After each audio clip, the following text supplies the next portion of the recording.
when I talk I'm say it don't worst.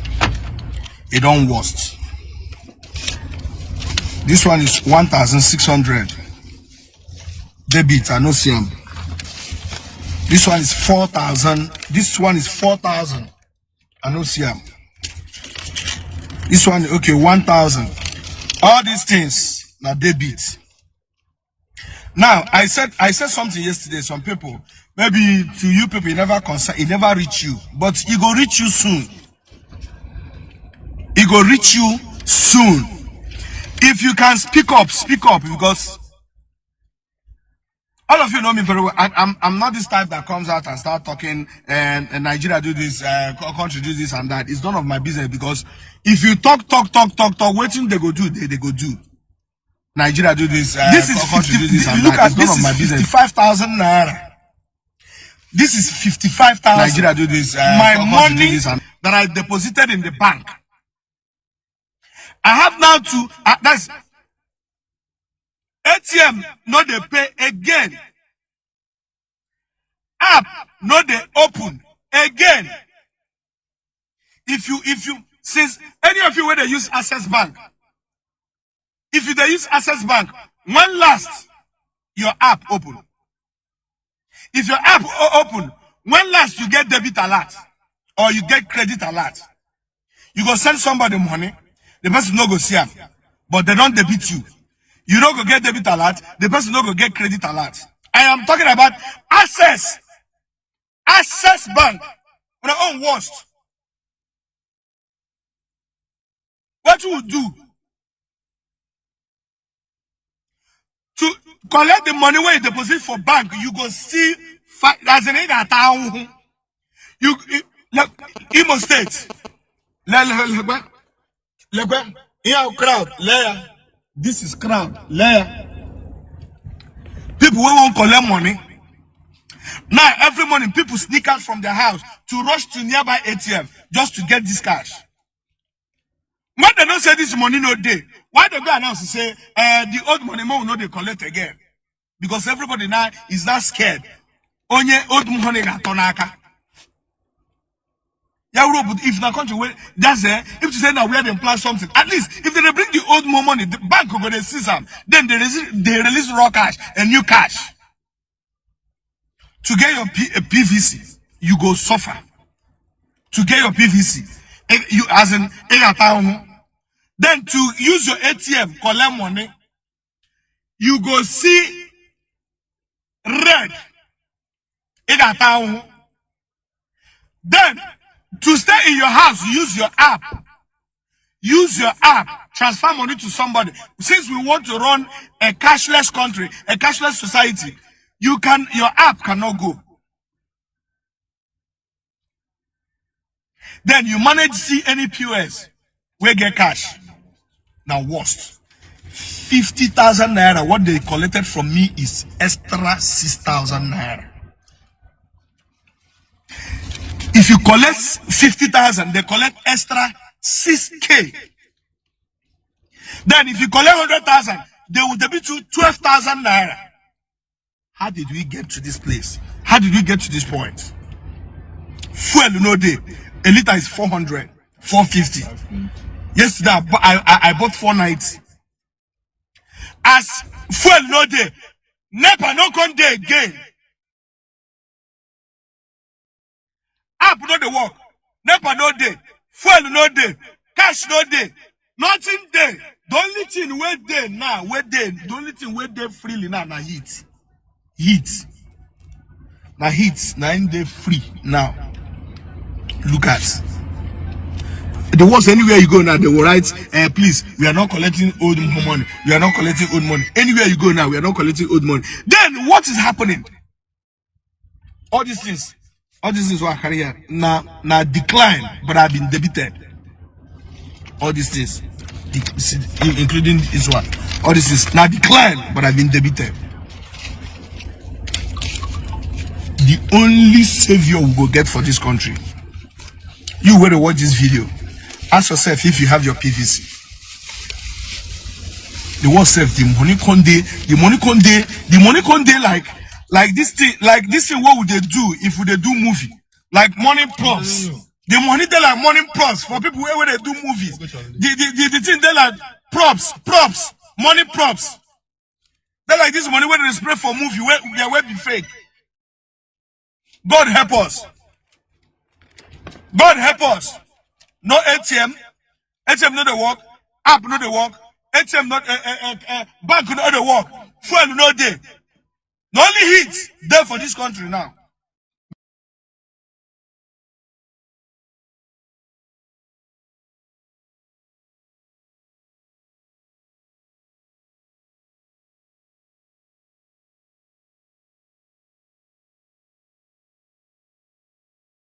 Very soon now, we go look for it, we not go see.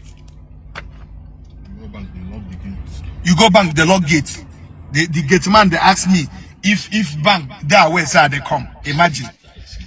Gate man wait there for bank, they ask me if bank that where say they come.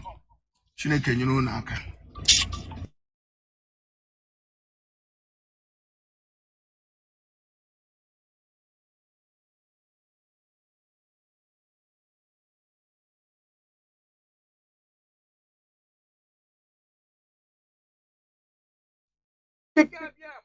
Chukwu na-afụcha onye aka ya dị ọcha na onye obi ya nwaanyị si na ya mara onye ji ya ọ na udo mmiri ọ chụrụ ọzụọ gaa n'ogwe o mechi ụzọ osi mpịara na azụ nwa igiriga ọgụ nke mmụọ ọ gịnị ka m ga-etu gị ka o zuolo gị asị m n'oge akara aka eluo ịbụ mmụọ ka mmụọ ibe ka ibe Chukwu okike onye obiọma sị m unu binye n'oge akara aka eluo mmụọ niile m na-ejere ozi asị m unu binye n'oge akara aka eluo oke mmụọ oke mmụọ oke mmụọ oke mmụọ oke mmụọ oke mmụọ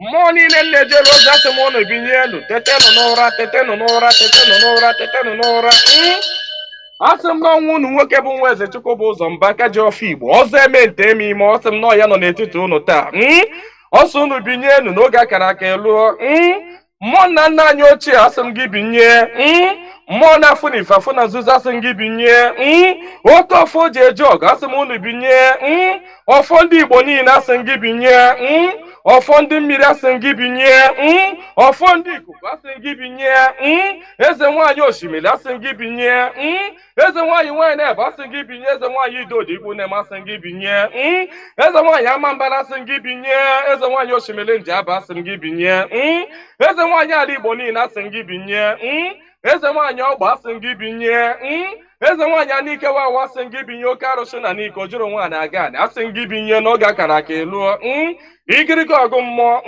asị m na gboo dike mbọsị ihe ike mere ọ ga-achọkwa nwa dike asị m dododo unu binye unu bịa tara ọjị na chijiri eji efola asị m unu binye unu bịa tara ọjị na chijiri eji efola nna nna anyị ochie mmụọ niile nwụrụ anwụ ka anyị dị ndụ mmụọ niile nwụrụ anwụ ka ụmụ Igbo dị ndụ mmụọ niile nwụrụ anwụ ka Mazi Nnamdi Kanu dị ndụ mmụọ niile nwụrụ anwụ ka ụmụ Biafra dị ndụ asị m unu binye n'oge akara aka eluo asị m na gboo dike mbọsị ihe ike mere ọ ga-achọ nwa dike ọ sị na mberede nyiri dike na mberede ka o ji ama nwa dike ọ ya ka m ji akpọ unu n'isi ọhamadike bụ Mazi Nnamdi Kanu ya nwa bụ Mazi Nnamdi Kanu otu mkpụrụ anya ji isi ụgwọ otu ọnụ na-ekwuchitere mba niile ụkpaka na-agba n'udu mmiri na-agba n'oge nke ya asị m unu binye n'isi ya nye ogologo ndụ na-arụ isi ike napụta ya na eke napụta ya na orie napụta ya na afọ napụta ya na nkwọ asị m na ahịa akara aka anaghị eri nwa ngwụrọ na ahịa akara aka agaghị eri Mazi Nnamdi Kanu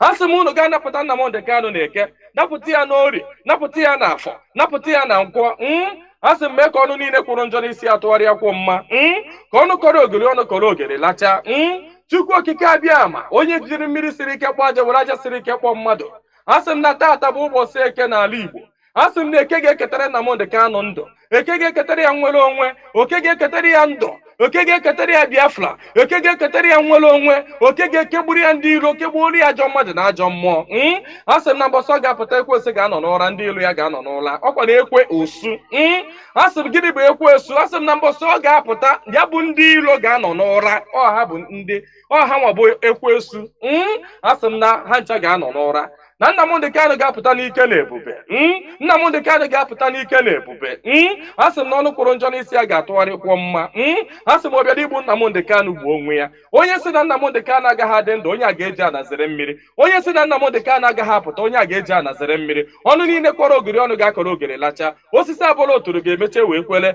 onye asị na Nnamdi Kanu ga-apụta asị m na ọnụ ahụ iji wee kwuo ya na ike ejikwa ya wee kwugharịa mma n'isi ya asị m na ebe onye ahụ na-atụ maazị Nnamdi Kanu aka asị m aka gị ga-akpọnwụ osisi ahụ fọrọ Nnamdi Kanu wee tọọ nkwe asị m ikuku futuo gị anya ọbụla fọrọ Nnamdi Kanu kwawa akwa alịla asị m alịla akọ ya n'anya onye fọrọ Nnamdi Kanu cheta ihe gburu nwa ya ihe gburu nwa ya gbuo ya maka na ọ bụrụ ya gburu nwa gị Chukwu okike abịa ma asị m na belede nyiri dike belede ka o ji amawa dike asị m na okirikiri ka a na-agba ukwu ose ọ dadị ukwu ose elu na okirikiri ka ndị iro ga-agba Nnamdi Kanu mana ha ama mkpata ya aka ọ sị na nkirikiri ka ọ na-ekiri odido jiri odido enyi ozu na ọkwanụ nkirikiri ka ndị iro ga na-ekiri ya mana ha ama afụ ya anya asị m na-eje anaba isi ije asị m na Nnamdi Kanu ga-eje na ọ ga-ana asị m na inye anaghị eri ọba maka na inye na ọba bụ nwanne inye agaghị eri Nnamdi Kanu maka na ọ bụ nwa asị m na Nnamdi Kanu ga-adị ka echiri echi anaghị agwụ agwụ maka na ije ejere bụ ije mmiri ọ bụla eje nkụ asị m na ya bụ ije ga-abụ ije mmeri asị m na ọ ga-anata n'udo asị m na ọ ga-abata sirili welere asị m na unu ga-aga kpọnatara anyị Nnamdi Kanu asị m unu ga-akpọnatara anyị Nnamdi Kanu ga-akpọnatara anyị Nnamdi Kanu ga tụnye ugo ga nye ya mmeri ga nye ya mmeri ga nye ya mmeri tụnye ugo n'elu ugo nye ike n'elu ike nye ya ndụ n'elu ndụ ọkwanụ ndụ ka o ji efu na efufe unu nye Nnamdi Kanu ndụ onwe ike wee kwụrụ jinjin onwe ike wee kwụrụ wee fuo n'ofufe a sị na ya kara ka anaghị eri nwa ngwụrọ ihe mere ha ji jide Nnamdi Kanu bụ ka nwee ike wee megide ndị Igbo ka nwee ike megide ụmụ Biafra ka nwee ike wee kwuchi anyị ọnụ ka ha nwee ike wee kachi anyị ọnụ ka anyị ghara ikwu okwu ọzọ mana ama m na dododo Chukwu okike abịa ma ndị nwa na ndị nwe mmiri ndị nwe ikuku ndị nwe anyanwụ mmụọ nna nna anyị ochie mmụọ niile nwụrụ anwụ ka anyị dị ndụ mmụọ niile ọ kwafọrọ ọbara ha n'ike maka ihi Biafra asị m unu binyenu asị m unu dododo na ọkwa na unu bụ ihe nwe ike a ọkwa na unu ga-eji ọgụ mmụọ ọkwa na unu ga-aga bụori ya ọkwa na unu ga-aga napụta ya maka na ihe ọ tinyere unu n'aka anaghị ele ule asị m dododo igiriga ọgụ mmụọ eze nwaanyị niile nọ n'ala Igbo mmụọ niile nọ n'ala Igbo asị m unu binye maka na onwe onye nọ n'ụwa na-anaghị aṅụ mmiri onwe onye nọ n'ụwa na-anaghị eri nnu nnu bụ ihe ụtọ si na mmiri wee pụta onye ọbụla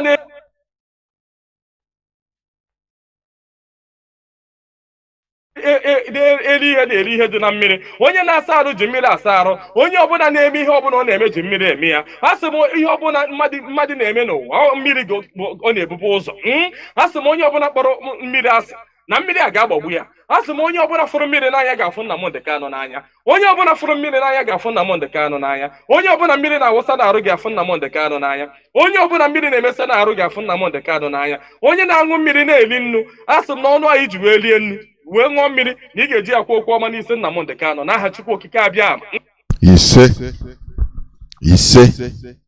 ise. Good morning, good afternoon, good evening, and good night, great Biafrans and lovers of freedom. This is Radio Biafra House of Service coming to you through Radio Biafra London. My name remains Mazi Chinedu from Olo province of Biafra land, and we are here live and direct. Today is the 4th day of February 2023. Therefore, I welcome each and every one of you to welcome your friends and well-wishers, even your enemies, to this platform, this hallowed platform, where we preach the gospel of freedom, where we preach the gospel of emancipation, both mental and physical one. Therefore, do not deny anybody hearing this platform, hearing this message, this gospel. Today is Saturday, a day dedicated to discussions on religious affairs.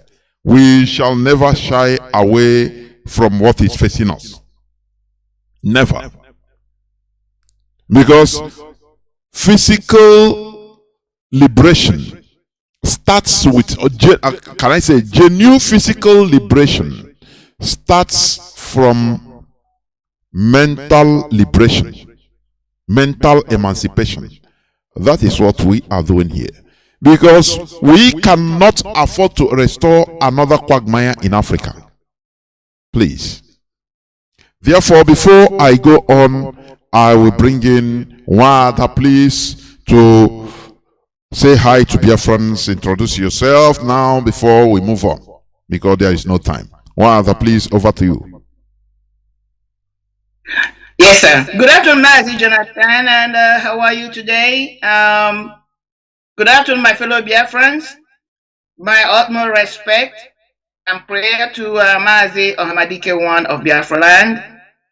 The same I see to the leadership from HDOS, Mazi Edoziem, to every one of them, then to all of us. Welcome to Radio Biafra. Welcome to our Saturday program, where we talk about culture, religion, way forward, who we were, who we must go back to, reclaiming who we were. We know we are great people, we have great potentials, but we must come to that point in life where we say, get what I call a aha moment. Realize that we are these great people who must look inward, figure out all those things that they have been attributed to us to be great people and pull them and then move forward to restore who we are. So without wasting much time, my name's Marien T. Haider. I am from Umunoha. Umunoha is in Nnamdi local government. But today, I'll be speaking from the United States of America. Welcome to the radio program again. As we relax with everything that can make this program comfortable to us, our water, our drinks, our cookies, or corn, ube, whatever it is. Let us come with an open heart. Let us be objective. Let us know that we don't know it all, that we are here to learn from others. That's why it's called interactive radio broadcast. So, welcome. Yield back as one of the greatest teachers of the moment, of the season, Mazi Jonathan, with all due respect, will lead us to today's discussion. I'll yield back and listen with you all, and then come in when it's necessary to give my own input. Welcome to Radio Biafra. As I yield back, God bless you. There were that. Before we go straight to the topic of our submission today, which is under upholding our values, we shall discuss about the fundamentals to unity and peace. You know, Nigeria, is it national anthem ends with peace and unity. All those are fake illusion. We are going to talk about under upholding our values, fundamentals to unity and peace, please. Not the one you are meant to be singing on Nigeria, or pledge your Nigeria anthem. Because all those things are just the same way they put who discovered River Niger and this Mongo Park. They are all the same thing. Here, I kwagaka, I go see ebegada. We are here on an interactive session, so that when the lines will be opened, you can call us. You know, let me tell you, I love even opposing argument, for your information. But you know, what I don't like is monopoly, or just arguing for arguing's sake. You don't listen to me, I don't listen to you. The people are talking, you know, it doesn't make any sense. Or imposition. I hate it. You know. So what I want, I always like is, because let me tell you, nobody has monopoly of knowledge. We are all learning. We learn from everything. Do you understand? We learn. I learn from everything. So, once you have any opposing argument, it's welcome. You have to, you know, clarify. When, for example, we ask you questions, be ready. Don't be annoyed. Be ready to defend it. You understand? You don't use maybe intimidation or ranting in order to disorganize any argument. What we are doing here is symbiosis. Mutual beneficial, you know. That is what our leader has established. I could remember our leader right from the beginning. He anytime he broadcasts, he will open the line so that people will call. And if you have opposing argument, you can bring out. Also, suggestions you can bring out. You will learn from Mazi Nnamdi Kanu, and Mazi Nnamdi Kanu learn from all of us. That is the truth. That is the truth. So, this religious issue or religious discussions, to some people, it is a no-go area. They tried to stifle our leader from venturing into the side, but our leader said no. Because we are spiritual people. Spirituality is part and parcel of Biafrans. That is the truth. Even the Europeans, they discovered it. That is why it's just like our soul. That is why the Europeans tried to remove that natural thing we had as our spirituality and now put something else there, to program us. And it is working, for goodness sake. It is working for them, not for us. They tried. When you study the Christianization of Igbos, the motives, the overall plan, these people came to our land, they discovered that we are peculiar people, we are highly spiritual. They know that they say if they allow us to continue in this without interruption, that it will spell doom to their colonization and to what they want to achieve in our land. That is why they tried by hook and by crook, anyhow, hard method, soft method, in order to make sure that they thwart our natural spirituality and implant something that is strange, that is harming us today. So we cannot keep quiet. Therefore, before I go on, I will also make this statement that our leader in the DSS dungeon has been sick. There is something I want people to understand. When Mazi Sanwo-Olu, the DOS, came and through Mazi Sanwo-Olu, he explained in the raw way the reality of what our leader, how our leader is suffering. Instead of people to promote it, people that should even promote it more than us. I want you just to think. We should be reasoning critically. Let me flash back 2015. When we didn't hear from our leader, the DSS that time said they are not going to bring our leader. They didn't bring him to court. In 2015, IPOB leadership, that our leader, they have killed our leader. And the people, who summoned everywhere. People all IPOB members, including the family, everybody came out and started talking, acting. That is true. That if they didn't kill our leader, let them show us proof of life. And the pressure was there. And in no distant time, as of 2015, they just brought out our leader to the court and immediately transferred him to Kuje prison. That was the time everything was one voice. You see how things work. Today, the DOS came up on air, even wrote memo detailing our leader that has been poisoned, that he was dying, he's dying slowly. They want him to die. They are killing him slowly. I want people to think what I'm saying, to reason, please, because forget about hatred of anybody. Forget about your hatred of any particular person. What should be the main thing for even the family or some members of Mazi Nnamdi Kanu's family to do?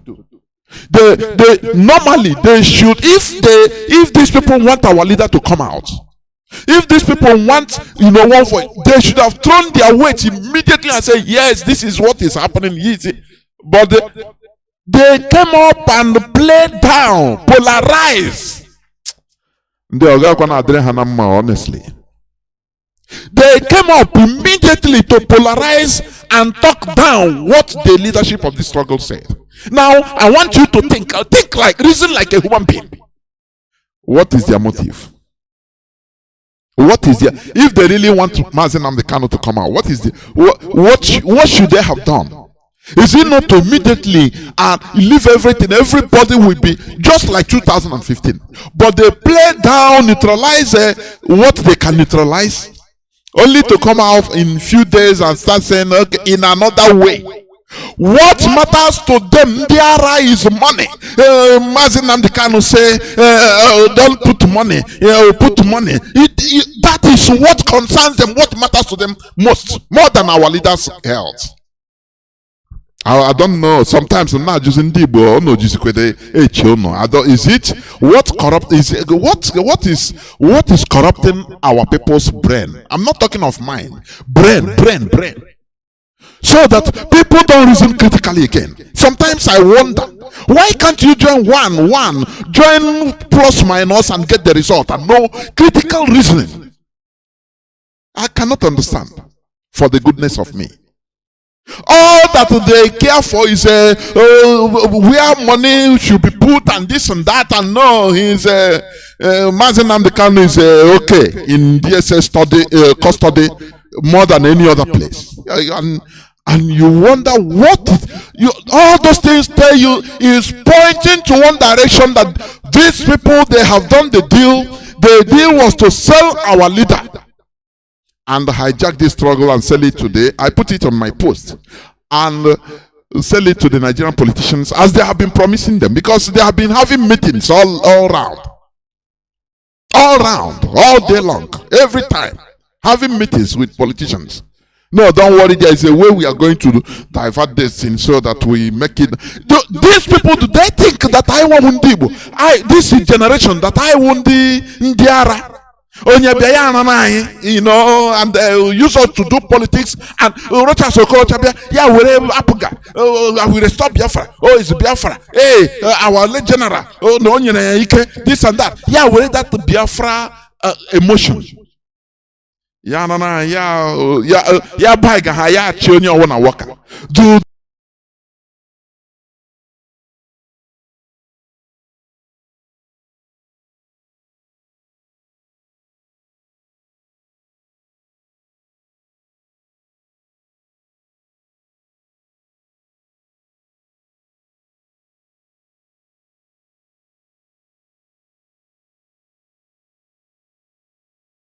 it as it is, notwithstanding what happens. Therefore,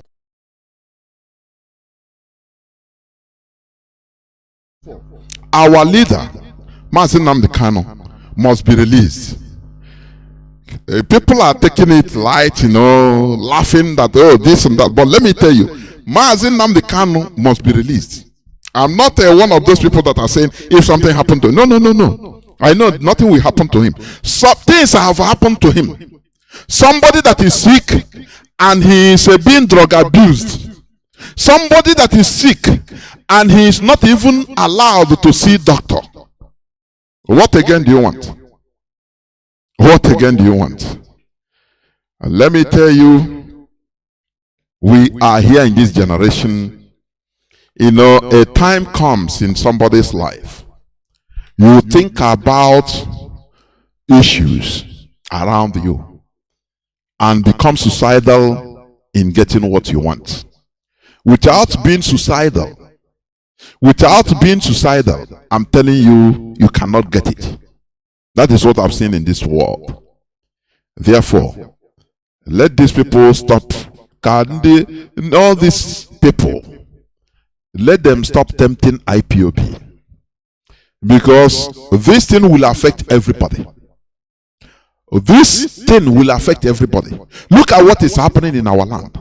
Look at how, when the leadership of this struggle, last time, Mazi Chike Doziem here on Radio Biafra, he counseled to our people. He told our people, look, considering where Nigeria is heading to, where the caliphate is steering Nigeria into, if you are doing business,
people will ask you questions, be ready. Don't be annoyed, be ready to defend it.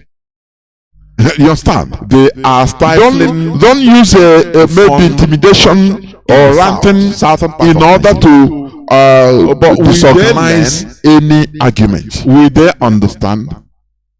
The answer is no, they won't. I played the clip of this comedian that is crying because he touched him. They laugh with he said, look, I am not one of the people that can come to say Nigeria do this, Nigeria do that. No, they love Nigeria with all their might. But now Nigeria has Nigeria have reached him. Before he was enjoying, but Nigeria has happened to him a little bit. It touched him. One thing I see evil with Nigerians is this. They don't act, they don't talk, they don't act when it's happening to others until it touches them. Even I saw that idiot, Joe Ibokwe, lamenting that, when people was talking it, we were talking it about lack of money, lack of cash, that he didn't believe them until he saw it by himself. Do you see how evil these people are? Do you see it? That's why, you need one tragedy, common tragedy, in order to wake our people up. Tragedy that we touch is touching everybody now. Both Dick and Harry. The Jews of Europe, they have been suffering from sectional genocide, sectional slaughter. But it didn't galvanize them. They were managing themselves. After all, some of them are doing well. When they talk about Zionism, those that are in government, those that are, king's apothecary or medicine, doctors, they will say, no, why these miscreants, let them not even bring problem to us. But when it happened to all of them, the whole Jews of Europe, even and beyond, during the Second World War, that was the hammer that broke the camel's bone. That time it touched no more. Once it doesn't matter whether you are a governor, you're a politician, you're a professional, you're a doctor, you are a scientist. As a Jew, you are relegated to simply carrying the Star of David. As a Jew, you don't. That is what you are. So all of them now know, before they could rise up as a people, something highly tragic happened to all of them. They were slaughtered. Jewish Holocaust. And after the war, they became suicidal. That they were no more calling the Zionist young people as miscreants. All of them, both professional, those that survived the Holocaust, all of them said, nah, this is now or never. because he touched all of them. So this is exactly what is happening in our land. Until he touches them one by one person, they will not react. This one said, no, I am not the kind of person that talks against Nigeria. But it happens to him. Now 50,000 naira they remove, but you had to earn the money. They are still in broad daylight, stealing your money. I saw, even I tried to find it to play it, the crying of a man naked in a bank. Naked, stark naked. The father of somebody, brother of somebody, crying like a baby in Nigeria. And I say this is the beginning of the sorrows. When you are reading the Bible, you don't even understand. You don't understand it.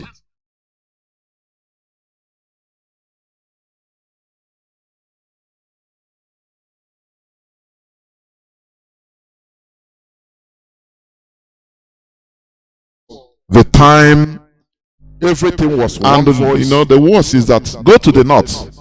They arrange everything to the extent terrorists is bragging, showing in video, he have a new naira in quantity. This they don't ask.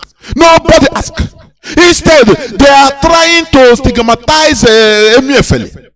That is the Fulani for you. They must have they will rest with Igbo man. How will Igbo man? When it comes to this, they don't care whether Igbo man now is from south or southeast or north or south. They must have an scapegoat. And Igbo man is a perfect scapegoat. So that people will start talking about it and forget about what is happening to them. That is a very big tactics. They are charging Emiefele with a sponsoring IPOB. Look at. These people, we need to get out of this place. Otherwise, these people want us destroyed. They want every Igbo man, every Biafran to continue swearing to God, proving to all of them, to Allah, to anything that they can, that he is not he's a pure Nigerian. He's a tribalized Nigerian. This is a psychological warfare on every Igbo man. Let me tell you. They continue pushing you so that your job is to deny. Continue defending yourself by slaughtering, by going against your people. Because they will ask you, if you are not sponsoring, then show us. As they did to we can deny his identity. That is how sad it is in Nigeria. That is how sad it is. Our people don't understand politics. They don't understand it. How many people that were mentioned by those arrested Nigerians are Alhajis arrested in Dubai that are serving jail today for supporting terrorism, Boko Haram in Nigeria. They are serving jail terms in Dubai, but in Nigeria they are free people. They are policy makers. Pantami is one of them, but he is enjoying as a minister in Nigeria, minister of communication or digital communication or something like that. People don't ask questions. People don't react. Well, all they want to hear is anything hatred against Igbos. Now that hatred against Igbo, you know, I've been saying it. The Fulani have been using it as a blind spot. A blind spot where you cannot see. If you're driving, you cannot see the car that is coming. Even in your rear mirror, you cannot see it, but it's there unless you turn your eye to see it.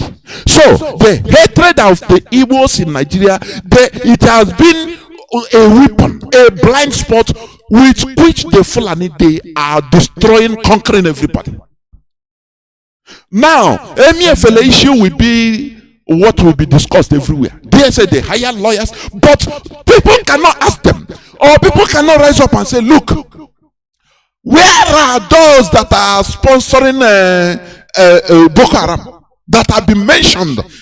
Even to the extent military intelligence officer came on air against the ethics of what he swore in for, because he's supposed to be a shadow, but he came up on air on Chinese television and start talking about these people. That Nigeria DSS, police, all of the military intelligence, they know them. They know them. These people that are sponsoring, the complete sponsors of Boko Haram and Fulani headsmen, bandits, ISIS, that they know them. They are there. Now that they have graduated, they are inside the Sorok. They are in Senate houses. They are, Senate House. They are in governors' offices in Nigeria today. But once they mention Igbo man, oh, Igbo man is supporting his IPOB. Hey, he's ESN. Now everybody will go down and be accepting the pains the Fulani are inflicting to him with silence. What consoles them is the hatred of an Igbo man. As long as no, don't make noise, don't worry, let us be no cash, no problem. They say MFLA is sponsoring IPOB, so why should we care about no cash? Let us first of all kill the Igbos first. That is what the Fulanis have been doing. That is the trick they have been playing. Do you understand? I say Nigerians are dead bodies. Do you know that if Nigerians are real human beings, this is the time for direct revolution? Do you know that? But will they do it? Even in many parts of the world today, there are protests about high cost of living, rising cost of living. In France, in England, even in many other parts. But Nigerians, everybody is taking it with dying in silence. If you talk to them, they say, now wow, the cost of this now Igbo people, they say Igbo MFLA is sponsoring IPOB. So anyway, let us see the outcome of his judgment before we can do it. Because these Igbo people, they want to dominate everybody. That becomes anesthesia given to them by the Fulani. It's very, very sad. Very, very sad. The hatred of Igbos will destroy Nigeria completely. And this is what is destroying every indigenous community in Nigeria. I've been saying this. That is the reality. Therefore, we must continue. I will not go into reading some news headlines, but know ye that, because there is no much time, but know ye that we will never keep quiet and continue following sheepishly those that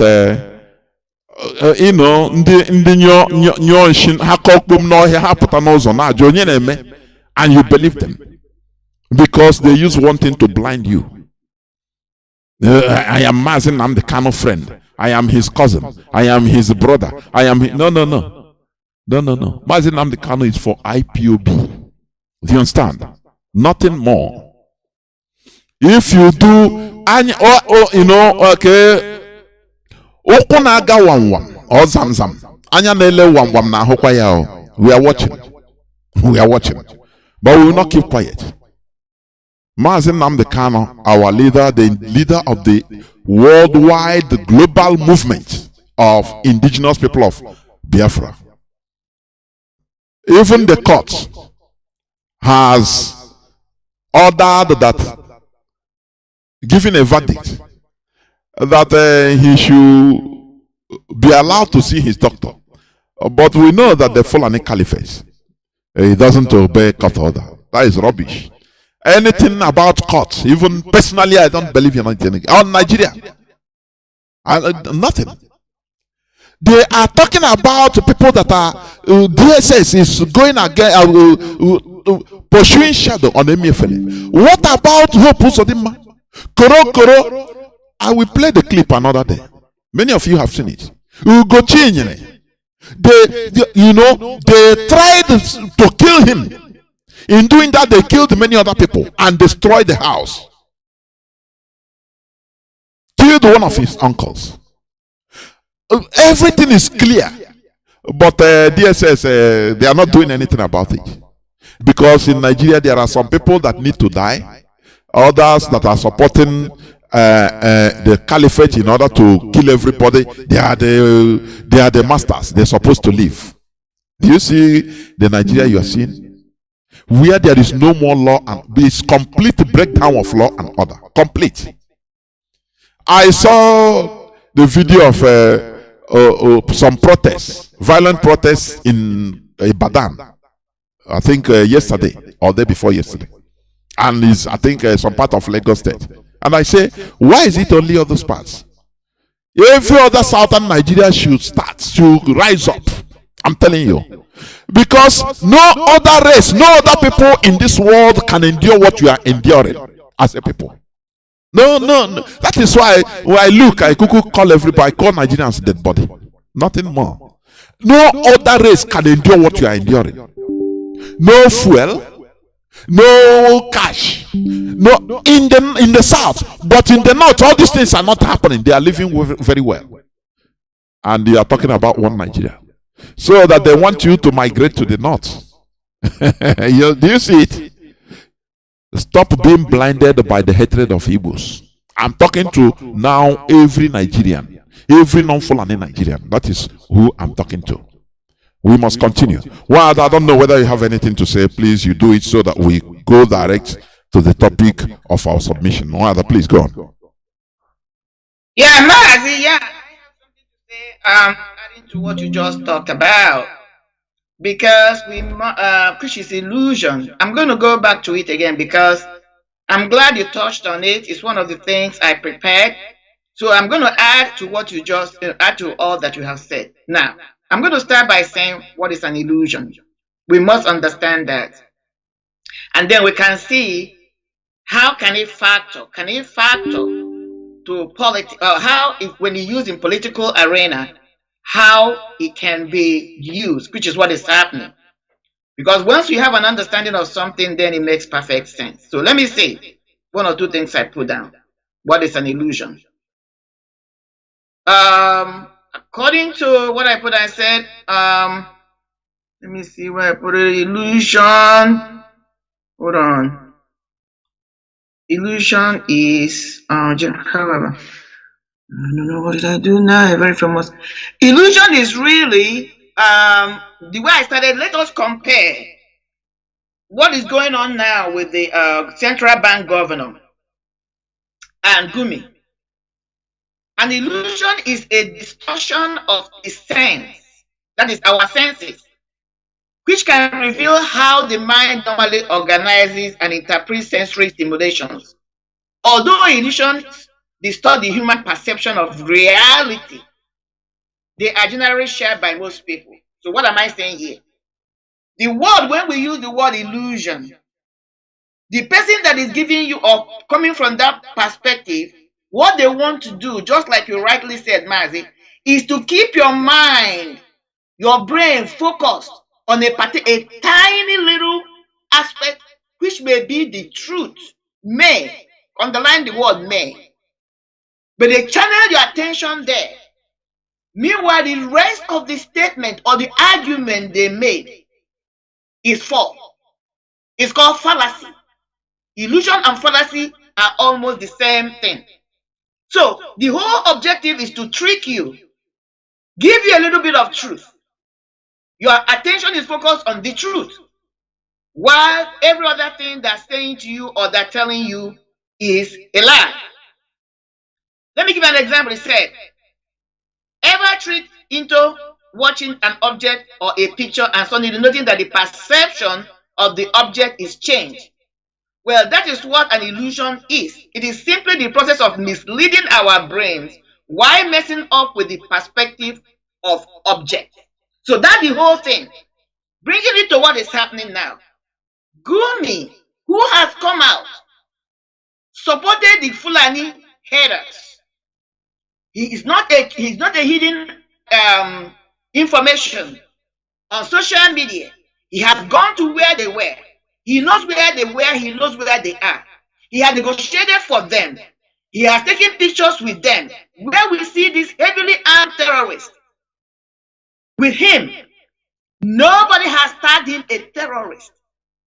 Nobody has tagged him a terrorist sponsor.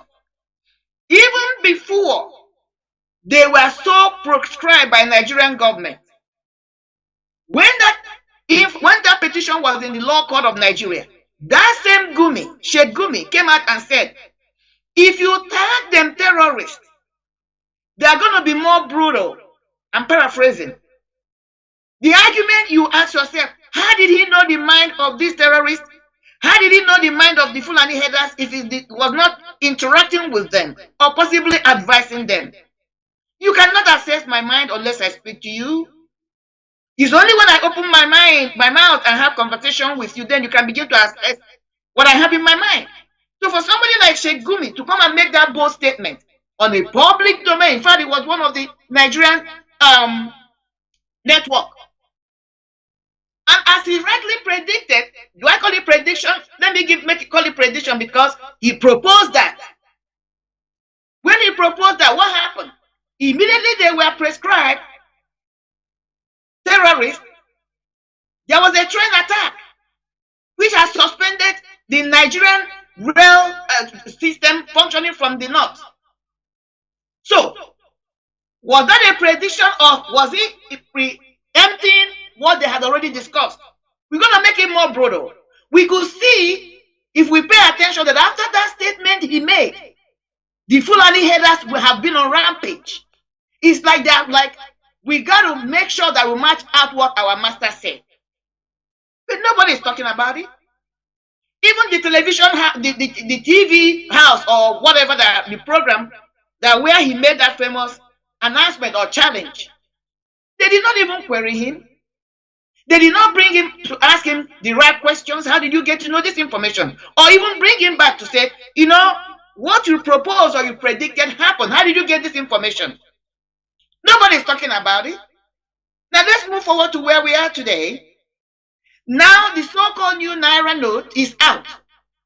The population that's supposed to be the citizens, the law-abiding citizens of Nigeria, cannot get hold of this money. Meanwhile, they were asked to put all their old notes into the banking system. They are not able to withdraw even a dime. Just like what we saw a man who almost ran amok. I mean, for a human being, a grown man with family, to go butt naked, knowing very well that he was being used, he was being taped. He didn't care. He said, shoot me. That is the lowest of the lowest any human being can. That man was suicidal. Has anybody talked about it? No. Has any media in Nigeria carried about this psychiatric? This man was a total meltdown, psychiatrical meltdown. That was what happened to that man. But again, it's discounted. I remember when we talk about Arab Spring, which changed the Arab war. It was only caused, what caused Arab Spring was an orange seller that was frustrated with what was going on in Tunisia. And he burnt himself alive. That was the beginning of Arab Spring. And it changed the whole political dynamics of Arab world. But a man who got butt naked, knowing very well that his behavior, whether he was conscious or had lost it completely, but he knew that he was naked and he was being videoed. He didn't care. In fact, he wasn't calling, kill me. I'm tired. It is finished. Nobody in that bank supported him. Even as we are speaking here, even the so-called fellow citizens that are going through the same thing that man was feeling, they are quiet because it has not affected them. So what am I saying here? Nobody is saying anything. How did the Fulani, these headers, how did all these terrorists get hold of the new Naira note, but the so-called law-abiding citizens cannot access it? Who gave it to them? How did they get it? They got it from banks, right? Has anybody asked, was that Gumi that did it? Has anybody cared to investigate? How did they get the money they were showcasing on social media? No. Now we're talking about illusion. Now finally somebody like Joey Bokwe, who are the hardcore One Nigeria, came out saying that when he first had the news that people were not accessing their funds, that he thought it was a lie. Why would he not think it was a lie? Because It has never affected him. These are the people that get whatever they wanted. It doesn't matter how many people that are dying, because no Nigerian life matters. None of their life matters. And until Nigerians understand that when it comes to the politicians in Nigeria, their lives do not matter, the common man. Until they get there where they can say, our lives do matter, then they can do something for their life to matter. As long as they continue to believe in how somebody have described them, how somebody have viewed them, that their life do not matter, it will continue. So now Joe Ibokwe, according to this post he sent out on the social media, when I had the experience himself, these are the one Nigerians, these are the people his party is leading, a ruling party. Does he have a solution to it? No. He began to create, court accusing, point accusing finger. It's sabotage. It got to be sabotage. The central bank. Now, what happened next? We are coming to illusion. Because remember the definition.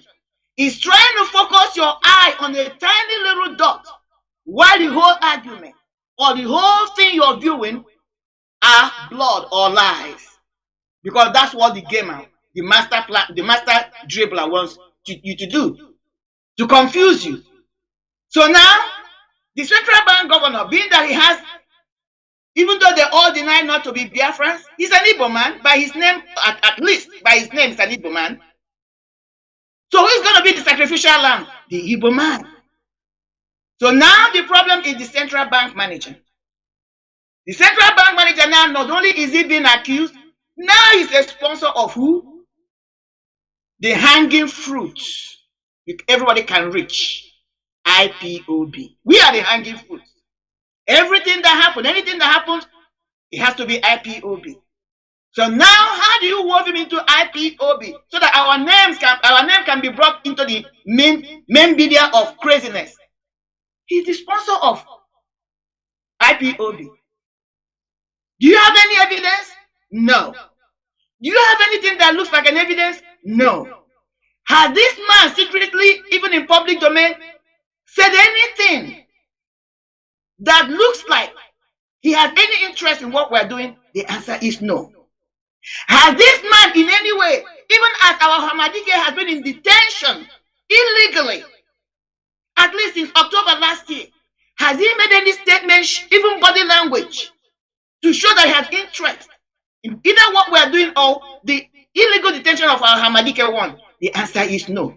But a human being who has publicly defended time without number terrorists in the name of Boko Haram, in the name of ISWAP, in the name of Fulani headers, in the person of Gumi Sheikh Gumi, nobody has accused him of sponsoring any terrorist organization.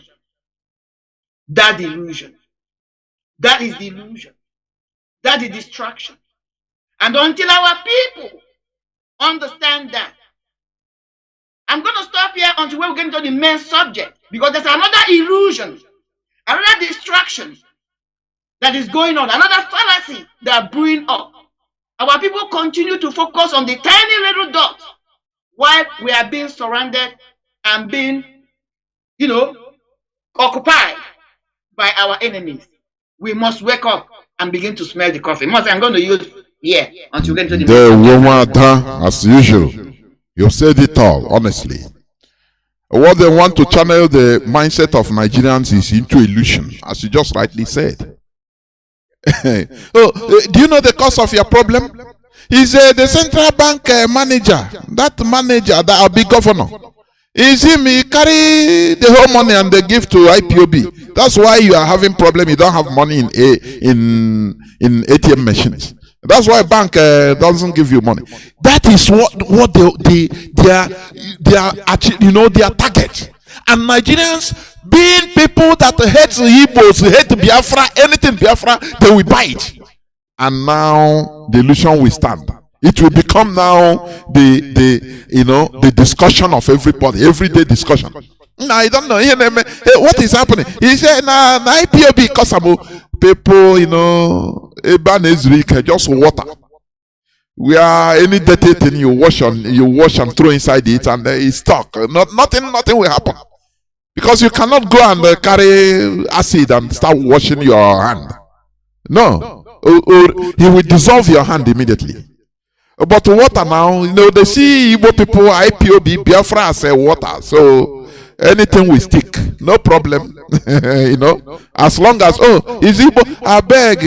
So the thing will douse the tension and bring more hatred and everything channel to IPOB. That is what they are doing. That is what they are doing. But do you have people that openly support terrorists, bandits? Have you forgotten that even these bandits, they are Fulani terrorists? Because even Shegumi said it. He said all the bandits, they are all Fulani. Yes, he accept it. These are Fulani headsmen, Mietiala, that changed their name because of how the thing is ringing in the ears of everybody all over the world. They have to coin a name in order to deceive people. Have you had many people or somebody openly supporting the bandits? The answer is yes. Now, why is he not supporting? Is he not charged with supporting terrorists? Because that one, it cannot is acid. You cannot wash your hand in acidic acid, like the hydrochloric or hydrochloric acid. You cannot. But water, bring water. Is IPOB is Igbo, so that everybody now will keep quiet, take their suffering with serenity. That is what they are doing. Do you understand? So that you continue discussing on non-issue. Non-issue. That's it. So, as I said, the topic of our submission continues: upholding our values, fundamentals to unity and peace.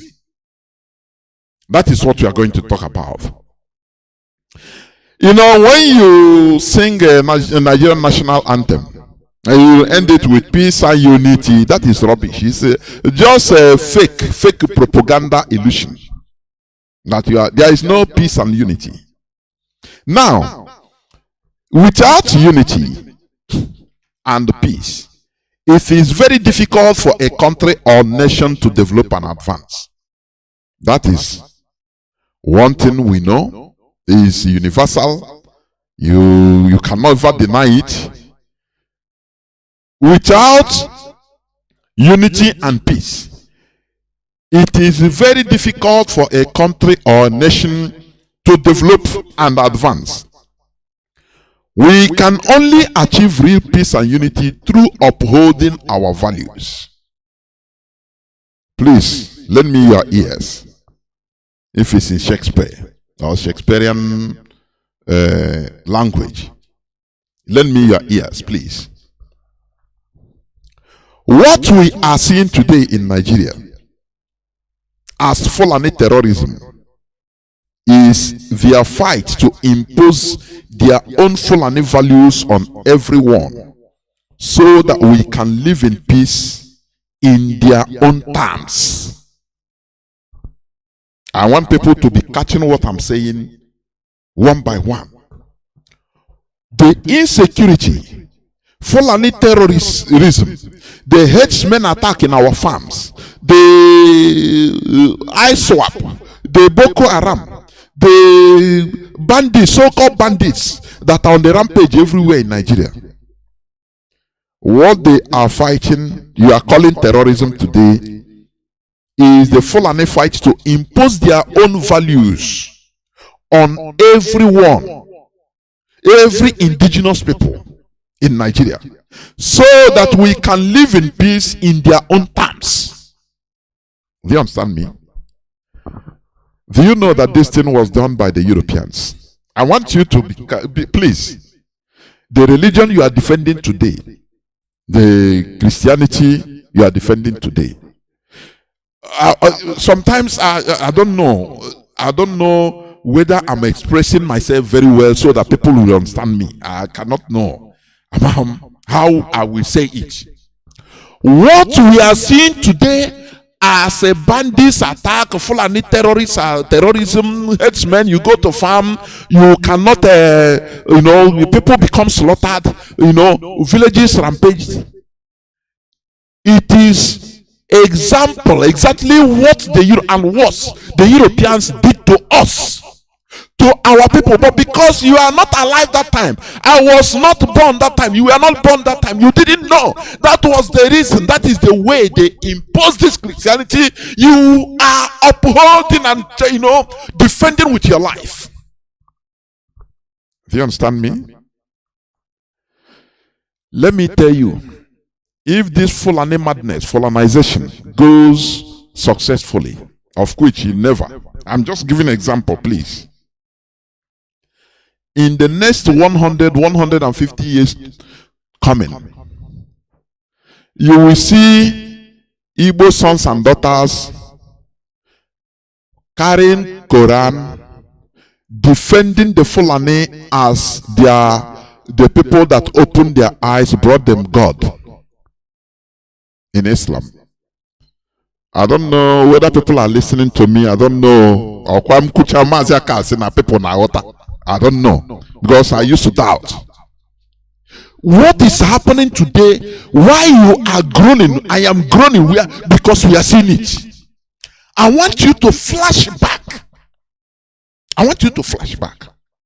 During the time of our great ancestors, Ekumeko, what made them to resist for 31 good years, fighting from place to place, dying, perishing, because they don't want it, just like what the Fulanis we are doing today. Our people that time, we are under Christianization. Don't you know that? Today you will see a PhD holder coming to defend what we are being imposed on, using force of violence, any type of intimidation, both soft one. When I mean soft ones, let me tell you, giving privileges as they are doing today. If as an Igbo man that you convert, we could remember during the time of Okorocha, there were, I think, to some 2 Igbo youth couples that openly converted to Islam. Okorocha gave them 5 million. Ojo Okalo gave them money.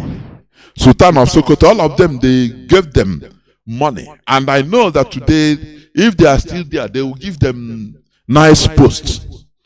That is a soft way. No, so that other friends, other relatives will say, oh boy, ask them now, in a more formal, now he say, change to Islam and you'll be enjoying what I'm enjoying.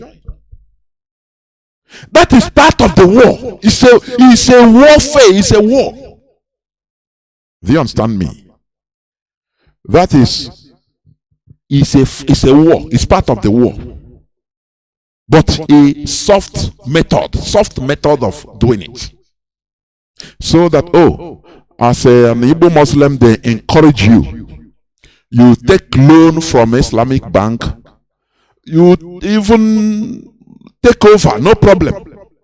You'll be doing your business. Contact connections will be coming from everywhere, from Alhaji, from, promoting you, so that other of your brothers and friends will be asking you now, how are you now? You tell them now. The person we said now is Allah. Is now no more Chukwu, is Allah that is doing it. So if you want to be like me, it's very simple. Just say the Shahada, and I will bring a imam to change you, scrap your hair, shave you, and you become a Muslim.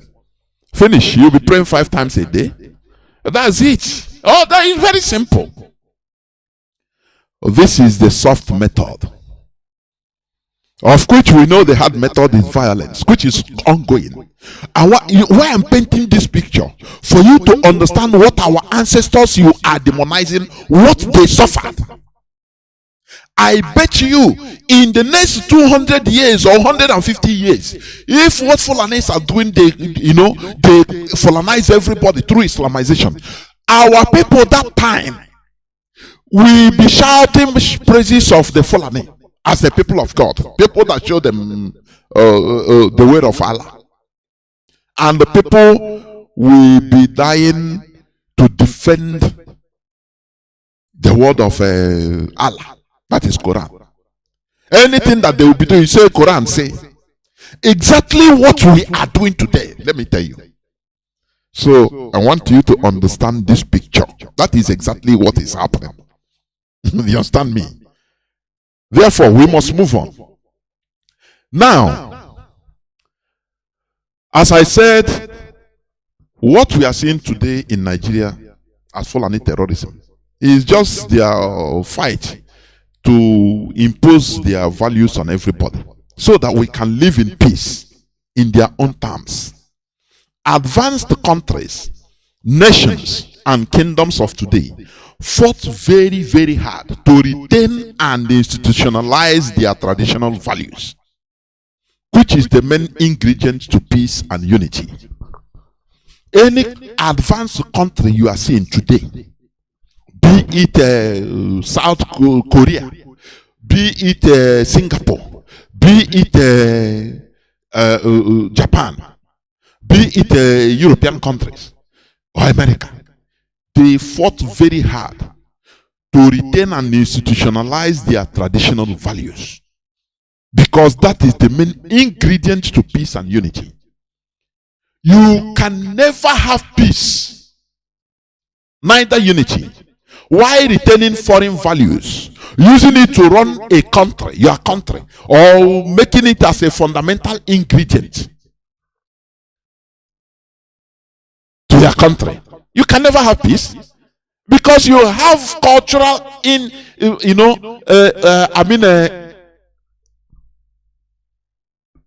you have influence, cultural, foreign influence. You have it. Before you know, they will say, no, it's not like that. Christians do it. No, it's not like that. Remember, you're a Christian. You pay allegiance. You understand? But when you develop your own system, your own way of life, nobody knows it more than yourself. Thunder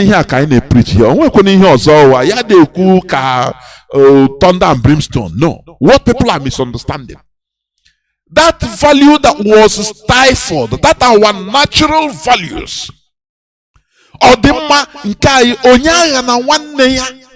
is our value, is part of our values. Like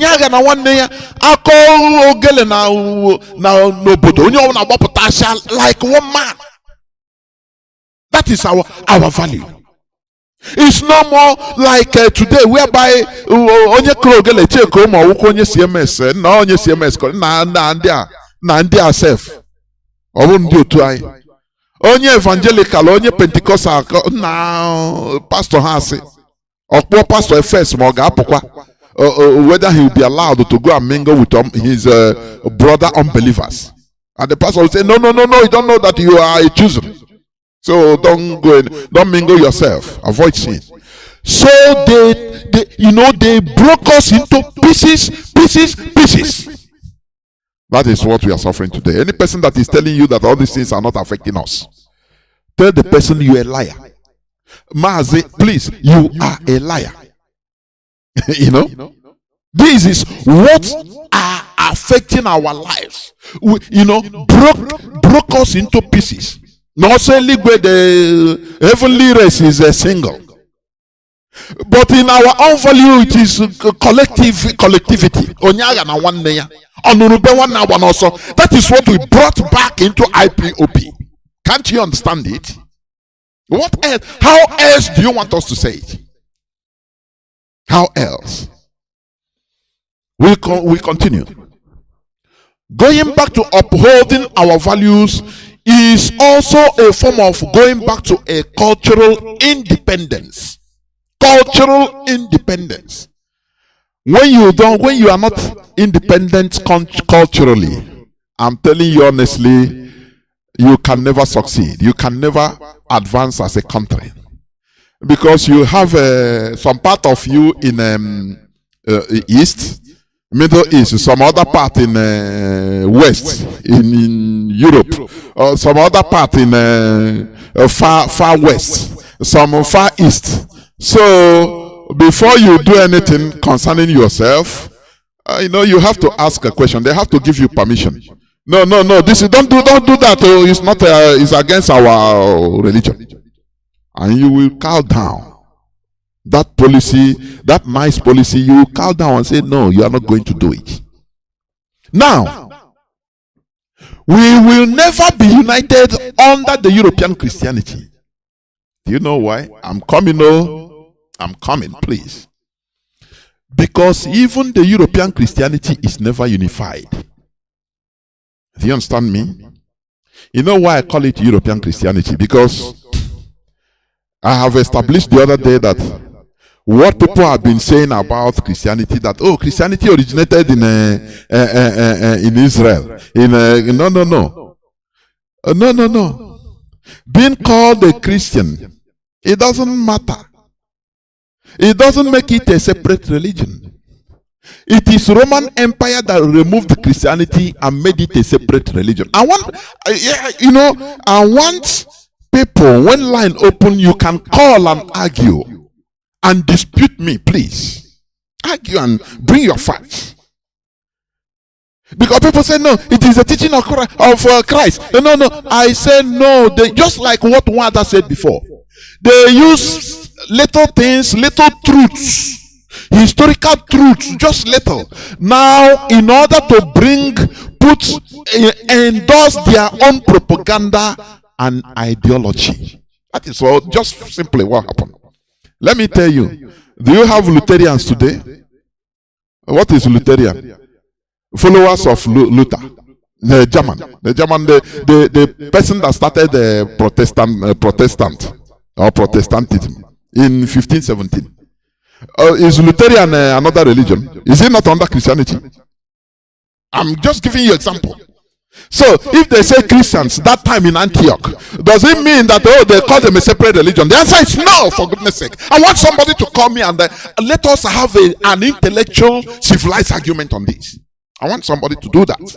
Don't be ashamed. There is no insult, nothing. We argue it, please, and people will listen.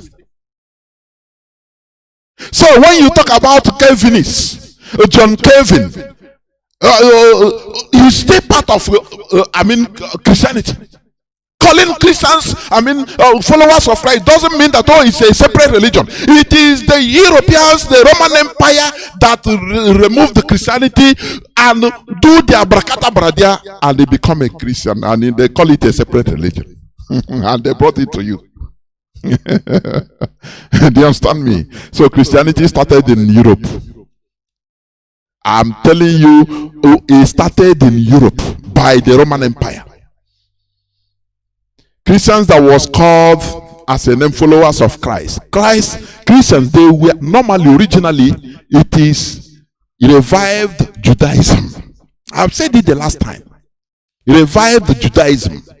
Somebody, that came and started preaching about the neglect or against the neglect of Judaism, the laws. But the Roman Empire felt threatened with this Jewish religion that is reviving something they thought that they have put on hold. Introduce their own system of Pharisees, paying them, putting them in charge of the people, making a show of it, how to pray. They thought that they were holding the Judaism at bay until one person rose up. Christ, they called the Christ Messiah. He started preaching, lamenting, and started flogging, just the same way Mazi Nnamdi Kanu rose up. Started saying, no, this is not the way. The Judaism is not like this. Our religion is not like this. It is like this. It is like this. People need to rise up. Those people, the Pharisees, and they are all compromised. So we need to go back to our root, the way of our ancestors. The Roman Empire, the Romans, they felt threatened. They felt threatened. They used violence to quell the ideology. They revived Judaism called Christianity. That time, it was part of Judaism. I cannot say part of. It is a revived Judaism. It was a revived Judaism. But the Roman Empire, the Romans, they saw that this thing, if they don't take time, this thing is going to rise people up. And the people will rise up in a revolution and fought to liberate themselves. Now they use violence, it didn't work. They enter into another system, subtle way, in order to, they now hijack that particular teaching, use it by themselves, turn themselves and say, okay, now we are all Christians, okay, all Romans are Christians. Any other person is unbeliever, is a Gentile, okay?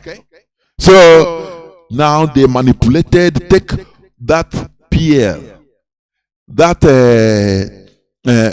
precious stone, the teaching of Judaism, they corrupted it, put their own meat, carry some elements of truth they saw in the scripture, in the Jewish scripture, they mix it up, they carry some things, put it there. Now they corrupted everything. Now they say, okay, this is a separate religion.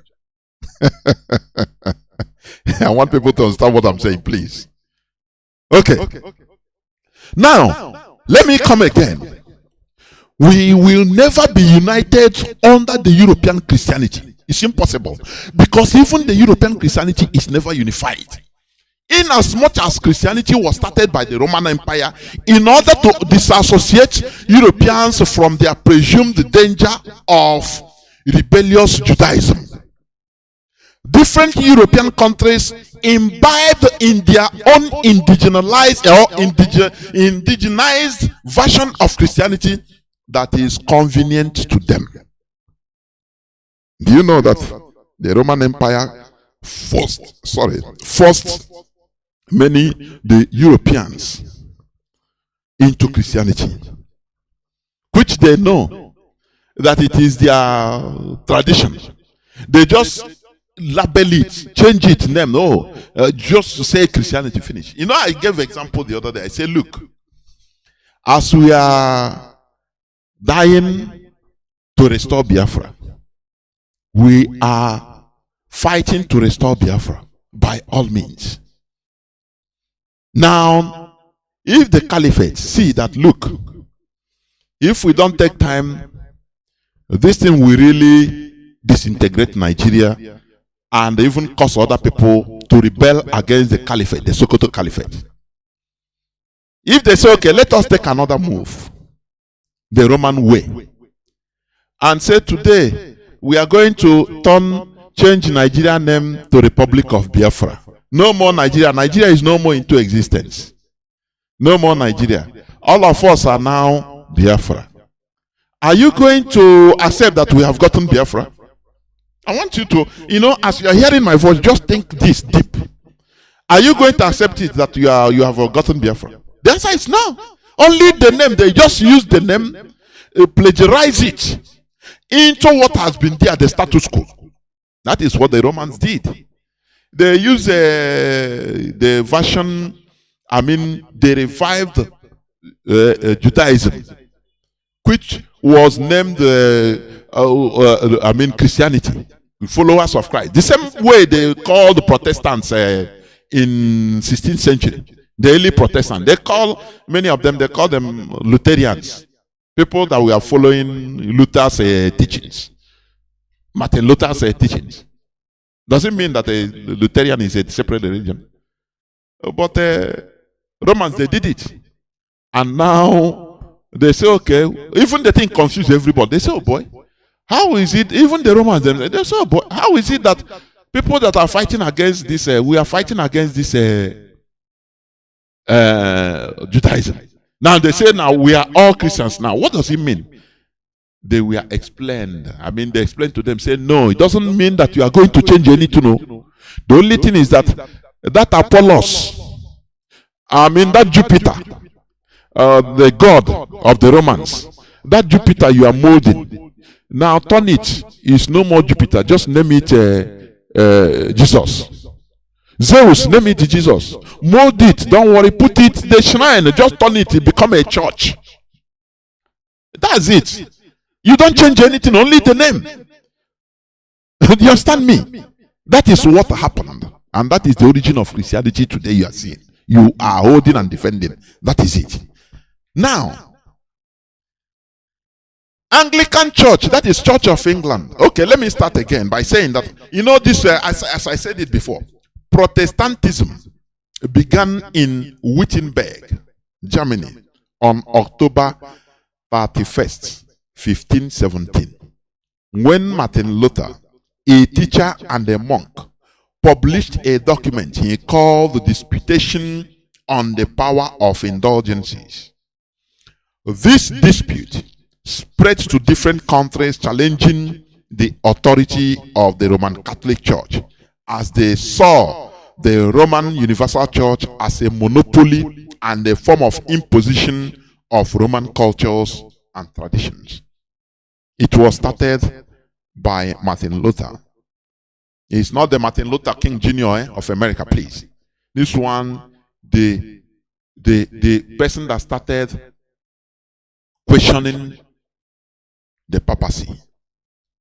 That is why they were called Protestants. Do you understand? It started in Germany in 1517. Because they saw that, look, if they don't do anything, they are that, you know, Romans, they now try to use this religion, this Christianity, as a weapon to just impose on them the cultures of Rome. They ask questions, they say, no, it cannot happen. It cannot happen. Anglican Church, that is Church of England. Presbyterian Church of Scotland by John Knox.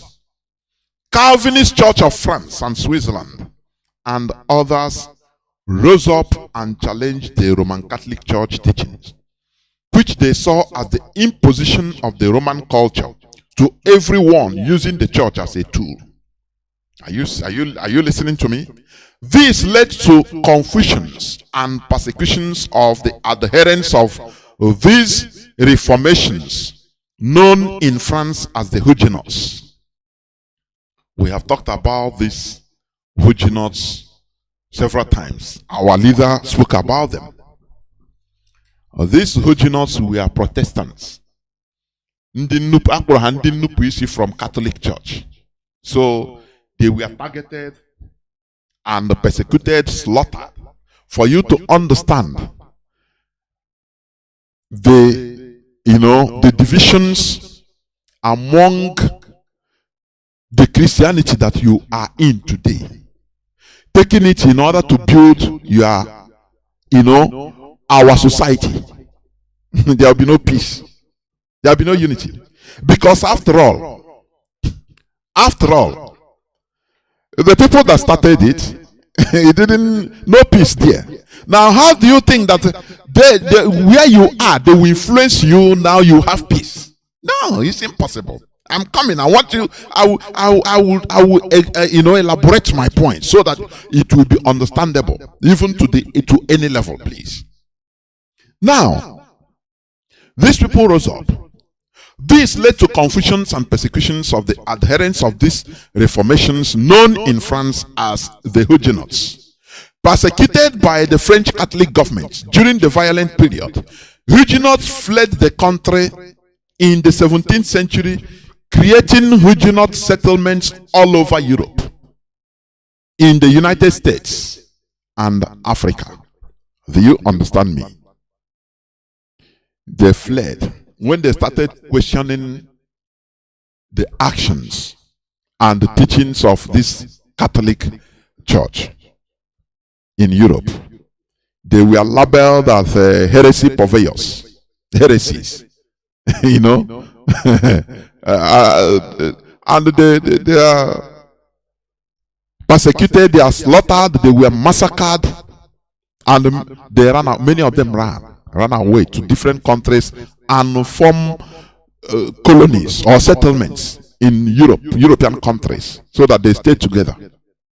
As you see, how do you think that people that fought like this against this ideology, or their different versions of their ideology, will allow you to live in peace? Do you see the origin why You in many parts of Biafra land, including Anambra and some many other parts of Biafra land, you see a Roman Catholic cannot marry an Anglican.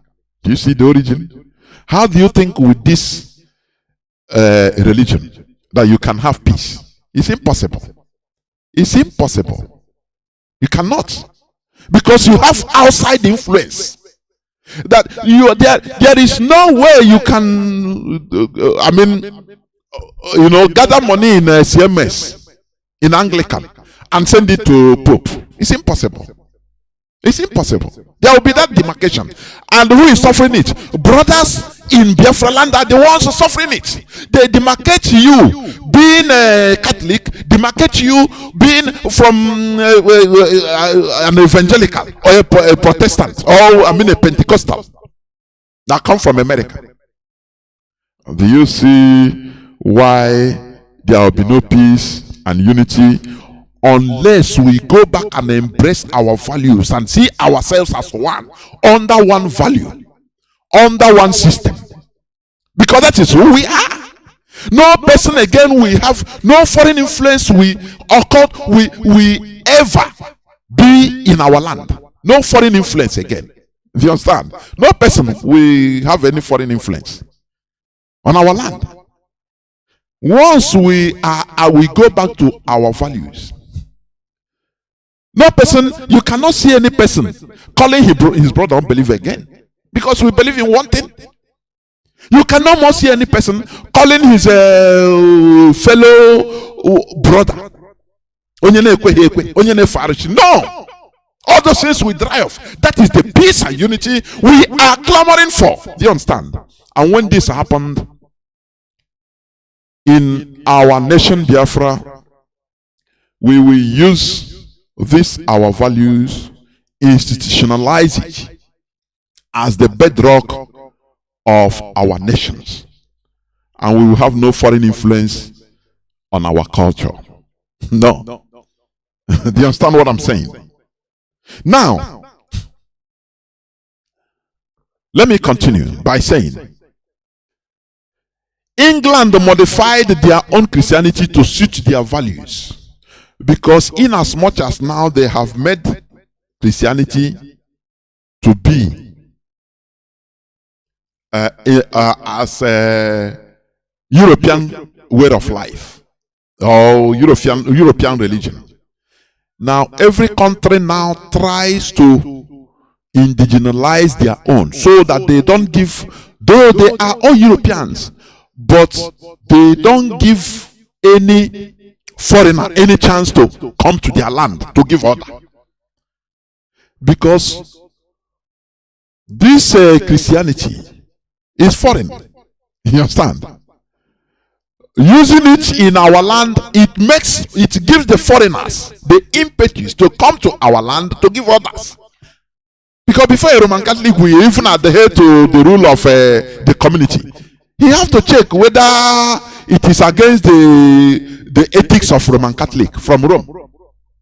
Before an Anglican in our land, in the same Biafra land, he will say, okay, no, let me cross-check with the ethics of our church. The same to any Pentecostal churches. Let my Daddy Gio, I want to know whether my Yoruba Daddy Gio will, whether this is not against our church. Once he can tell you, no, don't mingle yourself with the unbelievers. Who is he calling unbelievers? Your own brothers. And you will say, okay. Tomorrow, if they knock a gong or kele in our community, you will not do anything. You will not come out. If they say, why now? You say, no, it's against my church. No, swear, let us go to our town square, and swear. I say, no, I cannot swear. The Bible say, no. Because you are having foreign influence. I want people to understand where I'm going. It will prevent peace and unity to reign in our land. Do you understand it? It will prevent it, because we'll be divided, as we are divided. Now let me continue. England modified their own Christianity to suit their values. They built their institutions based on their own version of Christianity, and not that of the Romans. They made their monarch the head of their church. They ceased taking orders from the Pope. Do you see why national value is important? In as much as they cannot go back again to say, okay, let us check our values. No, they incorporate their value. Their value is they have a monarch. You understand? Of which, if you allow that monarch, that Catholicism to continue, their monarch will be receiving orders from the Pope, and the confusions will be everywhere. Wars, civil wars, everything is confusion because they are receiving orders from above, from outside. Do you see the mess? Now, what they did, they indigenize the Christianity and call it Anglican. They don't have any dam again with Rome, with Pope. So that their monarch, which is their natural omenalaha, their monarchy is their tradition. They say now they carry that foreign religion which they have and indigenize it and say, look, our king, you are now the head of the church. Anything you say, it will happen. We don't give a damn about Pope. We severe from Pope. We are no more with them. No matter that we answer Christians, but our own is different. It's English Christian, Anglican. Do you see it? Do you see how wise people do something? You know, to organize a country is not easy. It needs brain, it needs think tank. You understand me? That is what it needs. Now, in 1688 AD, listen, King James II, some call him, I think in Scotland they call him King James IV, but in England, King James II, who was the last Catholic English king, was deposed in a revolution. Do you know the reason? Let me tell you. Because he wanted to impose and entrench some laws based on Catholic principles. You understand? You know, according to Catechism, as Pope, the now this king now want to impose the law that being a king is divine. So it's from God. The same way the Romans are doing, the same way Catholic preach. Pope the so it's divine. This English King James II wanted to do the same because he was having influence of foreign religion in his country as a king. But he was removed. He was deposed by the people. Do you understand? The people that are not dead bodies, they rose up and say, this thing happened in 1688 AD. That was the time, the last Catholic king of England. He wanted to impose laws based on Catholic principles, but he met a very stiff resistance from the people. Now he ran to exile in France, because at that time France was Catholic also. So they are the people influencing everything with Rome. He ran there for his safety. This is how foreign religions could influence nations, institutions, and lawmakings. Do you understand me? That is the reality. The United States of America was also built based on their own version of Protestant and evangelical Christianity. They built their institutions based on these values. The colonists in America, many of them were the Huguenots, Protestants. They ran to America. You understand? They ran from persecution in Europe. They ran to America. And now they established. And the worst part of it, for you to see, when I tell you that religion makes people to be more wicked even, they started slaughtering the indigenous people. They started slaughtering the indigenous people. But these are people that they believe in a God or this and that, or if they slap you, yes. But they went to other countries. They ran away from persecution and they went to other countries and now started slaughtering, killing people, calling them unbelievers. Do you see it? When we talk about religion, do you see it? It's just a belief. Let's go back to our roots. That is where we will have peace and unity. I'm telling you honestly. Now, it is after building a solid foundation and or foundation and institution or foundation of institutions based on your values that you could start accommodating other values. You know, there is this thing, this mantra they used to deceive the gullibles in Nigeria. Diversity in how do they say it? There is a diversity in unity, or be diversity in what? Beauty. I don't know again. How Katrina Lang used to. Nigeria is indivisible. There is a diversity in unity. I have forgotten how they used to make that rubbish mantra. Mazi, is that there is strength in diversity? There is but let me tell you one thing. Before you talk about that, every nation is built based, every advancing nation or country is built based on one value as the bedrock foundation. Let me tell you. Why do you? There is no way you can have this diversity and build a nation. It's impossible. Practically impossible.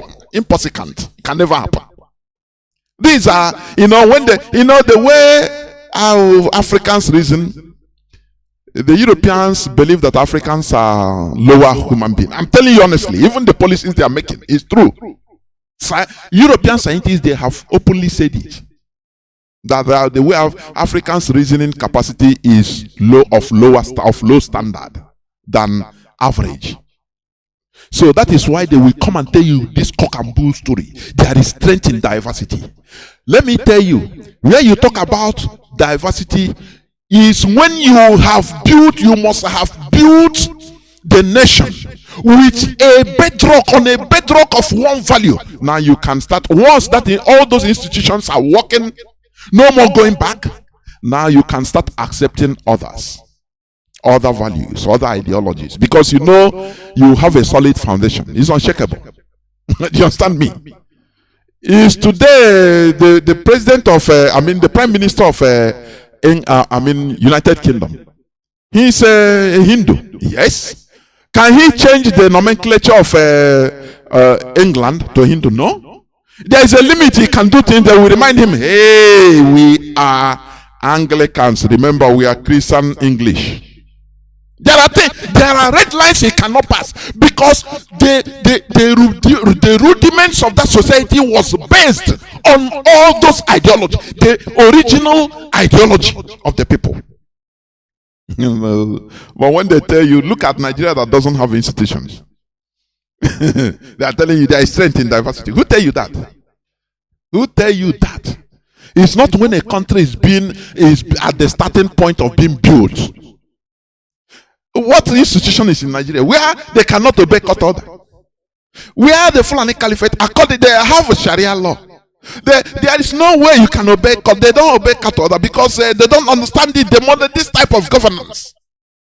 But allow them to be in their own system. Now they progress with that system. But it is not the same thing with us. How can we build a civil society, for goodness sake? How can we build a progressive society?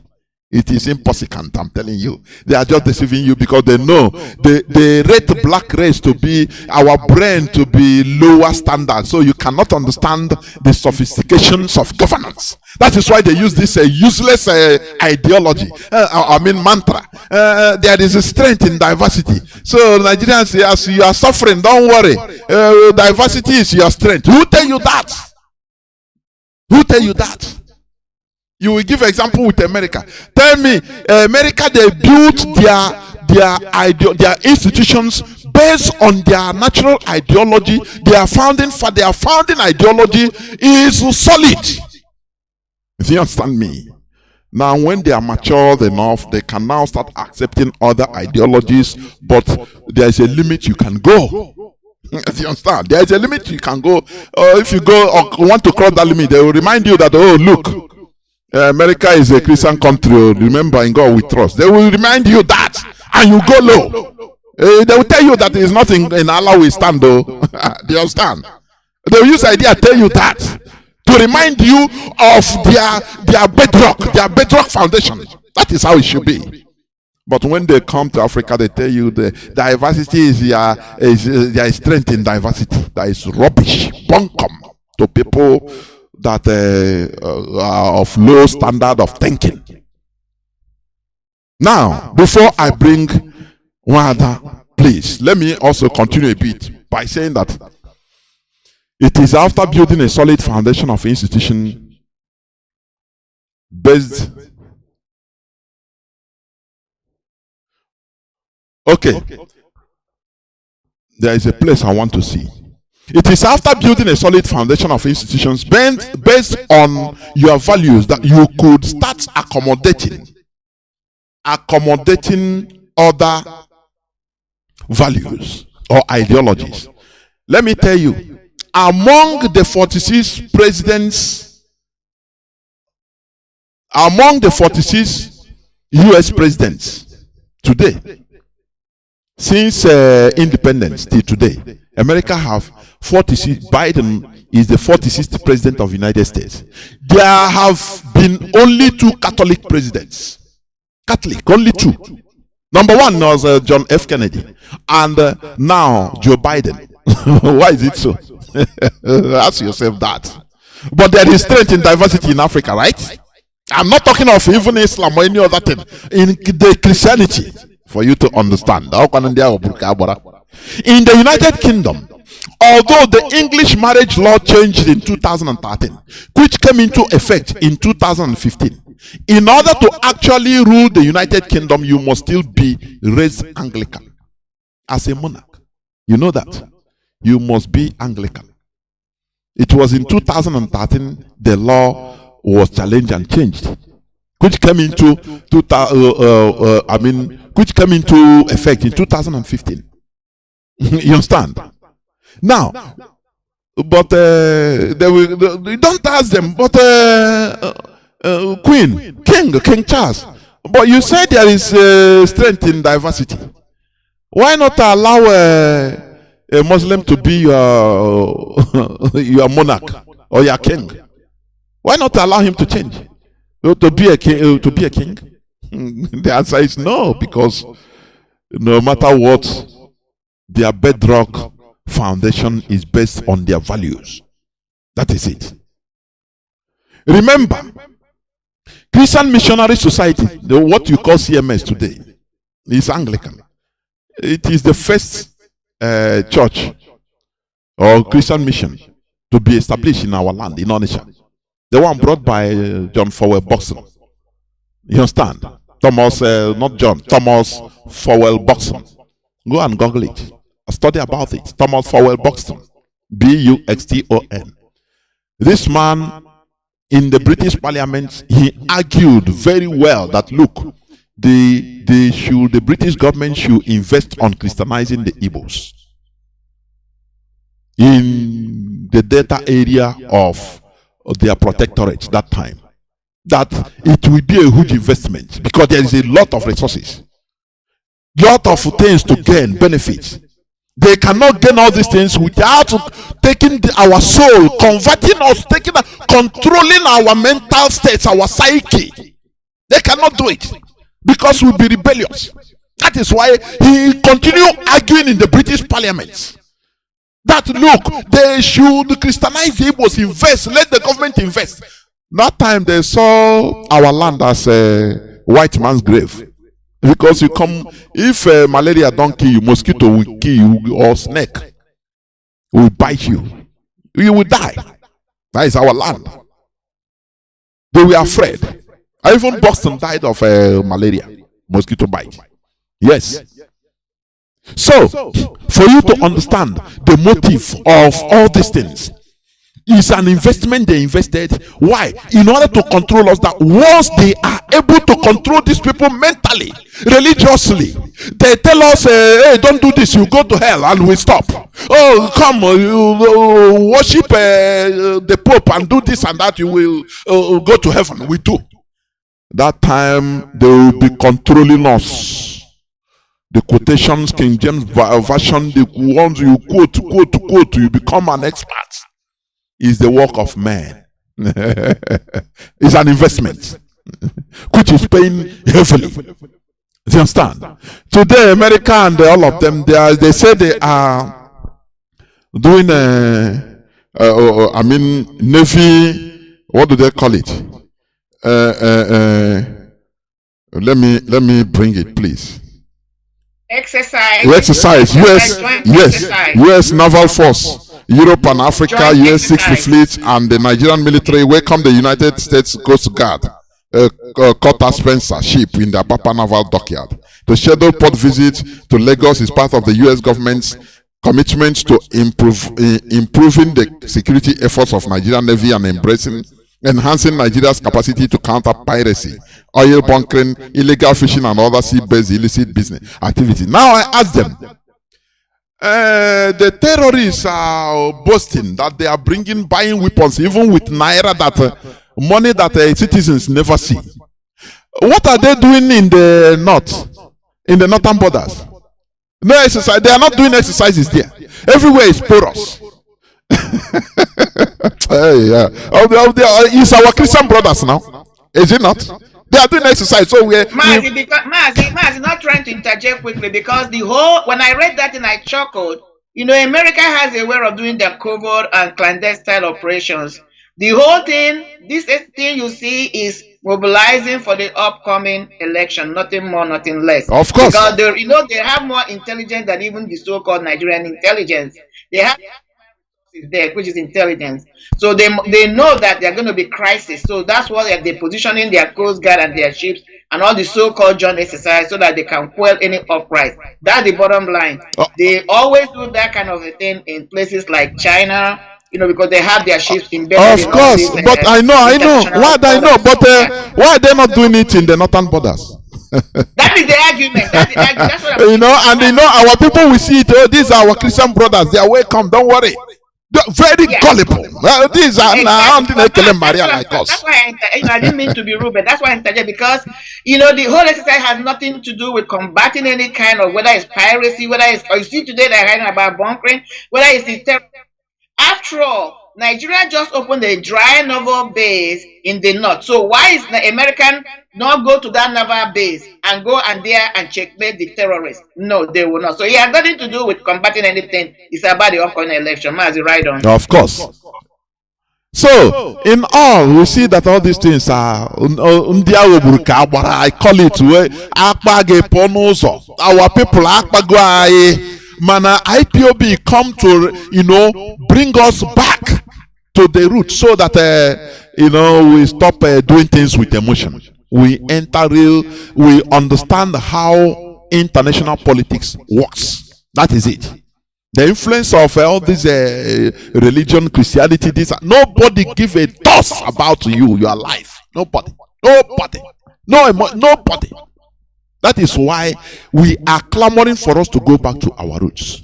Do you understand? So, let me conclude before I bring in one other. Say,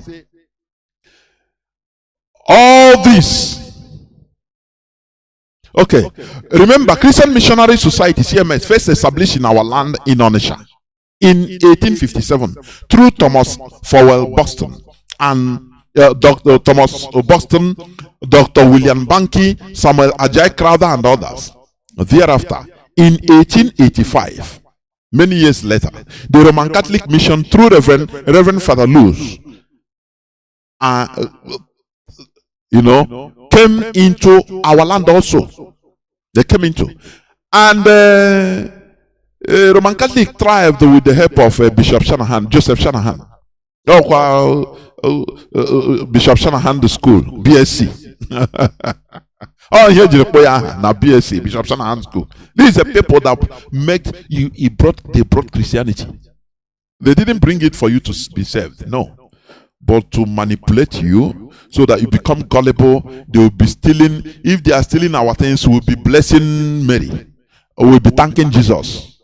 That's only what they want. And we clap for Jesus. As they are stealing our oil, stealing everything, they tell you to shout hallelujah. They will be shipping Bibles to you. That is their idea.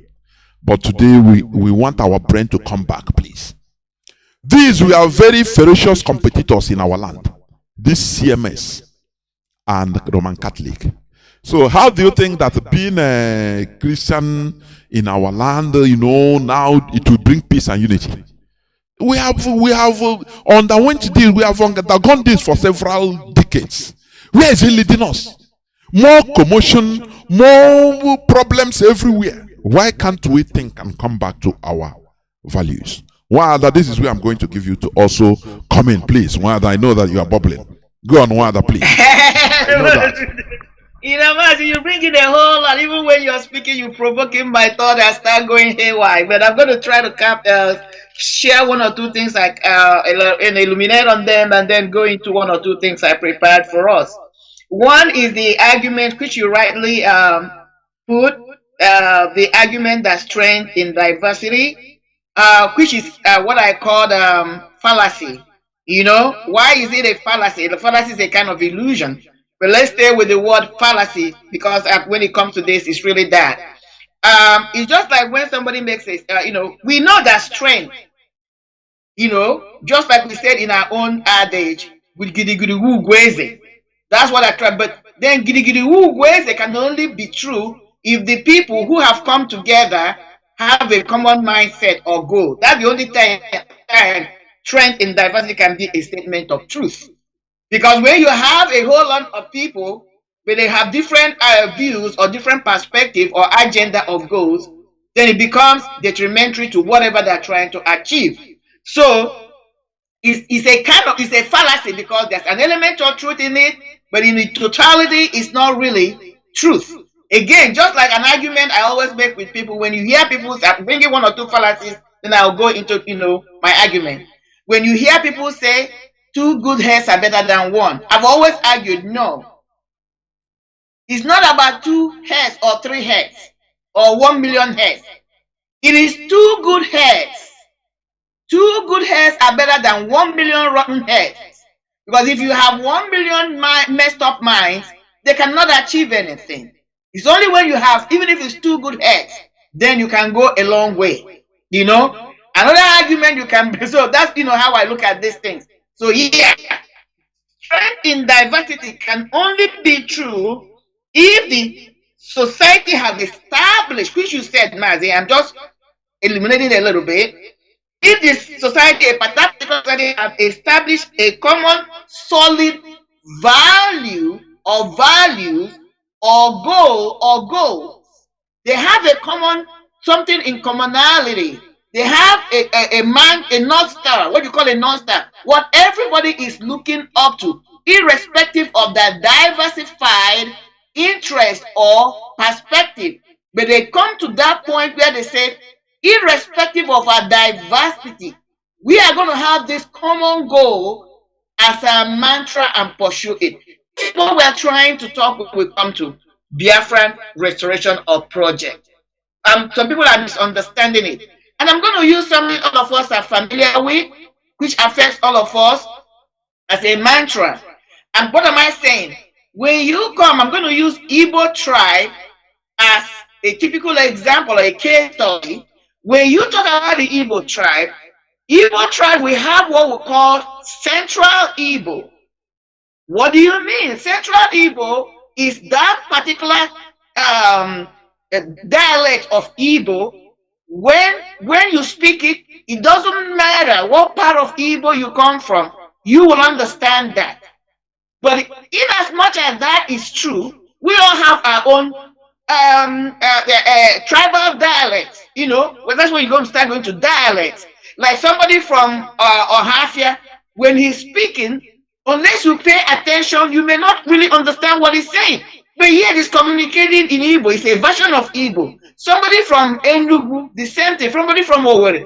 But because we are all Igbos, we have that understanding, even when it's not spoken, even when it's not made like a subject matter, we have this common Igbo dialect or version of Igbo we call Central Igbo. When you speak it, each and every one of us can understand. So in that case, and if you can say that that particular Igbo dialect or that version of Igbo, which you call the Central Igbo, is strength in diversity. because we, as different components of speech of dialects in Igbo, come together as an Igbo that speak this central Igbo language. So that's the only time that can be a statement of fact. If not, it's what you call fallacy. So let me move back quickly, because we're talking about culture. That is why we are talking about that Biafra should be our religion. Biafra has to be our culture. Biafra has to be our North Star, something we look up to, irrespective. Because what do I mean? Religion is a cultural behavior. It's a belief, because your culture is a belief. It's something that people came together and made up. A mindset. The way they want to worship God, that concept of God. Nobody has seen God. Nobody has physically seen God, or even in the spiritual realm. It's a feeling, it's a yearning. When we talk about the God concept, what is that? Because there are this yearning of human beings that believe that we are beyond or more than what we look at as in the physical realm. So there's this yearning to understand that inner part of us, the Ra of the man, that is the prana in Ayurveda, that is Indian religion. In Ayurveda, there is something you call prana, the life force, the spirit. We have it because we believe that man is three-dimensional. And that is the particular force. When he leaves, we say the person is dead, physically dead. That's what we call death. So, man trying to understand that aspect of him, that is how religion came to be. So, it's a cultural thing, it's value. That is why it's diversified. So, you bring into foreign religion, it is their own belief. The way they believe, the way they have figured out, or they think they have figured out how to access this inner potential of man, which is the spiritual aspect of man. That's their own. Is there a perfect culture? No. Is there a perfect religion? No. So, now being that we have been colonized and different kinds of religion have been infused in our land, we cannot speak about strength in diversity unless we have a common thing we call our own religion right now. It doesn't mean that we're asking anybody to negate their own individual belief, just like I use Igbo language to explain to us, or to give us an insight, or analyze what I'm trying to bring to us. So, Biafran restoration should be our mantra, our North Star, our religion. When you go back to your cocoon, you go back to your house, whatever it is you want to believe, you are free to believe. But we must know that for us to survive, or for this Biafra to come, and for us to love Biafra with all our heart, it has to be the priority. That's where America is. That is why it looks like America is striving, surviving, going along, going ahead, being one of the greatest civilizations so far, because irrespective of their diversity, both in cultural affiliations, whether it is political, whether it is what is it called, religion. When you come to America, that creed of America, the flag of America, that creed they read supersede everything you do in America. As long as you do not violate American flag, you do not violate American constitution or culture, they don't care. In fact, they encourage you to promote your own culture. But you must understand that American established culture, in God we trust. They didn't say in any particular religion. They didn't say in any particular deity. In God, whatever that God's concept is. That is where they believe. Even though God is not religion. We are not talking about religion. So, but let's go back. Because I know I have talked about this. I'm going to talk about it again, because I think we have to continue to pound this, continue to bring it, so that we continue to even think deeper when we give these understandings. I'm talking about culture. Let me take it one more again. What is culture? According to Wikipedia or dictionary meaning, it says culture means people's lifestyle. Now, let's understand. I mean, you explained it, but I'm trying to bring it from my own perspective. I know you touched on it. when we're talking about this religion, when all these religions sprang up, or when religion began to be organized, because we must understand there was a time it was not organized. That is why it looks like we're pounding on these particular religions, Islam and Christianity. It was when they begin to be organized religion, that's when they became weaponized to be for conquest, political motivation. So it's a lifestyle. Okay? It has always been a lifestyle of the people. That is why this is called Roman Catholic. Roman Catholic. The name is there. And when you come to the Christian, it's called it's referred to the Canterbury, which is in Britain. And when you come to the Indian one, you call it what? Hindu. So these are culture. You cannot separate the two. So it is the lifestyle of the people. The way they perform certain things, like I explained a few minutes ago, the way they try to assess the Godhead concept is part of the culture. He says various group of people can have various cultures. Culture is transferred to the next generation by the process of learning, whereas biological characters are passed by the hereditary. Now, why am I reading this? There is this, one of our African brothers I saw online, he made this statement which I gleaned immediately, put it in my archive, in my mind. He says, the British colonized India. The British colonized, let me use the example, Nigeria. What did India smartly did? The Indians refused the British culture, refused British religion, refused their politics, but embraced their science and technology.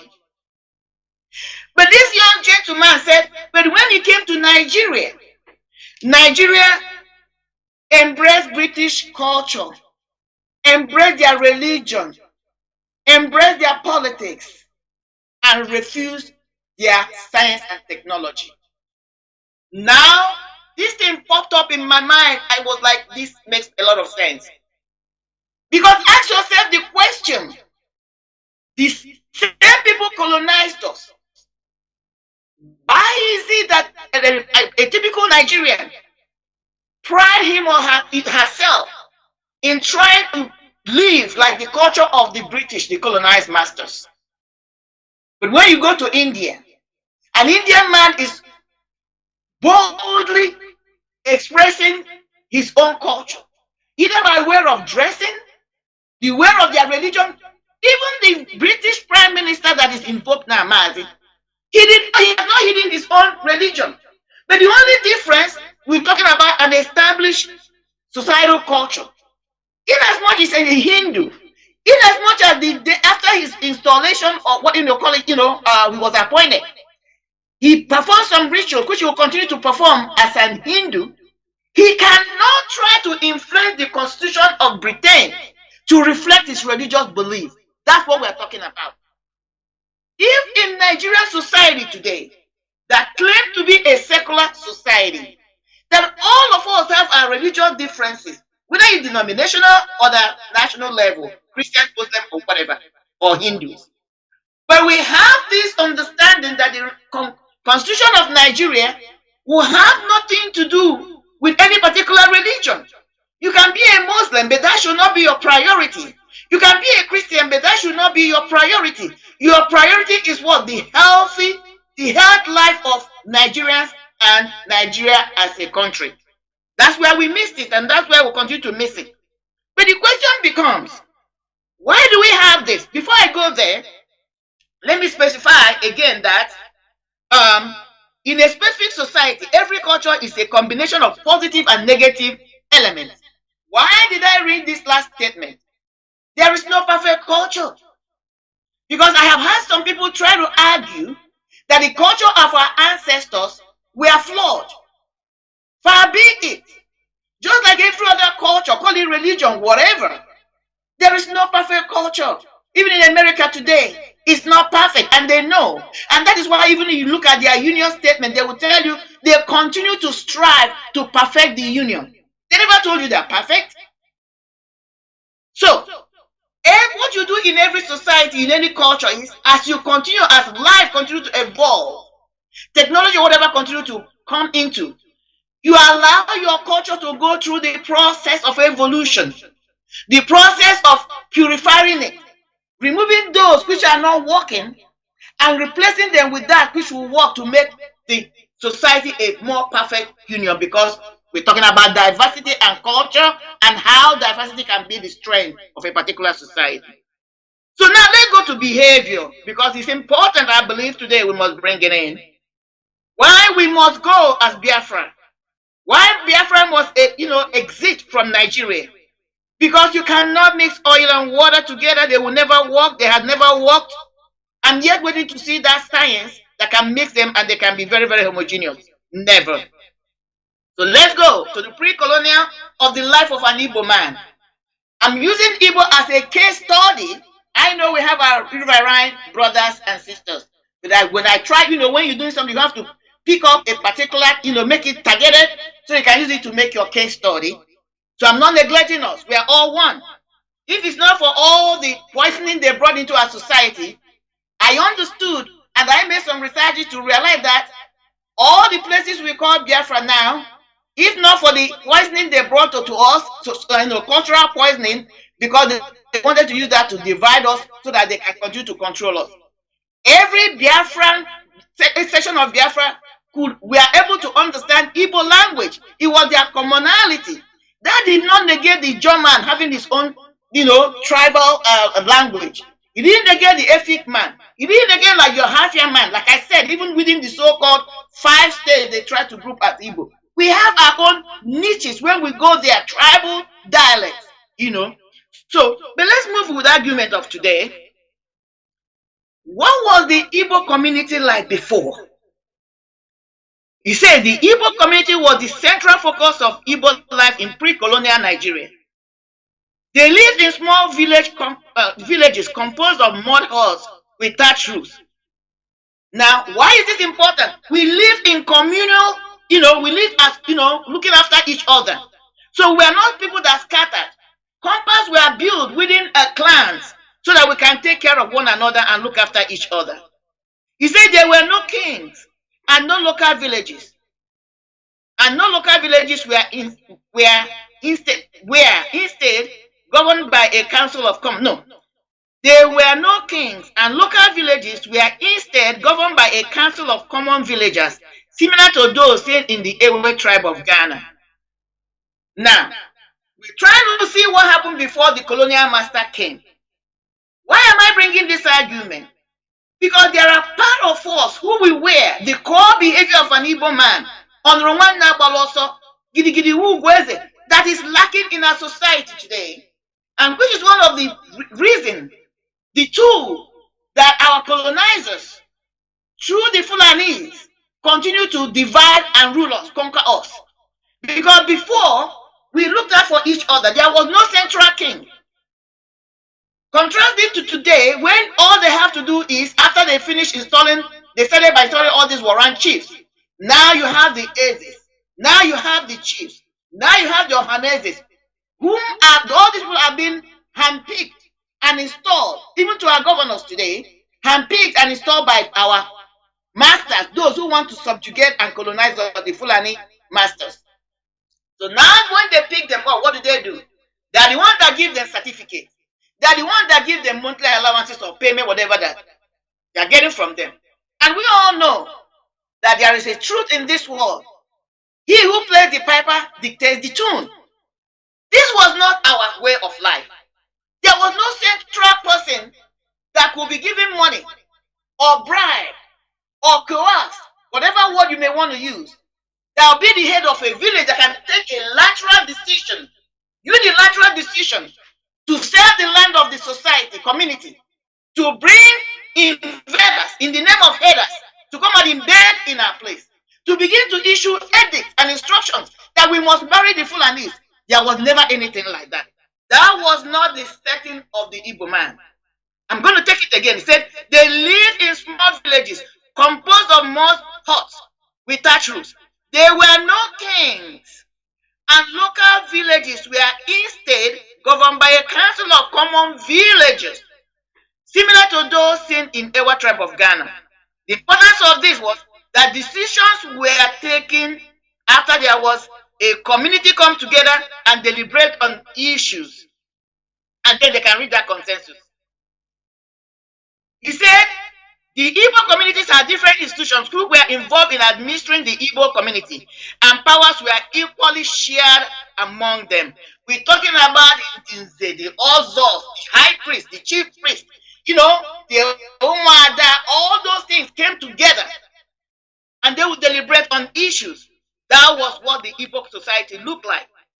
He said in conclusion, the Igbo pre-colonial political system can be safely said to be similar to the modern republican system of government in which the people are governed by their sense. Underline this place, my people. Let me take it one more time again. He said in conclusion, the Igbo pre-colonial system can be safely said to be similar to the modern, pay attention, what our ancestors masterfully crafted, lived, the way they govern themselves is what the modern society is trying to emulate today. Now, I stopped at this juncture to call our attention because there was a time somebody asked a question. What are the templates of what our ancestors did? This is one of them. What the modern society is trying to build today, your ancestors, my ancestors, they crafted them smartly, lived them. That was how they governed their society. But then the colonial master came with their illusion, came with their fallacy, and told them what they were doing was wrong. But what did they do? They took the same template of information, went back, repackaged it, bringing it out to teach us how to run a republican system of government, which our ancestors had. He said the Igbo man are made up of some of the most illustrious and industrious people in Nigeria. But what are they trying to do today? Turn us into Alamajiri, which is not part of us. Telling us through the religion they brought to us. Because the religion our ancestors practiced, I'm not even going to spiritualism. Let me stay on religion. The religion your ancestors, my ancestors practiced, encourage us that hard work is what pays. When your hands are dirty, then your lips can be greased. That was what the religion taught us. That was why you see a young man, either he was learning crafts, or he was going into apprenticeship, or he was in school. Proudly so, of course. That was how we competed with each other. There was no religion on the ground then that encouraged them that you don't have to do anything. All you have to do is to go to a place you call a church, sit down there 24 hours, pray and fast, and then money will be transferred into your account. There was nothing like that. My ancestors believed that when you were sick, you go to hospital. Whether it was a local hospital where the traditional medicine men will prepare some herbs and concoctions and give you, get well. They never frowned or they had nothing against the modern hospitals.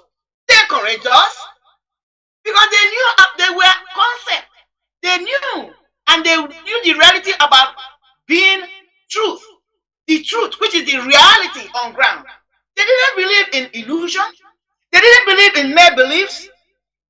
In fact, we have an adage that says, they believed in practicality.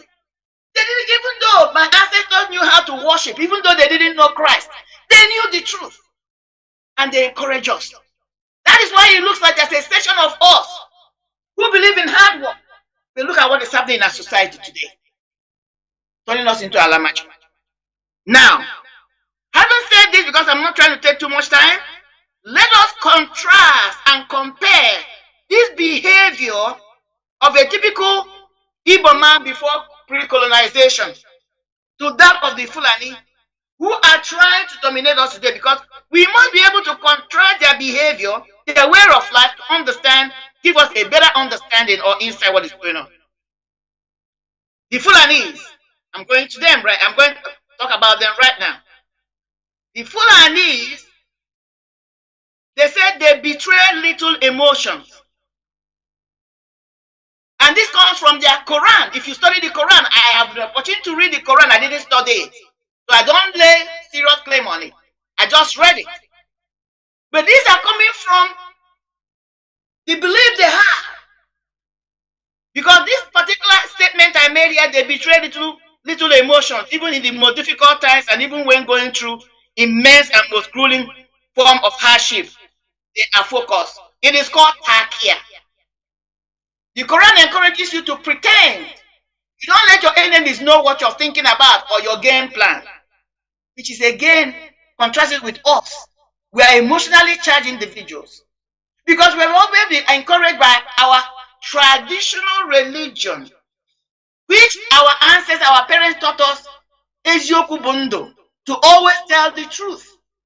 I'm not going to credit this to Christian religion because Christian religion is a lot of deception. All religion in total, whether it is Muslim, with all this organized religion, is about deception. Even the traditional religion, when I invoke the way of our ancestors, that was the spiritual aspect of what our ancestors practiced. So I'm not giving any credit to all these charlatans that are claiming to be traditional religion today. No, far be it. Because when our ancestors truly practiced what I call spiritualism, the argument or your behavior was not based on what human being would do to you. It was based on what the ancestors or the spirit will do to you. So when you are acting, you are not acting because you want to impress anybody. You are conscious that when you lie, Allah will hold you responsible. Elu will bear witness against you. That was what checkmated the people. Why am I making this clarification or distinction? Because in Christian religion today, even in Muslim religion, all this organized religion, people will be lying blatantly. Even right from the pulpit. You ask yourself, do they really believe in what they're telling you? If they truly believe that God is all powerful, I'm not saying God is not. Why are you lying? The way you know that God can see you, that tells you they don't even believe in what they're preaching to you and I.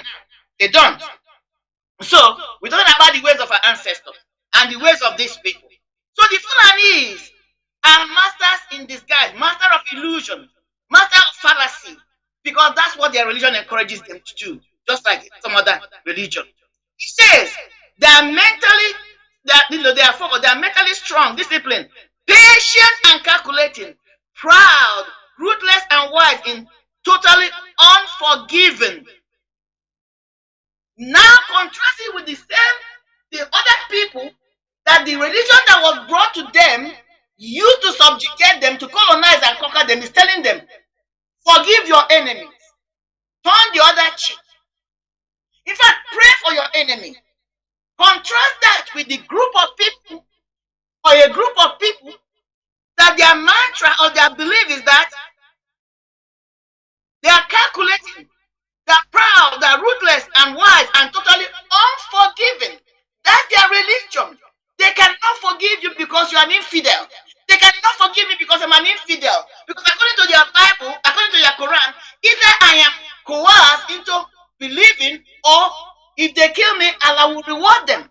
They contrast it to the Christian religion that says, I'm not talking about the Torah, I'm talking about the Christian religion that tells you when you are slapped on this cheek, turn the other cheek, so that your reward will be in heaven. Because that's the colonial masters' game plan. Because when they came to colonize you and I, they did not preach that section of the Bible. It was after the colonization they are using it to hold you and I down. Let's move forward and explore two things about these people we are dealing with, the Fulani. He said they have long memories, never forgetting a friend or a favor, and never forgiving an insult or a slight. But the Bible tells you, forget and forgive your enemies.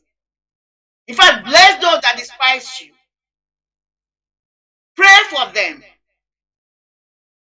Look at the people you are dealing with. It's opposite. This article here said most important of all is the fact that they overwhelm and conquer very slowly and incrementally, and they do so primarily by infiltration, assimilation, and guile. I saw a news on Facebook that now most of the Okada riders and Keke riders are Fulanis. They are coming in. They are using infiltration, assimilation. They have infiltrated us by coming into our communities. Now they are assimilating with us, picking up the same craft, the same trade we are known for. They speak our language. And mostly, community leaders are aware. But because of gullibility, because of what they will benefit, they are keeping quiet. They are allowing it. They're encouraging it. Because there's no way this large number of Fulanis will come into our society because somebody is running the park. Somebody is head of the town. Somebody is responsible for the motorcyclists and the keke people. Who are these people? How are they operating that nobody knows? It's called infiltration, assimilation, and guide. Now, let's see how they behave. He said it is only when they are fully entrenched and empowered, and when they have totally won the confidence of their host community and infiltrated them, that's when the sword is brought out and the most extreme form of barbarism and violence are employed to achieve their objective. Biafrans, pay attention to this place. They are now infiltrating our society, communities, assimilating with us, speaking our language, probably charging cheaper than the original KK people when our people were doing it. They will charge you less. So we encourage it. Oh, the houses are charging, they're stupid. They're charging us lesser. No. Two things are going here. They're trying to gain your confidence. Number two, they are using this particular trade to know the nooks and crannies of our society. Remember what Obadiah said. When they finish with the pushes, they're going to come into the city. Is that where we are? A question that must be answered. By then, if you threaten our communities, trying to assimilate, is that the second wave of Obadiah? May his soul rest in peace. Told us. Is that what it is? I don't know. That's the question we must answer.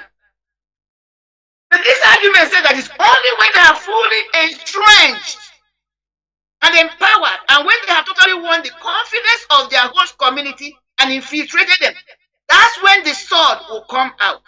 We must remember that the one and the only objective of the Fulanis is to do what? Colonize us. Colonize us. Because they have no place they can call their home. Starting from Guinea, starting from Futajello, they don't have a place. So they have been wandering, looking for a place they can call their home. And for some reason, and I believe we all know some of the reasons, because of the vast mineral richness of Nigeria, Nigeria have been their target, starting from Otmondanfodio. They set their eyes there. Another behavior they are bringing to us, because one must ask the question, how come now that the Fulanis are the ones taking up the trades that our people are known for? We must ask this question. Because our people have been confused and confounded by this new religion that has made us to be lazy. Or you go to the traditional healers of today, they call it boutique. A young man that is not interested in going to learn a trade. A young man is not even interested in going to school. Even when they go to school, I'm not blaming them because there's no threshold. There is no work. There is nothing. Even the young man who goes to learn, when he finishes, there is no money to establish or start his own business. I am not laying the blame squarely on them, but I'm trying to highlight what is happening to us, the devastating effect of the systematic weapon, which is the soft approach that the government of Nigeria is using, create us this, cement all these platform thresholds, so that when people are frustrated, what do? They begin to abandon, because now in our society, as Biafrans, as Igbos, we have left our traditional culture, which is why we are saying we must go back, where it is not about your money, it's about your name. We must go back there, because this, what we have seen with our politicians, our ministers, even our traditional healers, is about boutique, about money. You are now not being looked at in the society as somebody that it matters. The only thing that matters is how much you have made. I'm accusing all of these entities that are called out. All the both the traditional and Christian religion or Muslim. Everywhere, all this are affected. So now, why are we allowing them to come in and take up these things? We're encouraging them to penetrate. It's going to be a matter of time, and they will unleash their terror. They must unleash their terror because that's their only goals. Meanwhile, we are busy chasing money. We're not even getting the money. A typical example is what? The new money they printed has revealed a whole lot. The indigenous people, the citizens, cannot go ahead of this money, but the terrorists have the money. The argument becomes, how did they get it? Because the government is enshrined in everything that is happening. They are the master planners. Okay? So what have they done? Our young men, instead of going to school, learning trade and other things, because now this concept of TK or what matters is how much money you have done. They are slowly turning us into Alamajiri. I'm going to stop. I'm going to end when I finish making this argument because I have a lot I'm not going to be able to bring today. What do I mean? What is the concept of Alamajiri? Let's look at it. It's an Alamajiri system of education. It's a traditional and non-formal system of education which derives its curriculum from the Holy Quran and subjects its learners or people to roam about the streets begging for alms, food, and render menial laborer to the teacher known as Malam as a means of survival. This is what we're beginning to experience in our society.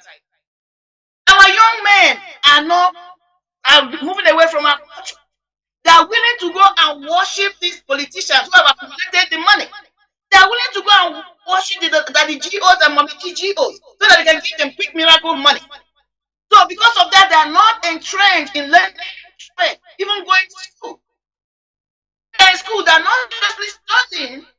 A typical example, which is shameful to me when I watch it, a young woman talking about, I graduated from school finally because of what am I, whatever. I'm not going to call the name. Shameful. That was not our pattern. The story would have been, I studied so hard. Thank God I have graduated after burning the midlife candles. Thank God I have graduated after studying so hard. Now I can be proud to call myself a graduate. No. Now, because the culture has shifted and we are watching it going, killing us. Somebody can proudly come out on public social media talking about how she used her body. What has God got to do with such an immoral act? But I didn't hear anybody that claimed to be a defender of Jesus Christ. Because that's blasphemy right there. Because these two elements, God and using her body, should not be in one sentence. That's not my argument today. That's for another day. So what I'm trying to say here is this. They are gradually turning our children into Alamajiri. We also, when Soludo went to the head bridge, those were our young men. Those were our children. Sleeping outside in a dumpster, in a landfill area. Coming out in the evening and robbing people.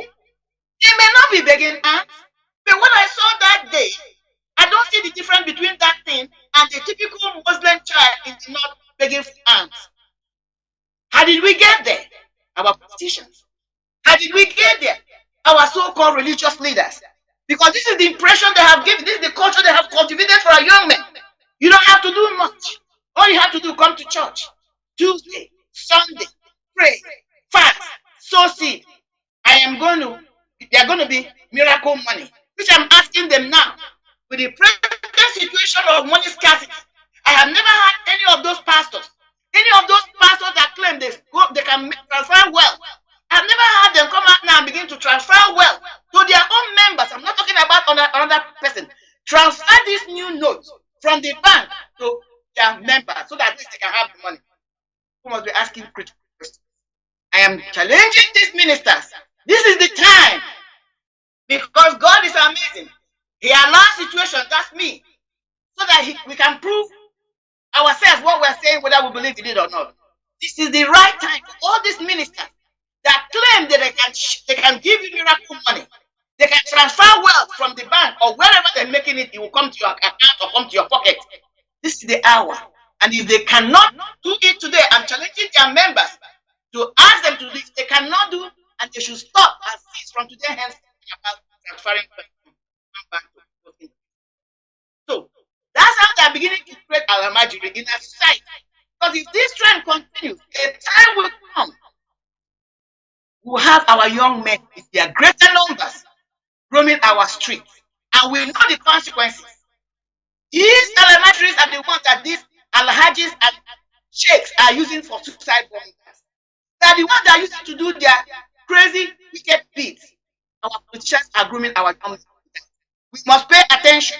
We must rise up and condemn, not just verbally, and challenging all the so-called religious leaders, those who defend whatever. This is the time, this is the moment. We must rise up and defend our youth. They are the engine hall of our society. We cannot allow them to this culture that has shifted from where we were, where hard work was rewarded. The colonial masters came, began to disrupt by rewarding criminals, making them warrior chiefs. Now the next phase is trying to make our young men Alamajiri. It must be stopped. It's an outrage that we all must stand up and defend and save our young this kind of culture. I'm going to use it now. I start talking about there were I know, and even I have many more things to say, but we are not going to finish this topic today. I'm telling you, till next week, which we are going to finish it, or we are going to talk more about it. Now, I'll conclude by saying, because time has gone, all this worry, remember we are talking about upholding our values, the fundamentals of real peace and unity. That is the topic of our discussion today. I'm going to conclude by saying, all these warring Christians of Europe came and scrambled to establish their different versions of Christianity in our land. Now, the question is, how do you think that there will be peace and unity when our people are receiving orders of conflicting religious ideologies of different European and American countries? How do you think that we could build solid ideological institutions based on these warring ideologies of Christianity? We shall only continue witnessing chaos and disunity until we go back and uphold our natural values, until we restore our nation of Biafra, institutionalize our values as the bedrock foundation, just as others did. This is where I'm going to stop, so that we can open lines, go into break, few minutes break, and open line. I don't know whether you have just 1 minute, anything to say, talk more, please, so that I will go into few minutes break. No, Mazi, I'll come at the closing argument. I think I have a whole lot, but okay. We have to continue. We have to put a time cap on it. Of course. We continue to go as we are being excited and being provoked until we exhaust what we can, the exhaustible. So I'm going to yield and then come back at my closing argument. Of course.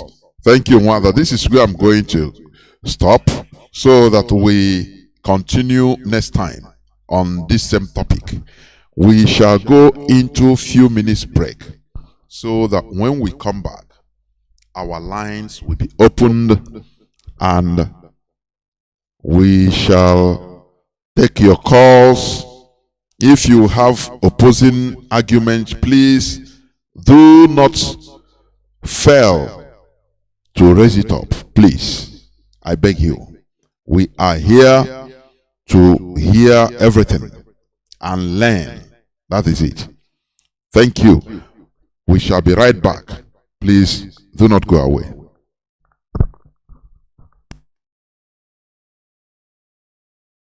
In her.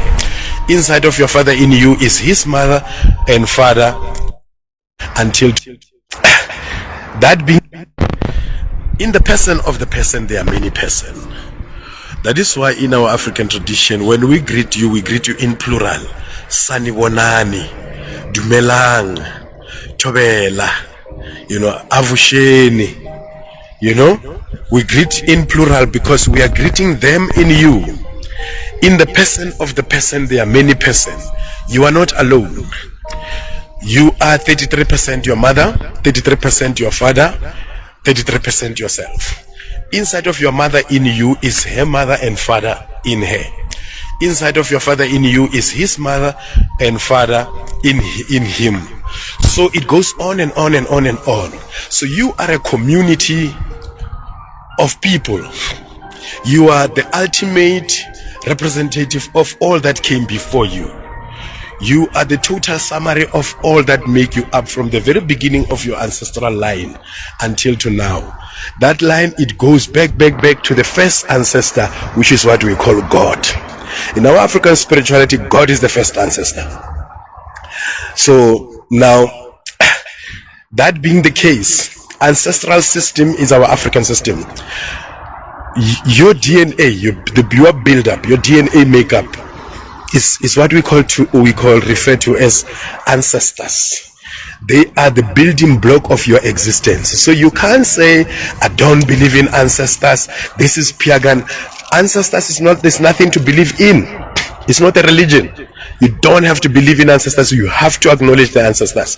So there is no such thing as ancestral worship, like most European sociologists and anthropologists and scholars have came here and said, we Africans, we worship ancestors, we are engaging in ancestral worship. We don't have such thing.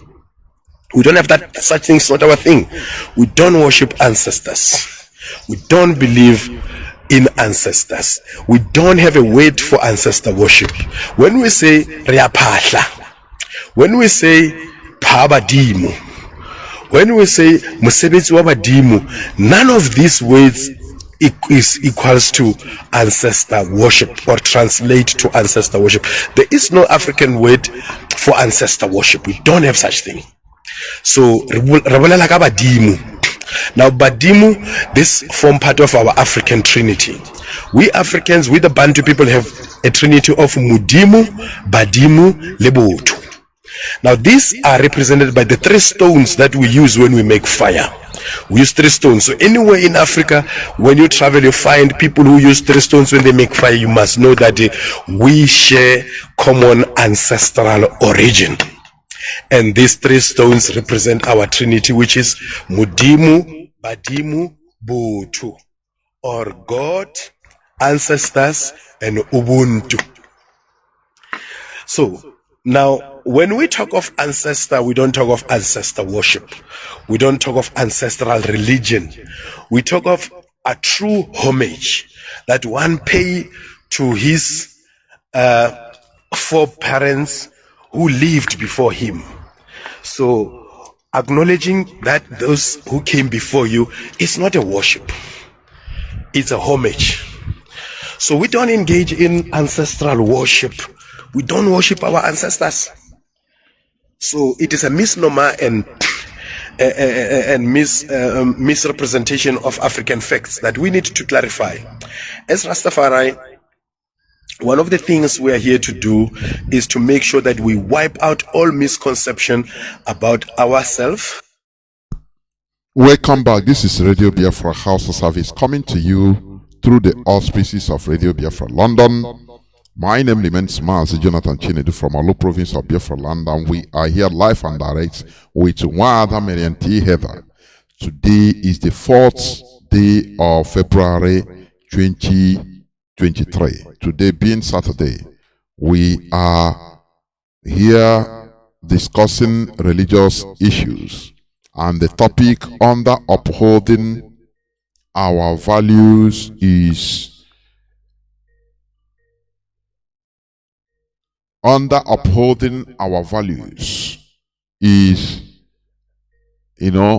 fundamentals to real peace and unity. Fundamentals to real peace and unity. That is what we are talking about. I don't know whether I have to bring you in. I don't know. The thing is ringing. I cannot even know. It's not showing where to bring you in. But we must continue. Now, our lines are now opened, please. Our lines are now opened. Our direct line is +1 213 328 6224. I repeat, +1 213 328 6224. Our WhatsApp and Signal line is +61 405 142 547. I repeat, +61 405 142 547.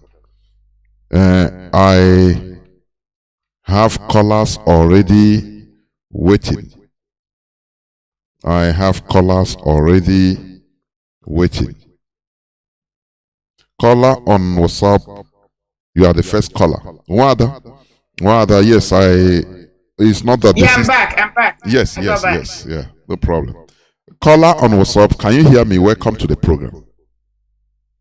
A very good evening, Jonathan. There, welcome to the program.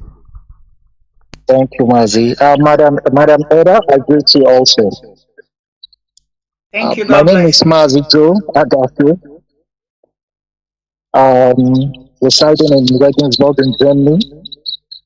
And Mazi, Mazi, are you the person that is furnishing me some things? Is it you? I am E. There, Mazi. You're welcome, Mazi. You're welcome. You're welcome. Go on, please. Okay. Mazi, I'm going to come from, I'll be coming in from two places. The first one is the importance of history in a struggle.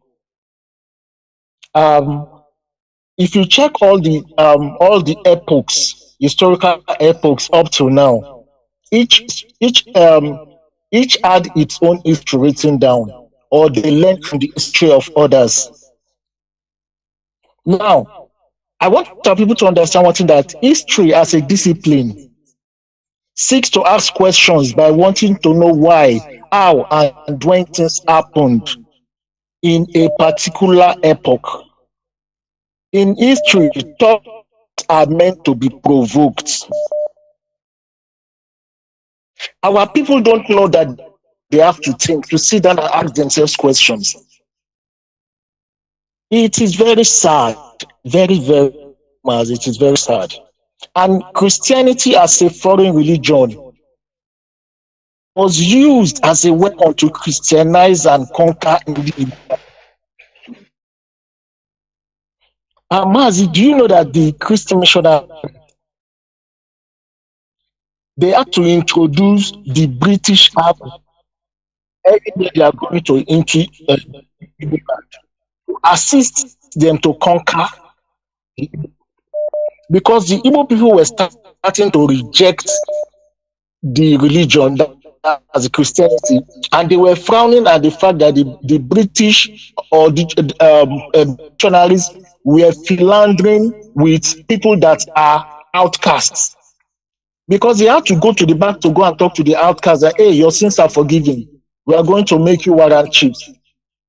That was how they started coming in, and our people. Of course, Mazi, let me elaborate. Mazi, let me elaborate what you said. Yeah, I'm with you. Yes, can you hear me? Okay. Yes, I can hear you. When what happened when they came, the missionaries came. What you call the outcasts are the criminals in our land. Ndi merala. Yes. That is so that people will understand it, so that they will not misunderstand. Start saying that, oh no, we have outcasts, this and no. Ndi merala, people zruoshi, ndi dinyere wunye onyozo, ndi zruoshi one way or the other. The missionaries now brought them because they know that they are disgruntled, they are criminals. They brought them together and said, no, instead of them going to Kwanala, as our tradition requires them, or to take the punishment, they found solace in Christian churches, in Christian missionaries. Yes. Now they brought them together and said, no, your sins are forgiven just as you have confessed. Very easy. Now they turn around, baptize these people, use them, and turn around to castigate the people, the real people in our land, the upright, righteous upholders of our traditions. They now start calling them, these are unbelievers and Gentiles. Chino Achebe said things fell apart. That exactly is what they use, and that is exactly what has been happening till today. Go on, Maz, please. Exactly. Okay, now, the missionaries were the first to venture deep into our Igbo villages, and their ignorant and biased opinions of the Igbo ways of worship were, it was set into for the British ambition to rule and to decimate Igbo religion. That was then the missionaries also because our Igbo religion was pacific.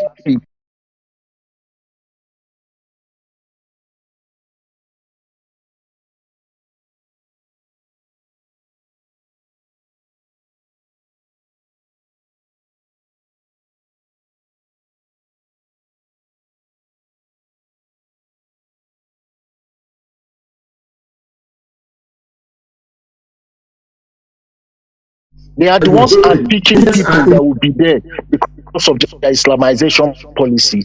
Our people should understand one fact that religion nor Christianity has never done us any good.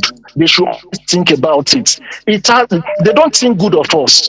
The Pope in Rome is thinking of how he will save his Caucasian brothers in Ukraine. Meanwhile, he's telling our people to be contributing money for Ukrainians. Our people are hungry. They don't even have any way to cash out money from ATM machine. But today is Saturday. Tomorrow they will go church to go and pay tithes. They will have money to go and pay contribution in the church. Mazi, our Igbo people, they need to reset their brain. They need factory setting. Thank you, Mazi. And what you are doing also is part of it. Is the factory setting we are doing. In the Mazi. Thank you very much. Udo Drege. Thank you. I have a caller on signal. Mazi, caller on signal. Can you hear me?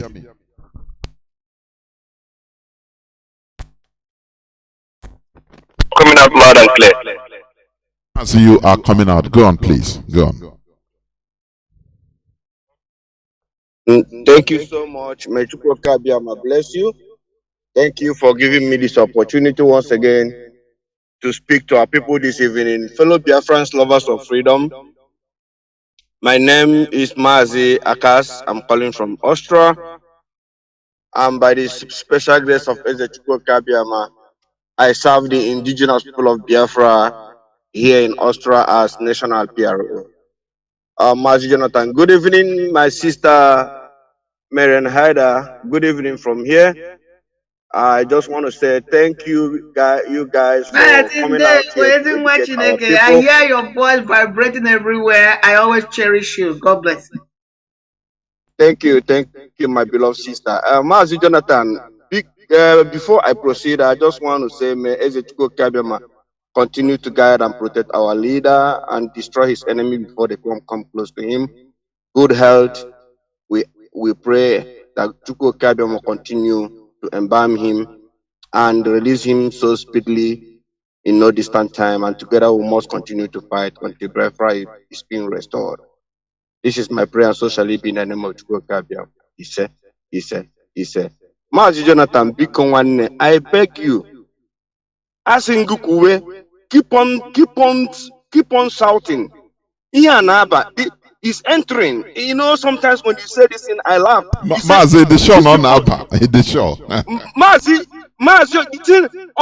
he's thinking. Believe me, I know what I'm telling. The minds of our people has been changing. I do confront most of them. I do make most of them. They are listening. And you know this thing they did to our people, Mazi. This thing, some of them have carried this thing up to 50 years, 60 years, even some 40 years. This is why somebody can ask you who is your ancestor. You begin to imagine. So it's not today's issue, but the mindset has changed, Mazi Jonathan. Believe me. And we must keep on educating our people. This is what will lead us into Biafra, because without us knowing these things, even when this Biafra come, you will see these people will carry this mentality of what the white man brought to us to use. They will arm some of them to come and fight us. Believe me. And they are ready to take the crown of a foreigner to come and kill his own brother, because you are telling him that this way you are going is not the right path. This is why we must keep on educating our people on this right path. Though it pains, most of them, when you are saying it, it is like as if their intestine is turning upside down. But at the end of the day, when you take it up, you take it down, you tumble it, anyhow you do it, these are the truth facing you in front of you, and you cannot run away from it. This is what we say here on Radio Biafra. This is where we worship. This is where we educate ourselves. And I used to say, Mazi, I don't know, I will beg you, maybe even if it's 2 times once in a week, or find a time to educate our people the importance of every coordinator to be listening to Radio Biafra. Mazi, I'm telling you this, most of our coordinators that are misbehaving today is because they don't come here to equip themselves as a leader. That people are under you. You're supposed to be equipped in Radio Biafra so that when your people ask you questions, you will know how to answer the question you are going to Mazi, can I interject here? Let me tell you, we have to be lobbying. IPOB has grown. It's no more like the time when you don't see, the time before. There are few people, or there were few people that you don't see the right people, so any person can be a coordinator or any principal officer. This time around, we must continue to lobby that every IPOB official must be vetted, real vetted, including your belief system. I'm telling you honestly, it's very important. Because some people will become weak links. I'm going to talk about this. Weak link, soft spots for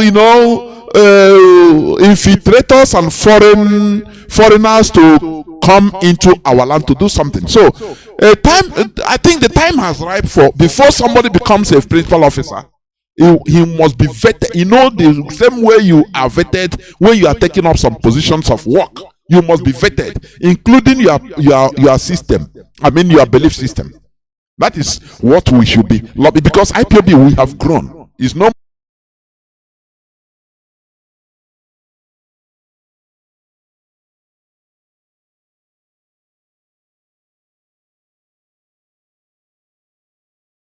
go. So Mazi, thank you so much. I will beg you, my beloved brother, to come here and educate our people and make it mandatory. Every IPOB coordinator, you must come here because I have never seen a student who don't go to class and at the end of the day you will pass your examination. It is impossible. It is not possible. So this is why even you see some of our coordinators today, most of them don't know their left and right. Because you see that they are working, they don't even have time to listen to pre-broadcast. They don't even, but they are ready to go to social media to go and take nonsense. And Mazi Nnamdi Kanu told us that here on Radio Biafra, anything you don't hear from Radio Biafra, it is not correct. You can go and damble yourself in social media, but at the end of the day, come back to the root. When you listen, when you learn from here, you can be able to articulate, you can be able to take A and B, jam them together, and you get to the right answer. And a coordinator should be somebody that is upstairs, can be able to defend anything, and defend this Biafran struggle to the extent that nobody can defeat you in anything argument concerning Biafra. But some of our coordinators are weak because of this religion of the thing, because of their Jesus.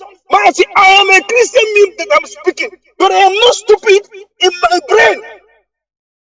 Nobody is saying that I see you here that you shouldn't go to church or you shouldn't do what. But use your brain, and know when these people are asking you for you to go and do nonsense and begin to cast your ancestors and tell them die. As if the same people who are asking us to pray to kill our ancestors, them to die. But they brought us Virgin Mary. The idol, they put it in the Catholic churches. Mother Jesus put it every day and ask us to come there and bow our head, praying to something that we don't know. You see, when you use your brain, when you come here on Radio Biafra, and believe me, Mazi Jonathan, you go home or you go to bed and sleep like a baby. Because all those things they used to brainwash all of us, you have a sound mind to know how to deal with any idiot that bring this so-called Christianity they want to use to bamboozle destroy our own. They told us that our ancestors are this, they are bad, they are that, but the same people still come and took everything they learned from our ancestors Turn it upside, bring it again to come and teach us and say that one that wrote it down for us. When we are saying this, Ndewo many Mazi. people don't understand. Mazi, because keep on preaching this gospel. Mazi, believe me, it can only hit you today. The next day you will see the same person who say, ah, no, but we must continue. May Chukwuka may bless you. And Nigerian government must release our leader, Mazi Nnamdi Kanu. They must release him because our people are running out of patience. Of course. May Chukwuka may bless you, and my sister Haider, may Chukwuka may bless you guys. Thank you, Mazi. Ndewo. Udodrege. Caller on WhatsApp. Can you hear me? Welcome to the program. Caller on WhatsApp. I can hear you, Mazi, Jonathan Chinedu, my Ndewo. fellow brother. Can you Udodrege. hear me? The whole world is hearing you. Go on, please. Udodrege. Udodirege nwa Chineke. I say, may Chukwuka Biafra continue to bless you, Mazi Jonathan, and then Wada Marien Haider, for the gospel of the truth that you people are preaching for the awakening of our people, not only Biafrans, but entire Black Africans. I remain Mazi Mirimalugo from United Arab Emirates. My fellow good people of Biafra and the Black Africa at large, because this gospel of truth is awakening of Black Africa to know our roots. Our ancestors used to say that truth is life. Ezoku Bondo, truth is life. When you know the truth will set you free. It's because of Black Africa refuse to face the truth or face the reality. That is why Black Africa is suffering. There is no any good thing that somebody will call this hello platform or call our radio Biafra now and they debate and say this is the good thing that Christianity bring to Africa. No one will call both the so-called Reverend Father, the so-called Bishop, the so-called pastors or whatever they call themselves. No one will be bold now and call and they debate for the hearing of the whole world to tell us the good thing that Christianity bring to Black Africa. Only things that I know that Christianity bring to Black Africa is hatred, discrimination. This is what Christianity bring to Africa. Hatred, discrimination, and cowardness. So, Mazi Jonathan Chinedu continue your good work. And then one Marien, and then all our preaching is centering on Abba. You have waked millions of Black Africa up because this gospel is not only for we Biafrans. It's for Black Africa at large. You have waked a lot of people up. Please don't go back. Deep researching. Deep researching, my dear brother. There is no back to go to. We have no back. That's the thing. And just to add under a few seconds what our brother said, you know, because I used to hear people saying that Christianity brought education. No, it's lie. This is something. Now I ask: is it the way Europeans came to Africa? Is the way they went to Far East?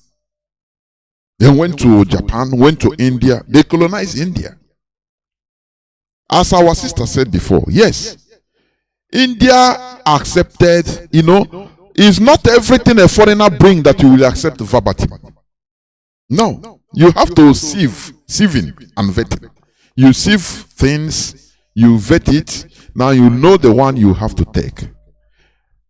Japan vetted and took only their modern weaponry, modern technology as of that time, and blocked every other thing.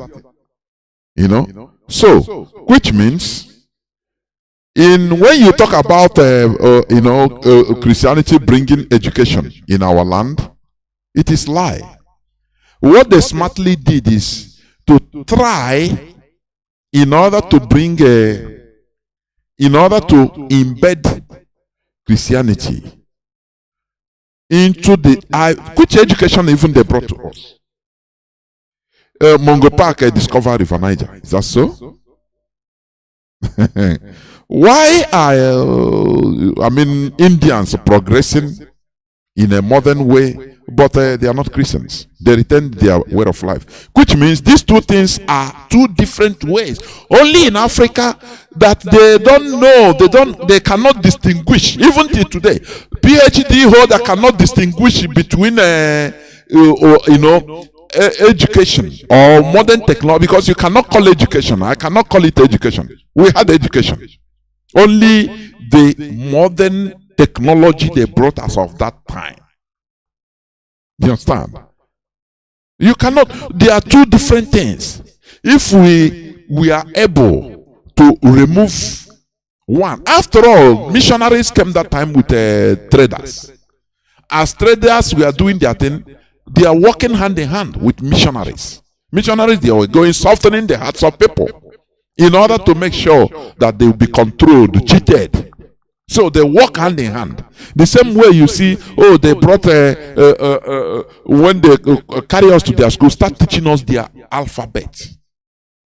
And we must, our people that time must do nafana, learn how to do all these things. Is very smart. You have to distinguish the line. You understand? So that is what I will say on that. Caller on, caller on signal. Can you hear me, Mazi? Welcome to the program. Caller on signal. Yes. Jonathan, can you hear me? The whole world is hearing you, Mazi. Go on, please. Jonathan,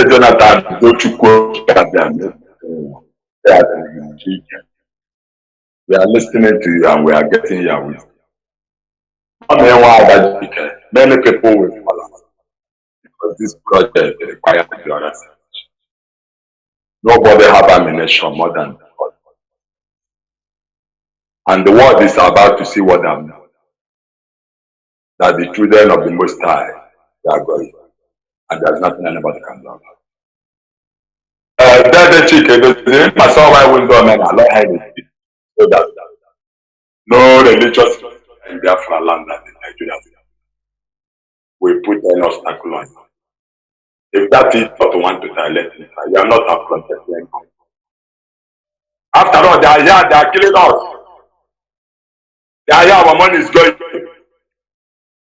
What we are about to face, no generation has faced before. What we will succeed. Chukwokia is there. I'm going to Psalm 37 from verse 1 to 10. Very important. The destiny of the wicked and the destiny of the good. And verse 35 and verse 36. Where is Abacha? Then and this land will eat. Everybody that will not appreciate the effort of our leaders. Nobody will be except the release of our leaders. Look at him because I pay Psalm 119 there. The law of the Lord. Our window men and the Jonathan, I stake my life for your platform. All your effort, mommy was there. Every effort of every IPOP have four. Those that are called by the Most High to restore His kingdom down on this earth, so that the children of the Most High will remain for me. That I stake my life. You say Biafra. Instead, Biafra will not be a start. I myself for situation and one full move. I put on I will not pass area.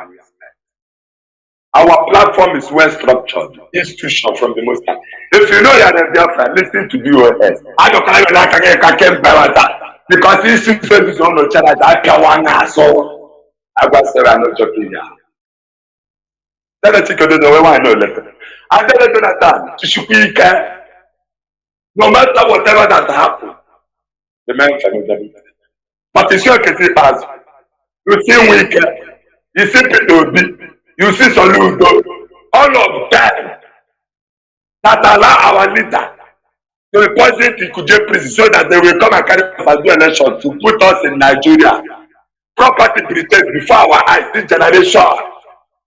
Now we never go afraid. And all of us will die here. And that's what we will do. Come with the prayer we will say the Lord God. You say no more. No more. Mazi, let me interject here. Come, you can. When Agwanam give several times, when if private problem with the stop making this case. People don't even. People have been asking. Mazi, you know, and here you don't come to threaten. We are past that stage, please. You get this radio Biafra millions of people of the reasonable. Please. You know how to talk. You don't come here to threaten everybody. Even the other time I had you threatening Joe Biden. I'm saying, oh yeah, let me because I've talked to you in private, but I have to confront you in public. We are no more threatened. We are here in a emotion. You don't come here, start threatening everybody. People never know. You know, so it's not good. You come, you talk, go forget, stop threatening people on air. Stop threatening people. The other day, President Biden,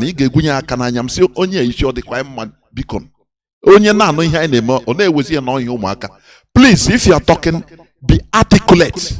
Wait to the articulate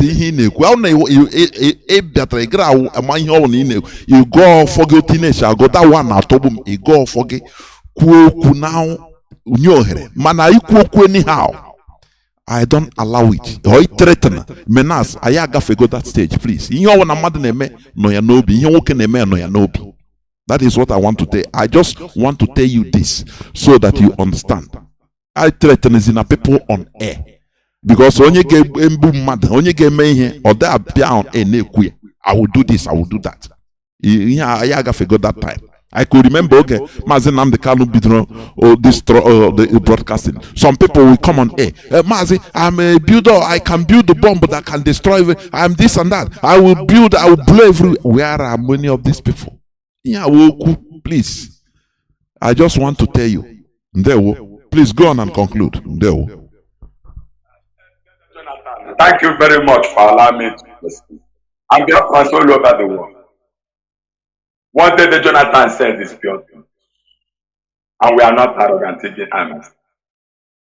But I want to assure the whole world that we Biafrans, no matter whatever that happens, Biafra with them. I saw what I when I said I'm not arrogant. Of course. At the end of all this as well, you will see where it will end. Jonathan. There, talk again, offer. I'm not the no prophet with it. I'm telling you, I know what I'm telling you because by the time you will know where I'm putting at home, you will see it. I'm not threatening anybody. I will not believe you.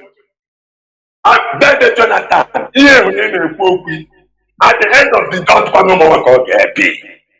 by then, I'm telling you. Water. All I do is make. The man who feels that I think I can just come down. I don't come out. I don't know. When I'm talking about you, but I will not care. Why can't this lead our leader? And they say that we are afraid. We want to show that we are not. If you don't want us to, that after all is in America, giant. The whole of how we are suffering here. You don't know. And he's dealing around here, killing Americans. This and that's against them. Everybody die. That's what the threat. I want the threat. I want to look at the nonsense. I'm sure. Doesn't have the Kanu on the court. That they are stupid for this madman. And today, look at the other king. That president there. And people are making me how I shut my mouth. Jonathan, from money taken, but I come out to the level. Come on. Let me look at PhD. You guys know what I'm doing. Just everybody know which I know. And I bought that. And look at this guy. Don't see that son of them. But to go back to the president of the guy, he said that. Number one. I spent out to work the Kanu Praga Farmer. That is the last day there. Like a generation. Don't have with this occasion. Can she come out with this soon? Get 12 at the summer. I'm not telling you. I just got it up there. I'm getting the ticket to the death of the tower. No party on this. I want to threat. I'm going to work a soldier or why soldier for that. I was sitting in Jonathan. I'm following it. How much enough? We can see. I'm telling you, every history of football, clear picture. I got caught Toro. But they got before the war. Don't come at me. I never should be kind of one. If you tell them you should be, you want to look at you. I said, no, I said, nothing was moved to put a man. I'll go open up because we take good.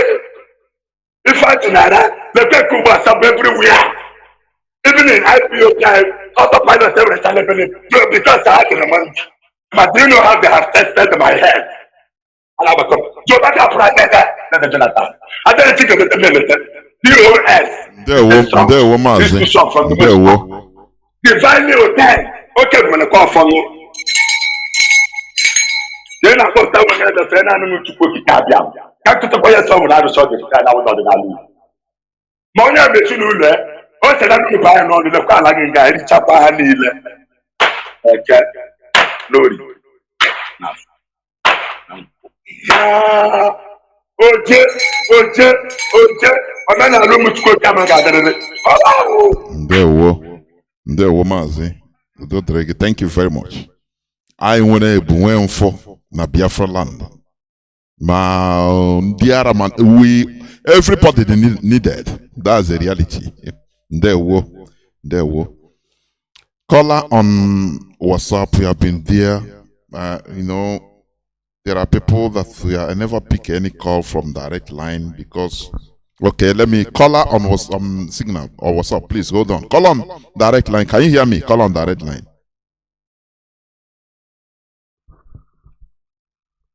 Go on. Call on direct line. Can you hear me? Caller on direct line. Can you hear me?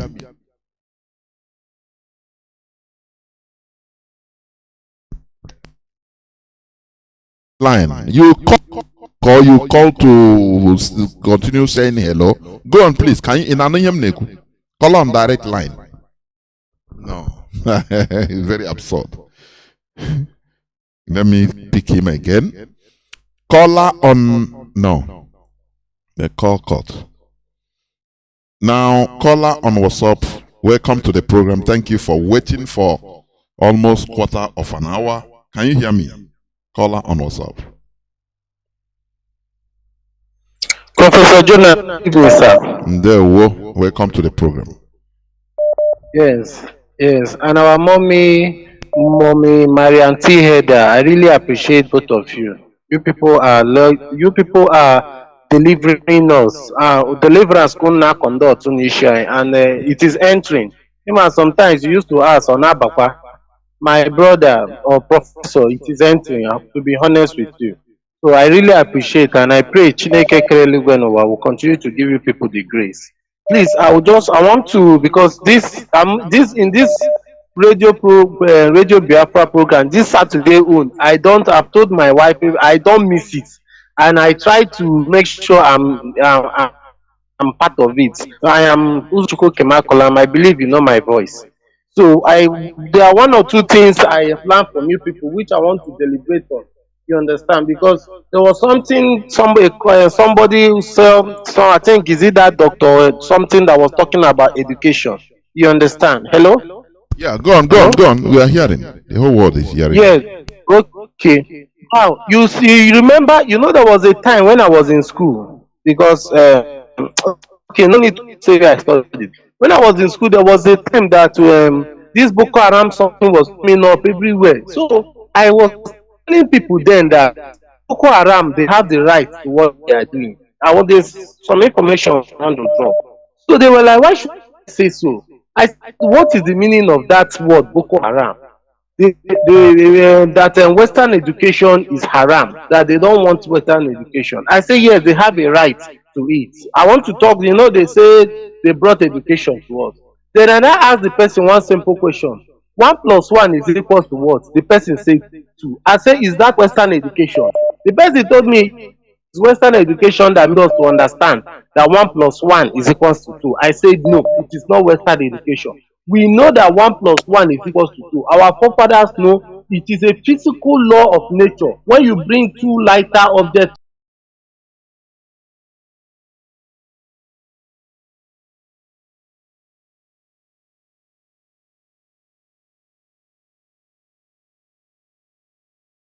said no, it is not Western education. We know that 1 plus 1 is equals to 2. Our forefathers know it is a physical law of nature. When you bring two lighter objects,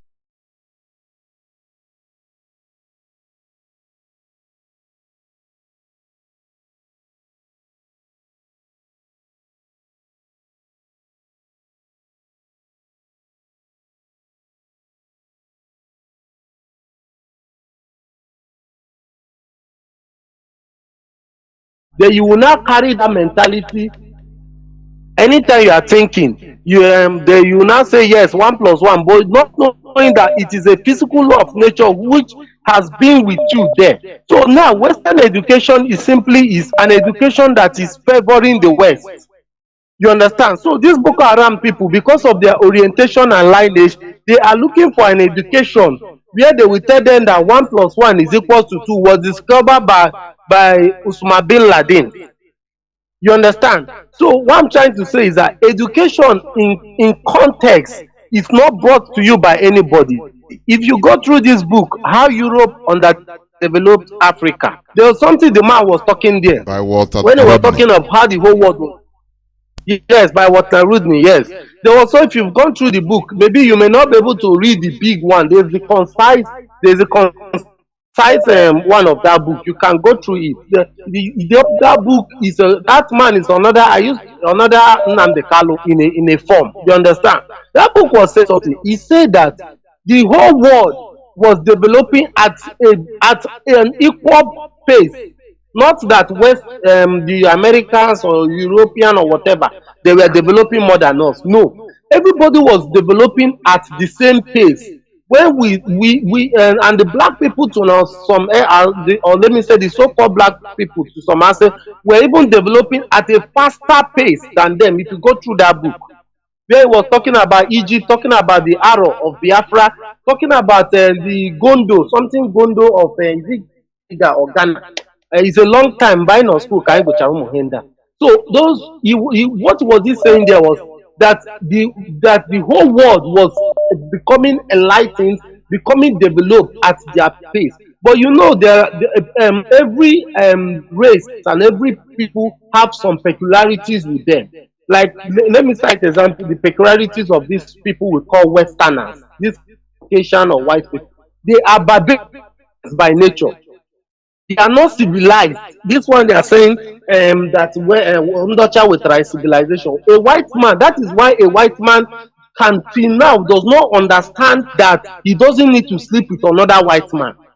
A normal white man brain, his brain cells is still finding it difficult to because he came to that realization by the indigenous Africans, by the black. We were the ones in the ancient time. If you can make your research, I thank Chineke that used to make research. You will discover it is us that were teaching these white people how to be normal human beings.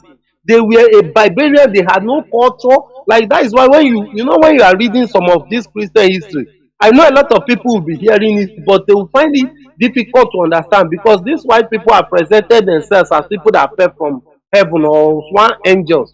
But the hello, but the truth is that these people were complete by yeah, the truth is that these people were complete barbarians. They had no culture, no custom, no tradition, nothing. It is when they started having contact with Africans that they started understanding something. That is why that is just like something that is this conquered attitude that the Igbos have now. That you see, and every Igbo man is greedy for money. Somehow he sees it as a bambo. Somehow he sees it. He doesn't know it was a consequence of the aftermath of the Biafran war.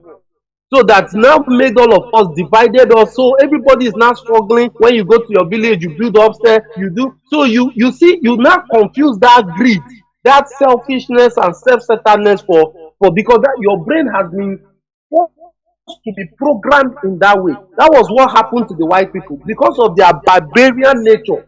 Their own, so they don't even know what is to be beautiful. They don't even know what is culture. So that is why till today, even till tomorrow, they can never understand what it means not to sleep, even though they read it in the Bible, in old King James, New Testament. Because of what it has affected their mentality.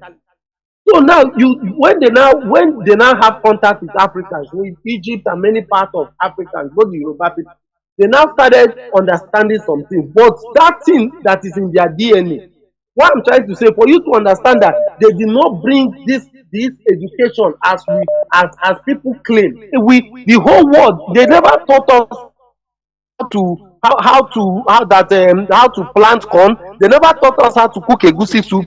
They never taught us how to They never melt taught iron. us how They to never taught us how to distill our liquor. Kai ekpetish. sir?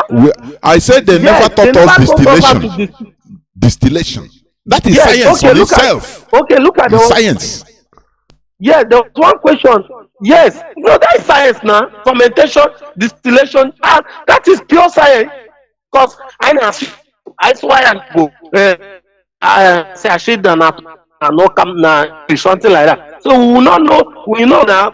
All na come na when we speak it in our dialect or in Igbo language, it will not look local. So when a white man now speaks it in English, acquire science. There was something my uncle asked me one day. Hello, my uncle asked me that we that say we went to school, nah, engineer, this one, that our forefathers that did not go to school were able to think out a technique that will make them use palm to palm front, mold it together and climb palm tree. Climb palm tree up to the top of palm tree and tap palm wine on the top and come down and give more than this technology or technique is more than 2,000 or 3,000 years. My uncle was now asking me that, okay, we now that say we have gone to school, why haven't we improved on that technology? Of course. Since our It's right. forefathers that did not go to school, our forefathers that did not go to school were able to think out that technique of using palm front to climb a tree up to the top and tap and wine. More than 2,000-3,000 years, but for almost 100 years now, or more than 100 years, we have been going to school. Why haven't we been able to improve on that technology of our forefathers? And he's I right. couldn't answer that question. Right. Yes, He's right. no, I tell you that when he asked me that question, I could not answer it. I could not. It was when I started listening to you people, Radio Biafra, I started understanding why it is like that. And why it is like that is because this thing they call Western education is simply indoctrination and learning of skills. You know, like there was something we were saying today when we were talking now. They bring small truth, they now add it their own, so that they can program you to fine tune into, so that you can be, let me say for example, forcing you to learn English, so that it will be easy for them to communicate with you, not because they want you to actually learn the English. Like there was one book I read, how Europe on that, no, not that one, how in Biafra, in Biafra, Africa died. I've forgotten the caption of that book. It was written by one of our brothers in Biafra. There was something the man said. He said that they taught the black man how to repair bicycle, but they taught the Japanese how to make bicycle. I don't know whether you get the wisdom in these two statements. They taught the black man how to repair bicycle, but they taught the white man how to make bicycle. So, and they are not teaching you how to repair bicycles so that you can improve. It's so that it can be easier for them to it can be easier for them to take advantage of you. That was the kind of education. Like when in my working place, when I do engage them, I tell them that okay, that you people claim that these people brought education to us, and they never brought Christianity by force. You know, that's why I like listening to this radio, because it is like a church, a church. You people are like pastors and professors teaching us. Then we now start going for evangelism, and we start getting people on the grassroots enlightened. I have one question: that why was it that in those days, Arocha Catholic Church, they will say it is free of charge, but for you to go to that Catholic church, your child have to go through confirmation, your son has to do this, which is it not an indirect way of forcing you, for you to, or if not you, your next generation? Because by the time your child is going there, they are telling your child that your father is an idol worshiper, he's a ritualist, he's a this one. The programming is mine. Anytime he comes to the house, he will see his father as a demon, and they have already painted devil to be black in the seminary school. So but always the father looking black, looking ugly, stressed up. He will not be free the ROC and everything that is around it as the demon. So even though they did not get you as the father to succumb into that their religion, but they have getting your future, they have gotten your next generation. Is that not forcing you? Is that not enslaving you, like as you used to call it, soft method? But it's the same day we go to Japan, go to India, they will now teach them that same thing they were teaching you in seminary school, but they will not impose that religion, because they know when they impose that religion, those people will revolt. So they will not teach them, and those people will not become enlightened. And why they have programmed you to be thinking like a mumu and seeing your father like a devil, your ancestors that you fell from heaven. You all your life, when you finish your Cambridge and come back, you will end up fighting with your father. That is why you will see many of us after Agucha Okon Alabeke Nando here, when we come back to this thing, we will not join the politicians to stop to continue enslaving our people.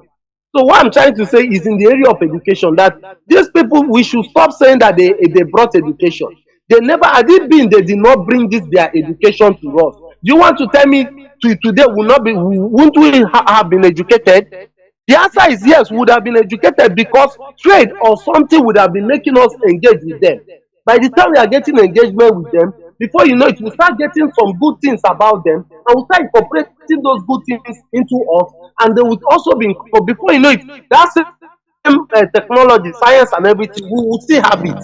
And but rather we will not be having it, it will not be indigenous to us. It's okay, look at this thing my uncle said, with all our history. By this being, we had ourselves developing. I tell you this, by now, maybe we would have produced a drone or a system that we're able to fly and be tapping that and wine, or we'll produce better ways. You see, so what I'm trying to say this thing is, in essence, is that they never brought we should stop saying that they brought this thing to us. And another one I want to drop. Mazi, please, you have said a lot. Please leave it here, please, for others. Yes, please. Okay, that are waiting. okay. Can I just drop only one, please, sir? Please, just one. 1 minute. Here. 1 minute. So I have a lot. Yes, I know. Okay, sir. Okay, sir.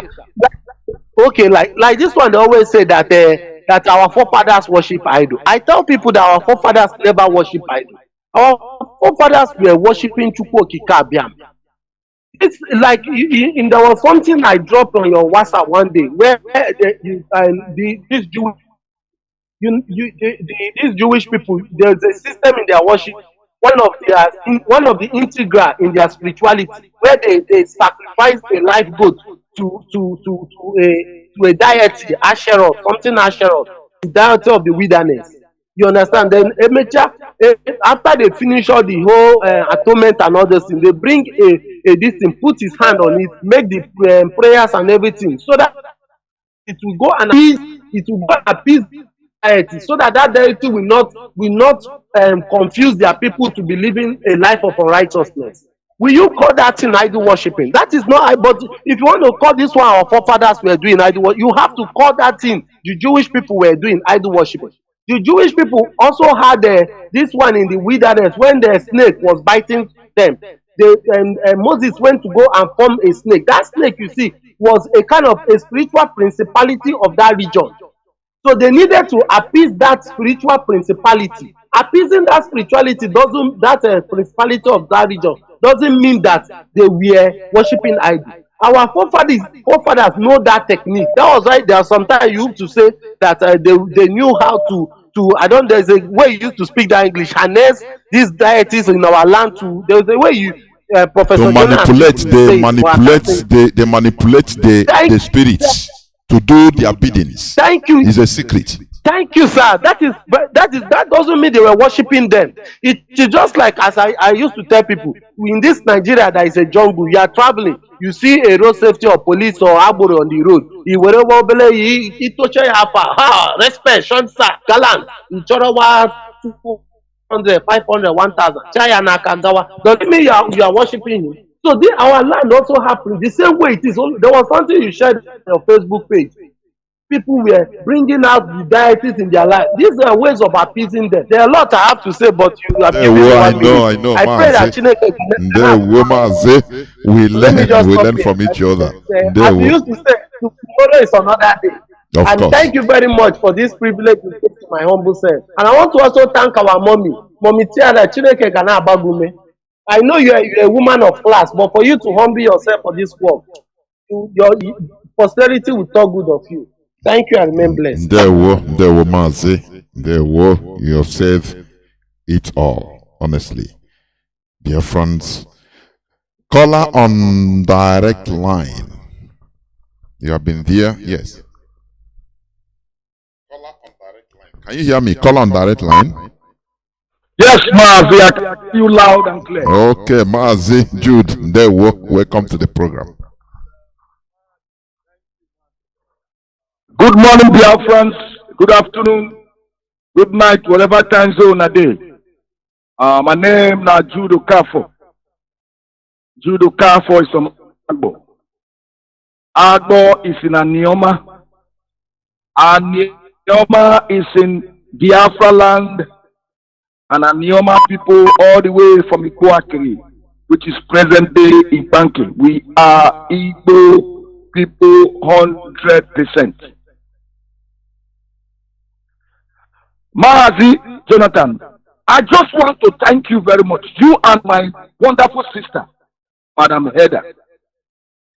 In fact, when I tell people that if I don't listen to Radio Biafra a day, I don't feel better. I don't feel good. Radio Biafra is a place that you come and learn. Here you learn wisdom and knowledge. A university of wisdom and knowledge. And that is why you cannot compare Radio Biafra with any other station in the world. Radio Biafra is exceptionally wonderful. And that's why our leader will say that this form is from heaven, straight from heaven itself. Where truth is good spoken. And that is why our ancestors will always tell us that the best way to go, the only thing that will make us wise and acquire knowledge is truth. And that's why they taught us that Eziokubundo. Here on Radio Biafra, the citadel of wisdom. Mazi, I thank you and my sister very well. Every day we learn from you, from your program. Every day we begin to get knowledge from your teaching. Radio Biafra, I thank my leader for bringing Radio Biafra for us. Because most of us that are students of Radio Biafra, we are now thinking like a human being. Radio Biafra has make us a human being. Our leader will always say what makes you a human being is the ability to reason. That's what makes you a human being. Radio Biafra. Ohamadike 1, Ohamadike Ndibo, my leader, Mazi Nnamdi Kanu. Chukwu Abiyama will continue to protect you. Chukwu Abiyama will continue to guide you. You will not die, you will live to see Biafra. Make I borrow one word for what my last talk. He said the white people only teach us how to repair bicycle, but they don't teach us how to make the bicycle. You know why? Because they don't want you to be like them. And that is the same thing they bring to religion, our religion. By the time you are fixing that bicycle, you are making another new model. That's why every year in America here, you hear iPhone 14, iPhone 16, iPhone 16. Every year they are producing. Why we are busy, black people? Our challenge, our problem, where the Oyibo give us. Oyibo is moving forward. We are going up. Why we are still where we are? Repairing what we cannot repair, what we don't know how they make it. So, Radio Biafra is #1 in the world. Compare by now, Radio Biafra. These some people, these some Oyibo now give us it better than India. Indians refuse their way of life. India refused whatever they brought, took their independence and keep their culture. But the zoo, Nigeria have no meaning. No meaning. India keep their religion. India have more than hundreds of religions, Hindu and the rest. Are you telling me those who are not going to heaven? Are you telling me that my forefathers are in hellfire? People that were not calling Jesus and calling Father and Reverend. Are you telling me that the people that are worshiping Hare Krishna, all that tribe in the world, they are going to hellfire? Jesus is the only way. Now only Jesus now go carry and go heaven. So the other people that stick to their religion and culture and custom, they are going to hellfire. Radio Biafra, thank you for giving me sense to the careful. I learned a lot from Radio Biafra. Mazi, make us stop here. Make us allow other people to come in. Chukwu Abiyama continue to strengthen you. And you too. And Mother Haider. And every Biafra around the world. For this knowledge, what we get for Radio Biafra. We are not thinking like a real human being. Not like the monkeys and the baboon in the zoo. Mazi, all of us will live long to see Biafra. There was Mazi. There was, he say. Caller on direct line. Yeah. Let me just put a quick light on please, just hold on. I have somebody already I pick on direct line. Okay, just after him. Okay. No, he's gone. Maz India na Akpari Mado. Wanda, please go on. Just go on. Because we are winding. Yeah, quickly. What Mazi, one of the things Mazi you say, in our place we say, that is when somebody is speaking, if you pay attention, it can provoke your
It can only hit you today.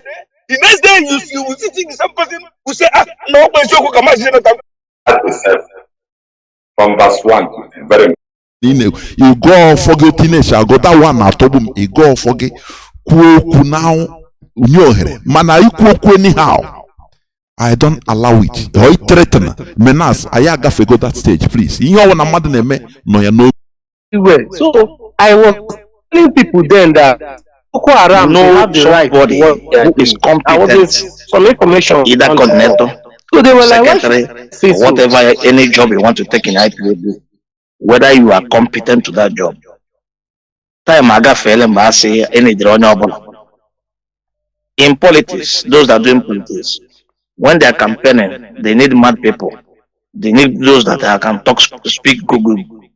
But after election, they win. They will pick those that can make up their cabinet and put them in the government. They work with them if you truly want. So now the same thing, the stage IPOB now has gone over that time that we needed everybody, anybody away from come. No, this time around now, we need people that, number one, we are dealing with something concerned ethnic here, because some people, we want to bring people back from where they drive them to, say they are not Igbos. We need to include people. So anybody that has plan, that even possess that is spirit of clannism, or what I call it, cannot take any position in IPOB like a coordinator in that thing, because he will emphasize that there, they will scare everybody away. That's number one. Then this person must also be outspoken. We know about that is what my brother from Akaz is talking. Somebody is an IPOB coordinator. He move on the street and they meet somebody who is doubt of what we are talking about or what we are doing, or reasons why we want to go out from Nigeria, and he cannot defend it. Tomorrow he says I'm a coordinator. What makes a coordinator? You just say, okay, don't Of forget, course. if you want, you know, you know. That is not, you convince that person to bring that person in. Ideologically sound on what we are doing. Ideological. Exactly. Exactly.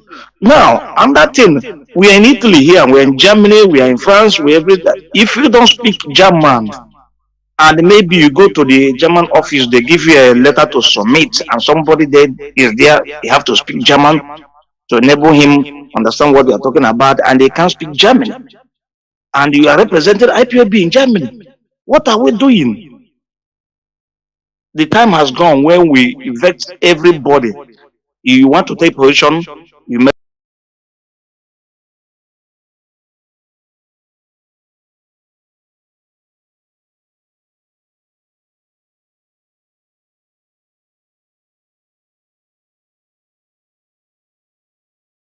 you make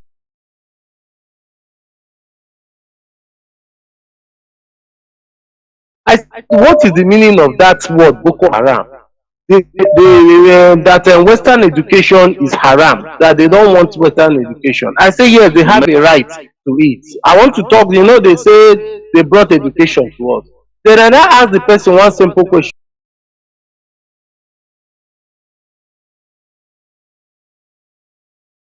1 + 1 is equal to what? The person said 2. I say, is that Western education? The person told me it's Western education that made us to understand that 1 + 1 is equal to 2. I said, no, it is not Western education. We know that 1 + 1 is equal to 2. Our forefathers know it is a physical law of nature. When you bring two lighter objects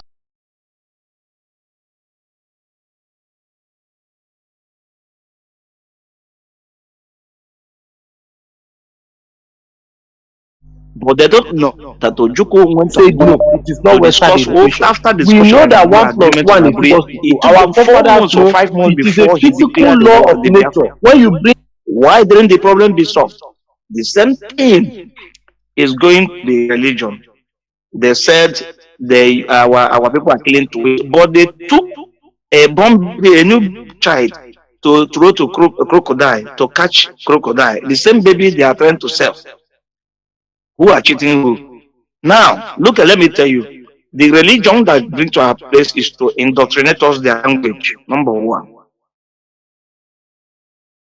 to take back from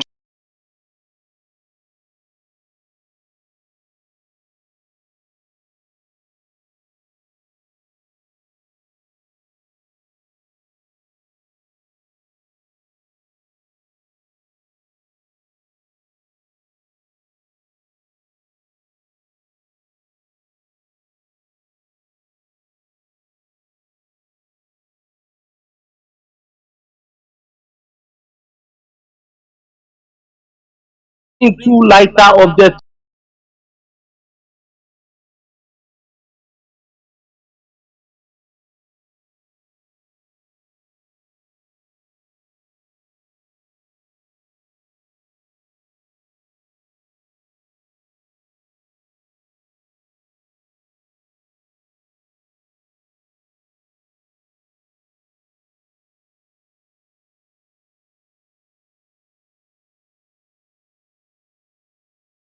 palm frond, mold it together and climb palm tree. Climb palm tree up to the top of palm tree and tap palm wine on the top and come down and give more than this technology or technique is more than 2,000 or 3,000 years. My uncle was now asking me that, okay, we now that say we have gone to school, why haven't we improved on that technology? Of course. Since our That's forefathers right. that did not go to school, our forefathers that did not go to school were able to think out that technique of using palm frond to climb a tree up to the top and tap and wine. More than 2,000-3,000 years, but for almost 100 years now, or more than 100 years, we have been going to school. Why haven't we been able to improve on that technology of our forefathers? And he's I right. don't answer that question. Right. Yes, He's right. no, I tell you that when he asked me that question, I could not answer it. I could not. It was when I started listening to you people, Radio Biafra, I started understanding why it is like that.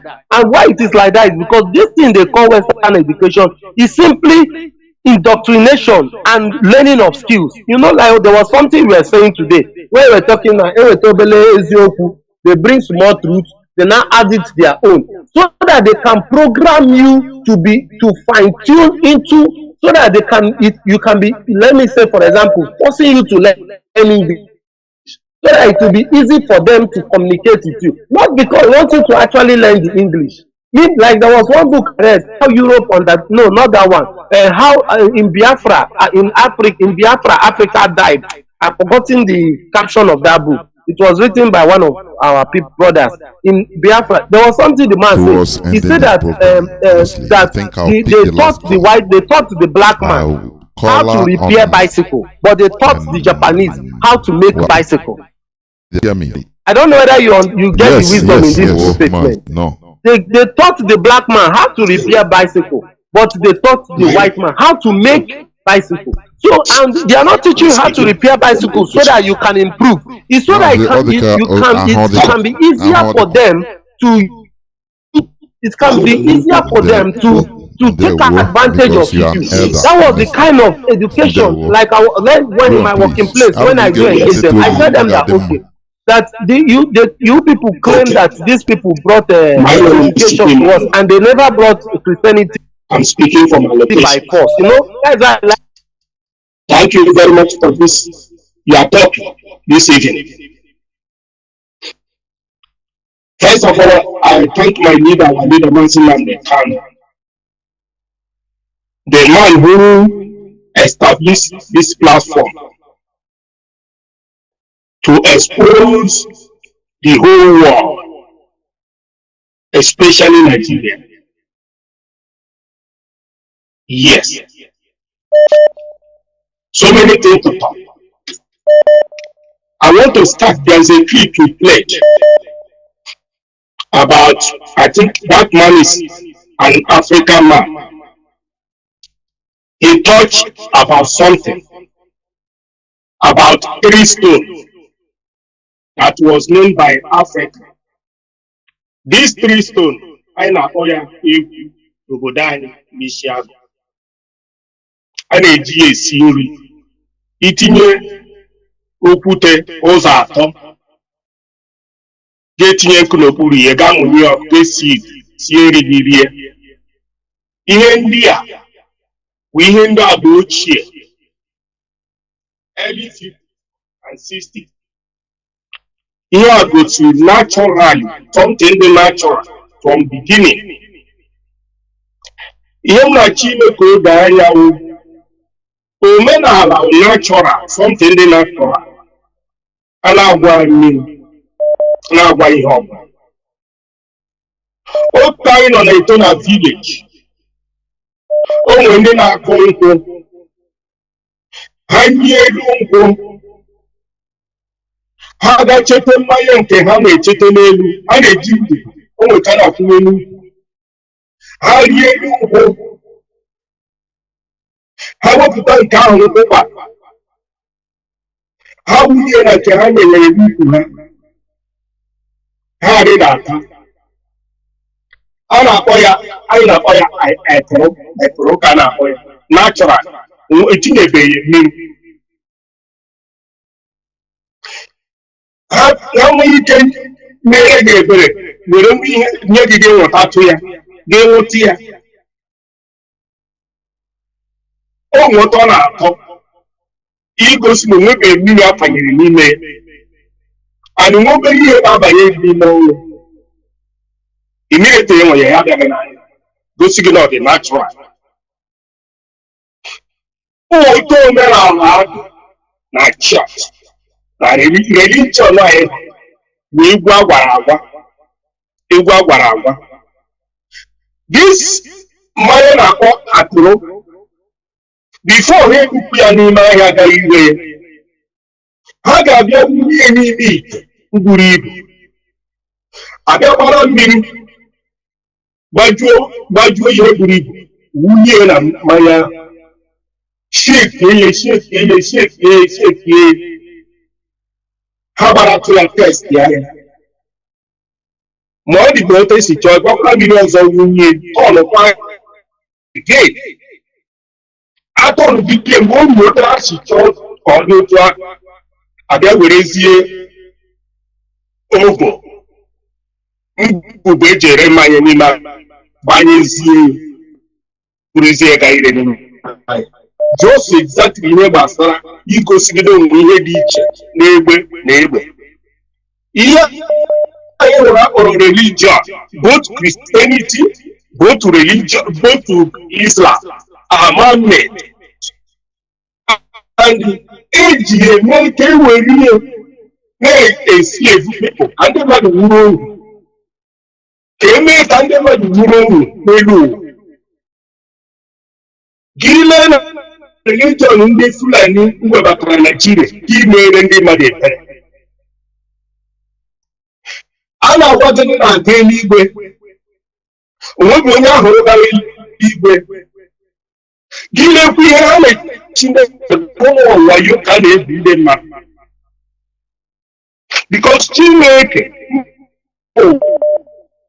o nwere oge ọ sị gị gbuo mmadụ bifo ọ ga-agawa eluigwe ihe ndị a bụ ihe mmadụ mere ka e were ihe kpuchie ebe ndị mmadụ anya ya ka ha gbuo uru n'elu is something na Christianity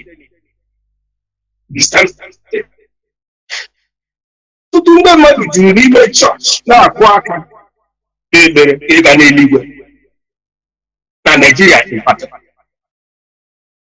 Their leader achọghị eziokwu ọtụtụ oge ihe leader ha na-achọ wee ego ihe leaders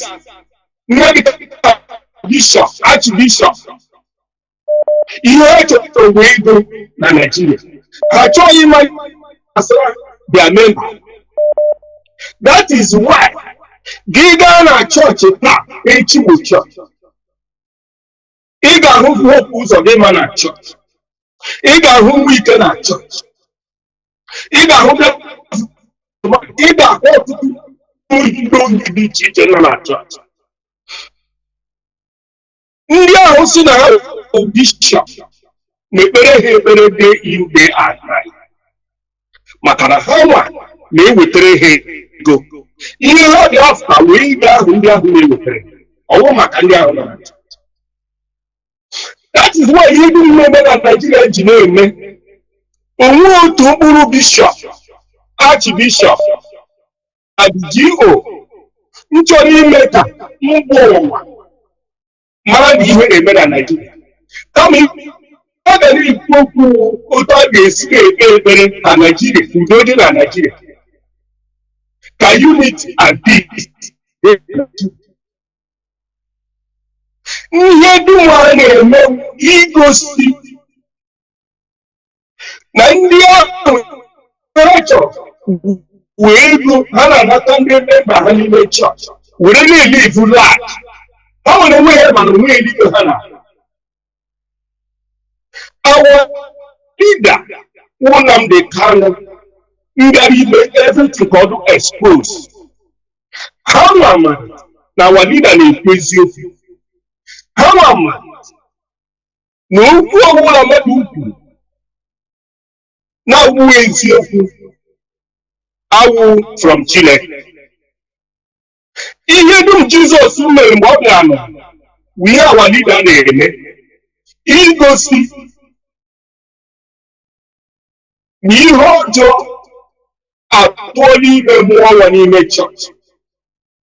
And ha nwere onwe ha na-aba mba ehihie na abalị ka Naijiria dị otu ahụ, maka na Naijiria wee ebe ndị nzuzu na ndị iberibe nọ, ka ha nwee ike na-anapụ ndị mmadụ ego na-eyi ivula ihe dum dị na Naijiria, ihe dum na-eme na Naijiria onwe nke ha chọrọ ịma otu na nwere ike ime ka imepe anya ndị mmadụ ka ha hụ ụzọ. Instead, ha gakọ n'iche onwe ha na Abuja, all these bishops si na ha na-ekpe ekperede 40 days and 40 nights ka ha nwee ike jichie Nigeria ka ụmụ mmadụ in the name of religion. Gịnị ka m na-achọ ikwu ebe ahụ? Gị wuru onye na-ekpere ifu na religion, gị wuru onye na-fight for religion, you are making a very great mistake. Gị na-fight religion. Christianity, Muslim in Nigeria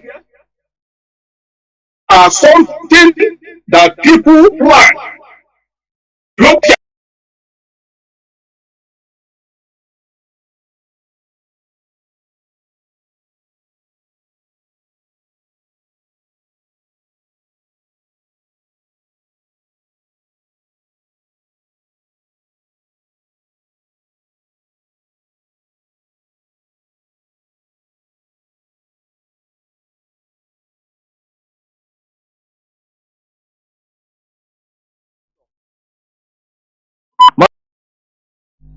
their media. Every day Is the second we of the learn worst. from you, from your program.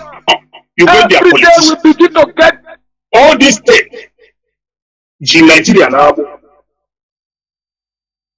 And this radio, if you are listening to Radio Biafra, your sense will change. You will become a human being and you will talk.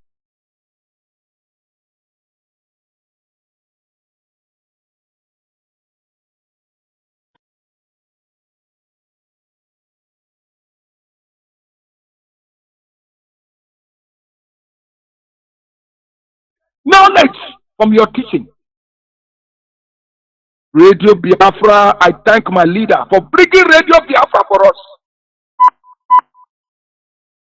Because most of us Rather, please, that you are have to come students of into Radio your Biafra, closing remarks, please. we are now thinking For- like a human being. Go on, what other, please. Okay, Mazi. Okay, Mazi, there will. I just want to appreciate every listener, every caller, those who were able to call, those who were not able to call. That is the reason why we're here. We appreciate them. We respect them for allowing us to come into their homes each and every Saturday. We thank them. And we believe that we'll continue to support and listen and bring in all their suggestions, all their comments, smartly, intelligent, of course, because we're in this race together. So, having said that, let me go ahead and make my closing argument. I will start by saying this. One, when people continue to ask what our ancestors brought, when people try to argue that the white man or the colonizing masters were the ones that brought education, just like one or two or three brothers have tried to emphasize here smartly, they laid their argument. There's a huge difference between education and trying to teach me and indoctrinate me into your culture for total colonization and submission, because you want to control me. Because the same thing you claim you're teaching me through your own culture and dialect and language, I can learn it from my own perspective, my own language and culture. And we have examples like the Chinese, the Japanese, the Czechoslovakians, the people from Austria, people from Germany. I mean, we can name a whole lot of them, Indians too.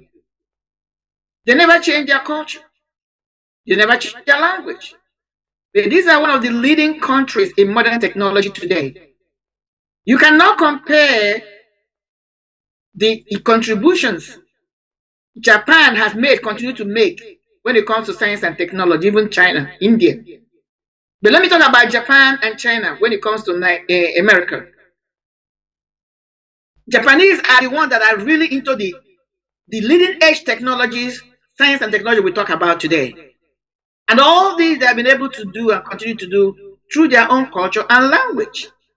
So, those who are arguing that religion brought us education, no. We existed, our ancestors were educated.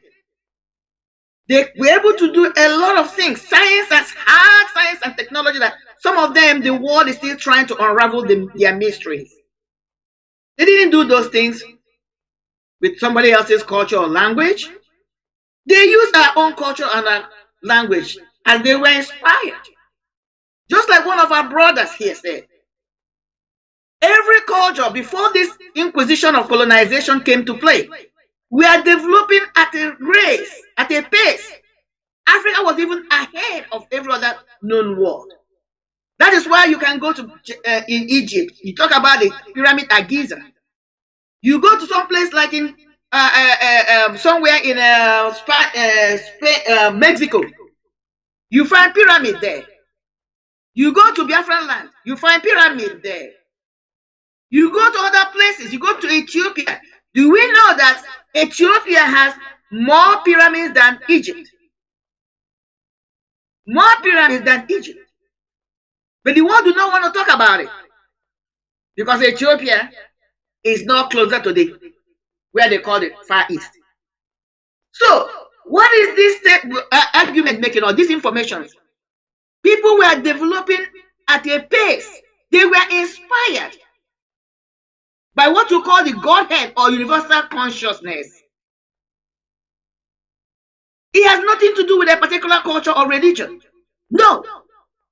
But when these people were able to organize their religion, it becomes a conquest to subdue those who bought everything they brought to them, hook, line, and sinker. They stole their own development. They stole their own educational system. Because now they have to relearn everything. And they lost time. Their minds were twisted. For example, I'm going to cite the Bible right now. When you read the story of the Bible, I tried to bring this argument last time. The Moses they invoke as one of the fathers or the ancestors of Christian religion was raised in the house of Pharaoh, according to the story. Every craft he learned them in the house of Pharaoh. The Bible told you or tells you that he was educated in the ways of the Egyptians. When he was sent on exile, according to the Bible story, in Media, the Bible never told you that he learned any other craft in Media. The only thing the Bible will tell you that he got married there to a Midianite. And the Bible never told you he spent so much time. But when he came back, according to the story, to liberate the Egyptians, his people, the Jews, or Israelites, because they were not, every Jew is not an Israelite. Every Israelite is not a Jew, but every Jew is an Israelite. So, talking about the Israelites. That was why you could see what they called, from the perspective of the storyteller, which is if you tell the story from the Jewish Israelite point of view, they will call what Moses performed a miracle. But then they look at what the Egyptians did, the same thing, they call it what? Magic. If an Egyptian was telling the story, it's going to be the same. He will call his own miracle, and you call that of the Israelites, magic. What am I talking about? Incidents. The Bible says that when one of the incidents is when Moses went there, he threw a rod, he became a snake. And the Egyptians duplicated the same thing. Because even though from the perspective of the storyteller now, the Israelites, they said that Moses' own snake swallowed the other ones. That's their story. The Egyptian will tell you differently. But the argument here that they were able to duplicate this, to create the same act. Because Moses learned it from the Egyptians. It was not the other way. Why am I bringing this argument? Our ancestors were great astrologers. Our ancestors, because of their level, their knowledge of astrology and astronomy, they created a calendar that was almost perfect. With the 4-day market, the 4 market days, multiply it by 1 Izu, and it's going to give you 13 months of the year and 1 day. Perfect. And when you look at the extra 1 day that will come out of it, 365 days, in 4 years, that gives you the leap year. How can anybody tell me that people that were able to do this calculation were illiterate, ignorant? They didn't do this with any foreign language. They did it with their own language. They did it with their own, understanding of science and technology. By the way, what is astrology? Because it's still being practiced today. He says astrology is a range of divinationary practices. Those who say divination is a sin. He said astrology is a range of divinatory practices recognized as pseudoscientific since the 18th century that claim to discern information about human affairs and terrestrial events by study. Now, because I know some people come and argue it's called pseudoscience. Yes, that's what they call it.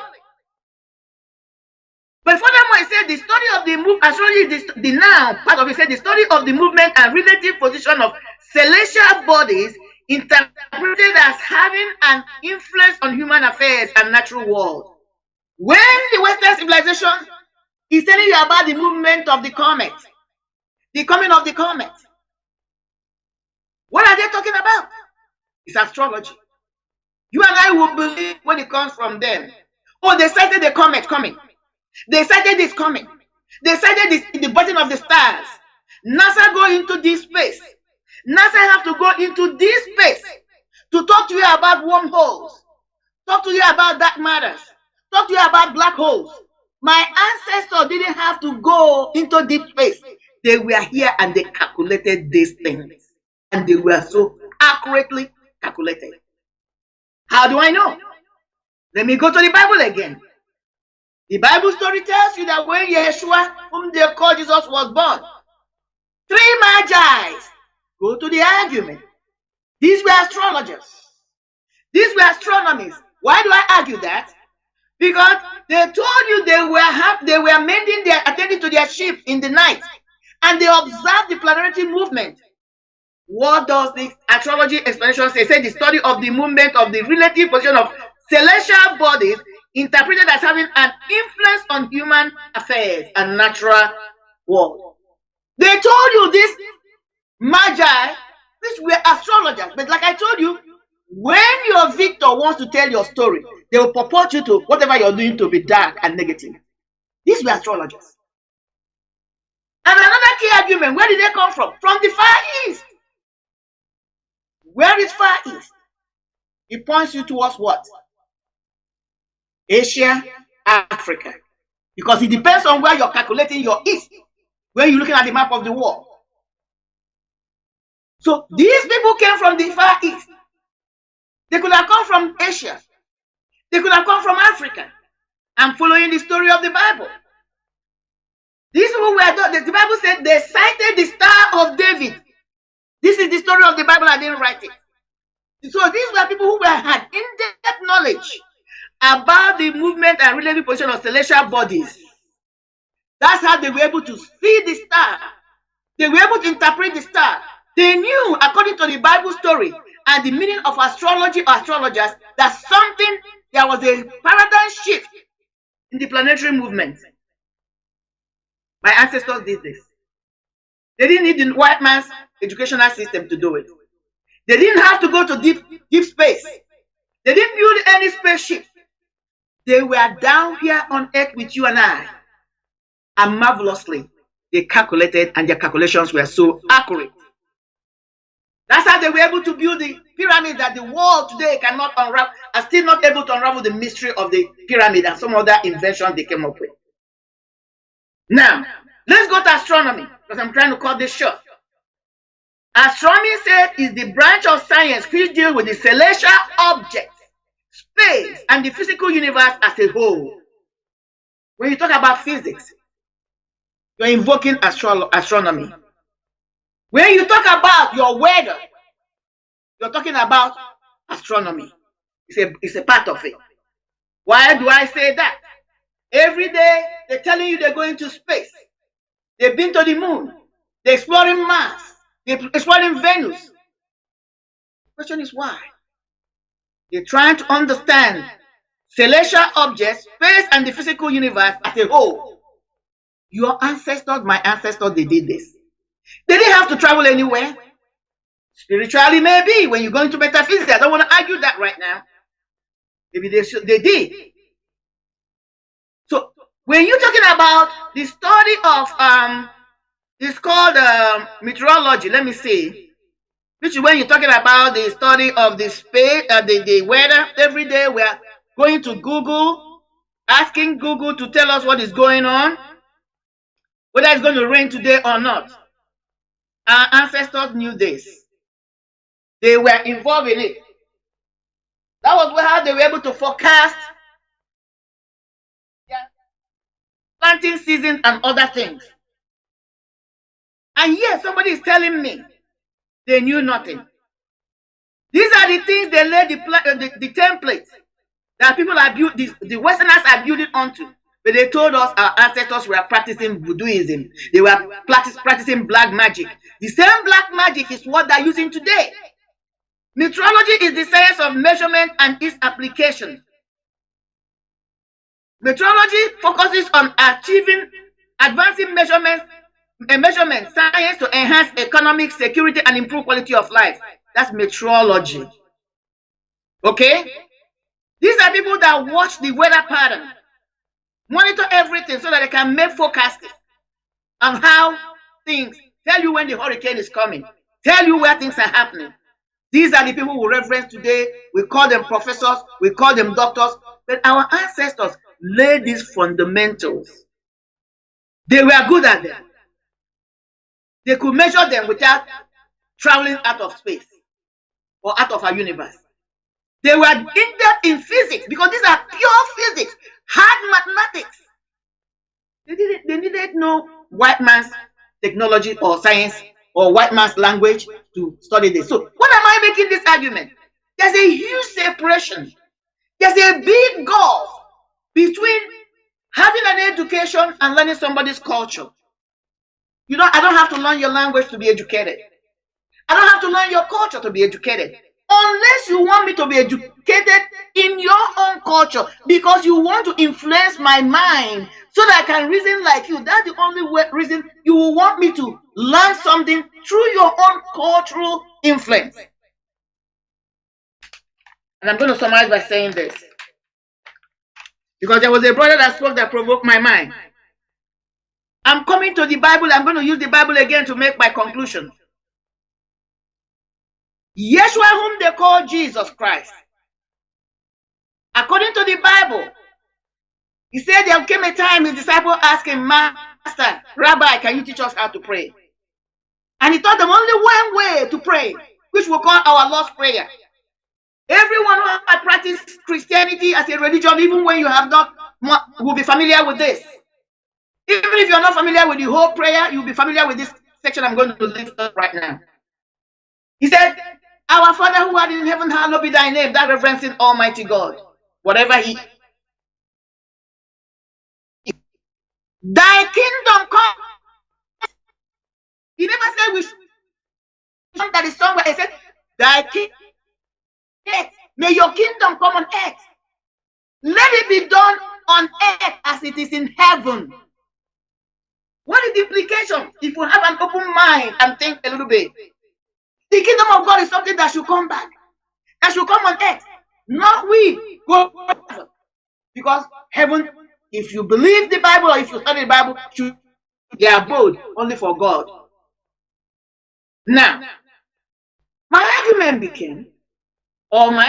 is this. Almighty have been saying, shouting, Biafra is the last miracle. Biafra is the reestablishing or the restoration of the kingdom of God on earth. And these clergymen and women try to argue with me or argue with somebody like me that will believe the word of Yeshua. They want to tell me they believe in the instructions their master, their God, their Lord and Savior instructed them to do, to pray that the kingdom of God will come on earth and let it be done on earth as it is done in heaven. And there's a young man, a low voice, crying, fighting, preaching for the kingdom of God to come on earth. Why are they not supporting him? Why are they working against him? Because what you have to restore, that's the movement of IPOB, initiated, instituted, led by our Hamadike one. We must ask these clergymen, has it not come to their consciousness? Haven't they realized the pursuit of what this young man is pursuing? Has it not come to their understanding that what we have been praying according to their Bible to happen, this young man is what is championing? Why are they working against him? If they so believe in the Bible, if they so believe in the instruction of Yeshua, why are they kicking against him? Why have they connived to destroy him? Why are they keeping quiet when this young man is illegally, according to their court, detained in solitary confinement? And these men and women, these Christians, I'm invoking them and challenging them because the Bible is about Christianity, especially the New Testament. I have not heard them raise their voice. I have not heard them go on a protest.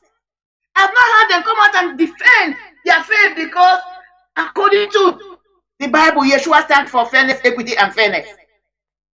He said, I've come for the poor, the less privileged, the subjugated. This young man is subjugated. He was beaten up, tortured, extraordinary rendition for speaking what? What they claim they believe in. Let thy kingdom come. Let it be done on earth as it is in heaven. They lost prayer. And yet, they can't defend it. I ask again the question. What are they afraid of? Is it that they don't understand? What happened? Because even in that Bible, Yeshua asked them, when they asked him, when is the kingdom of God coming? He said, if I tell you, the kingdom of God is within you. The kingdom of God has come. He has been here, according to Yeshua. But because people's eyes are blinded, so Biafra has been in existence. Is that what Mazi is talking about? I believe him, because it has existed. What we are doing is the restoration of the kingdom of Chukwuka. Because when you go back to one of the ancient maps of Africa, Bight of Biafra was referred as Garden of Eden. Is that why the conspiracy? Is that the biggest conspiracy? Is it because people don't even believe in what they preach? Are they afraid then because they have gone the wrong way? They're afraid to usher in the kingdom of Chukwuka. But nobody can change the time and season of God Almighty. The kingdom of God must come. The kingdom of God is here, and it must be restored by IPOB led by Hamadike one of Biafra land. Thank you all my people for listening. Again, thank you for allowing us to come into your houses one by one. And thank you for being part of this great movement. I yield. And I say, may Chukwuka continue to protect and guide all of us, inspire us even more.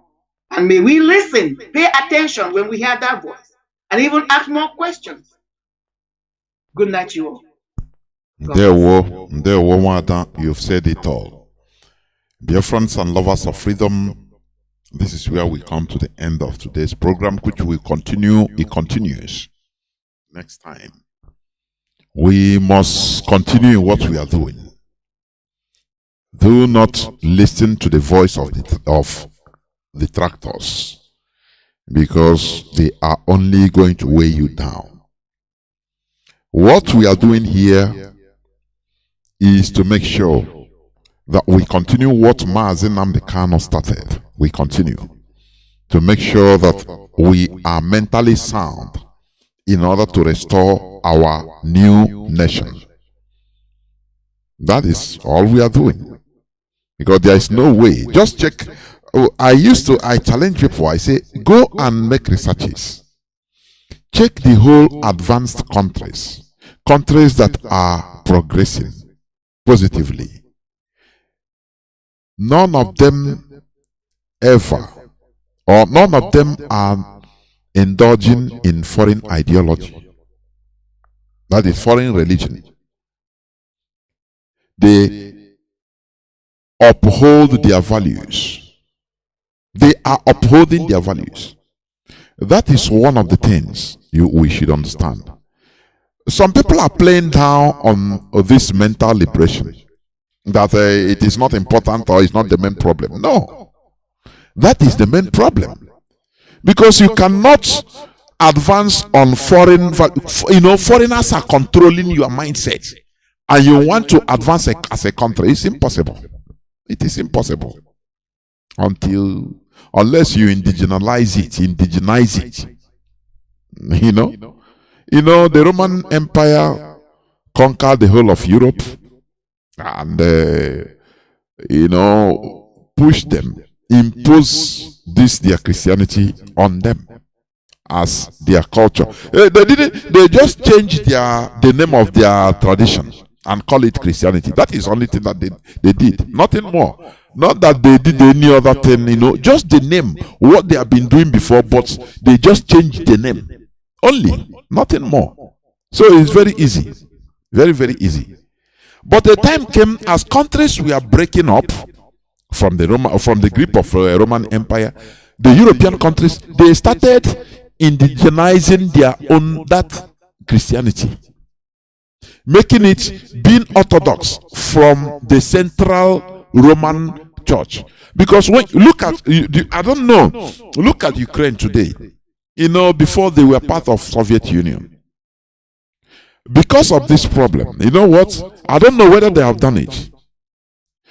They want to even because they were practicing the same Orthodox, Christianity, Orthodox Church, Russian Orthodox Church. But Ukraine said they are going to break from the Russian Orthodox Church and make it their own, so that they will not be answerable to Russia, in their religious Christian ideology. And people think that this thing is you are downgraded, that it is not important. That is why sometimes our leaders say the way in this UG is a reason. Something of much importance. That is independence, cultural independence. That is what it means.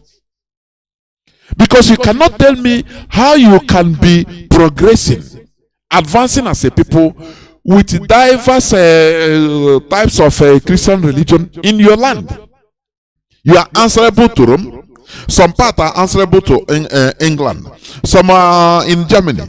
Some part are answerable to Russia. Some parts are answerable to different America, Canada. So what? How are you going to be unified? Tell me.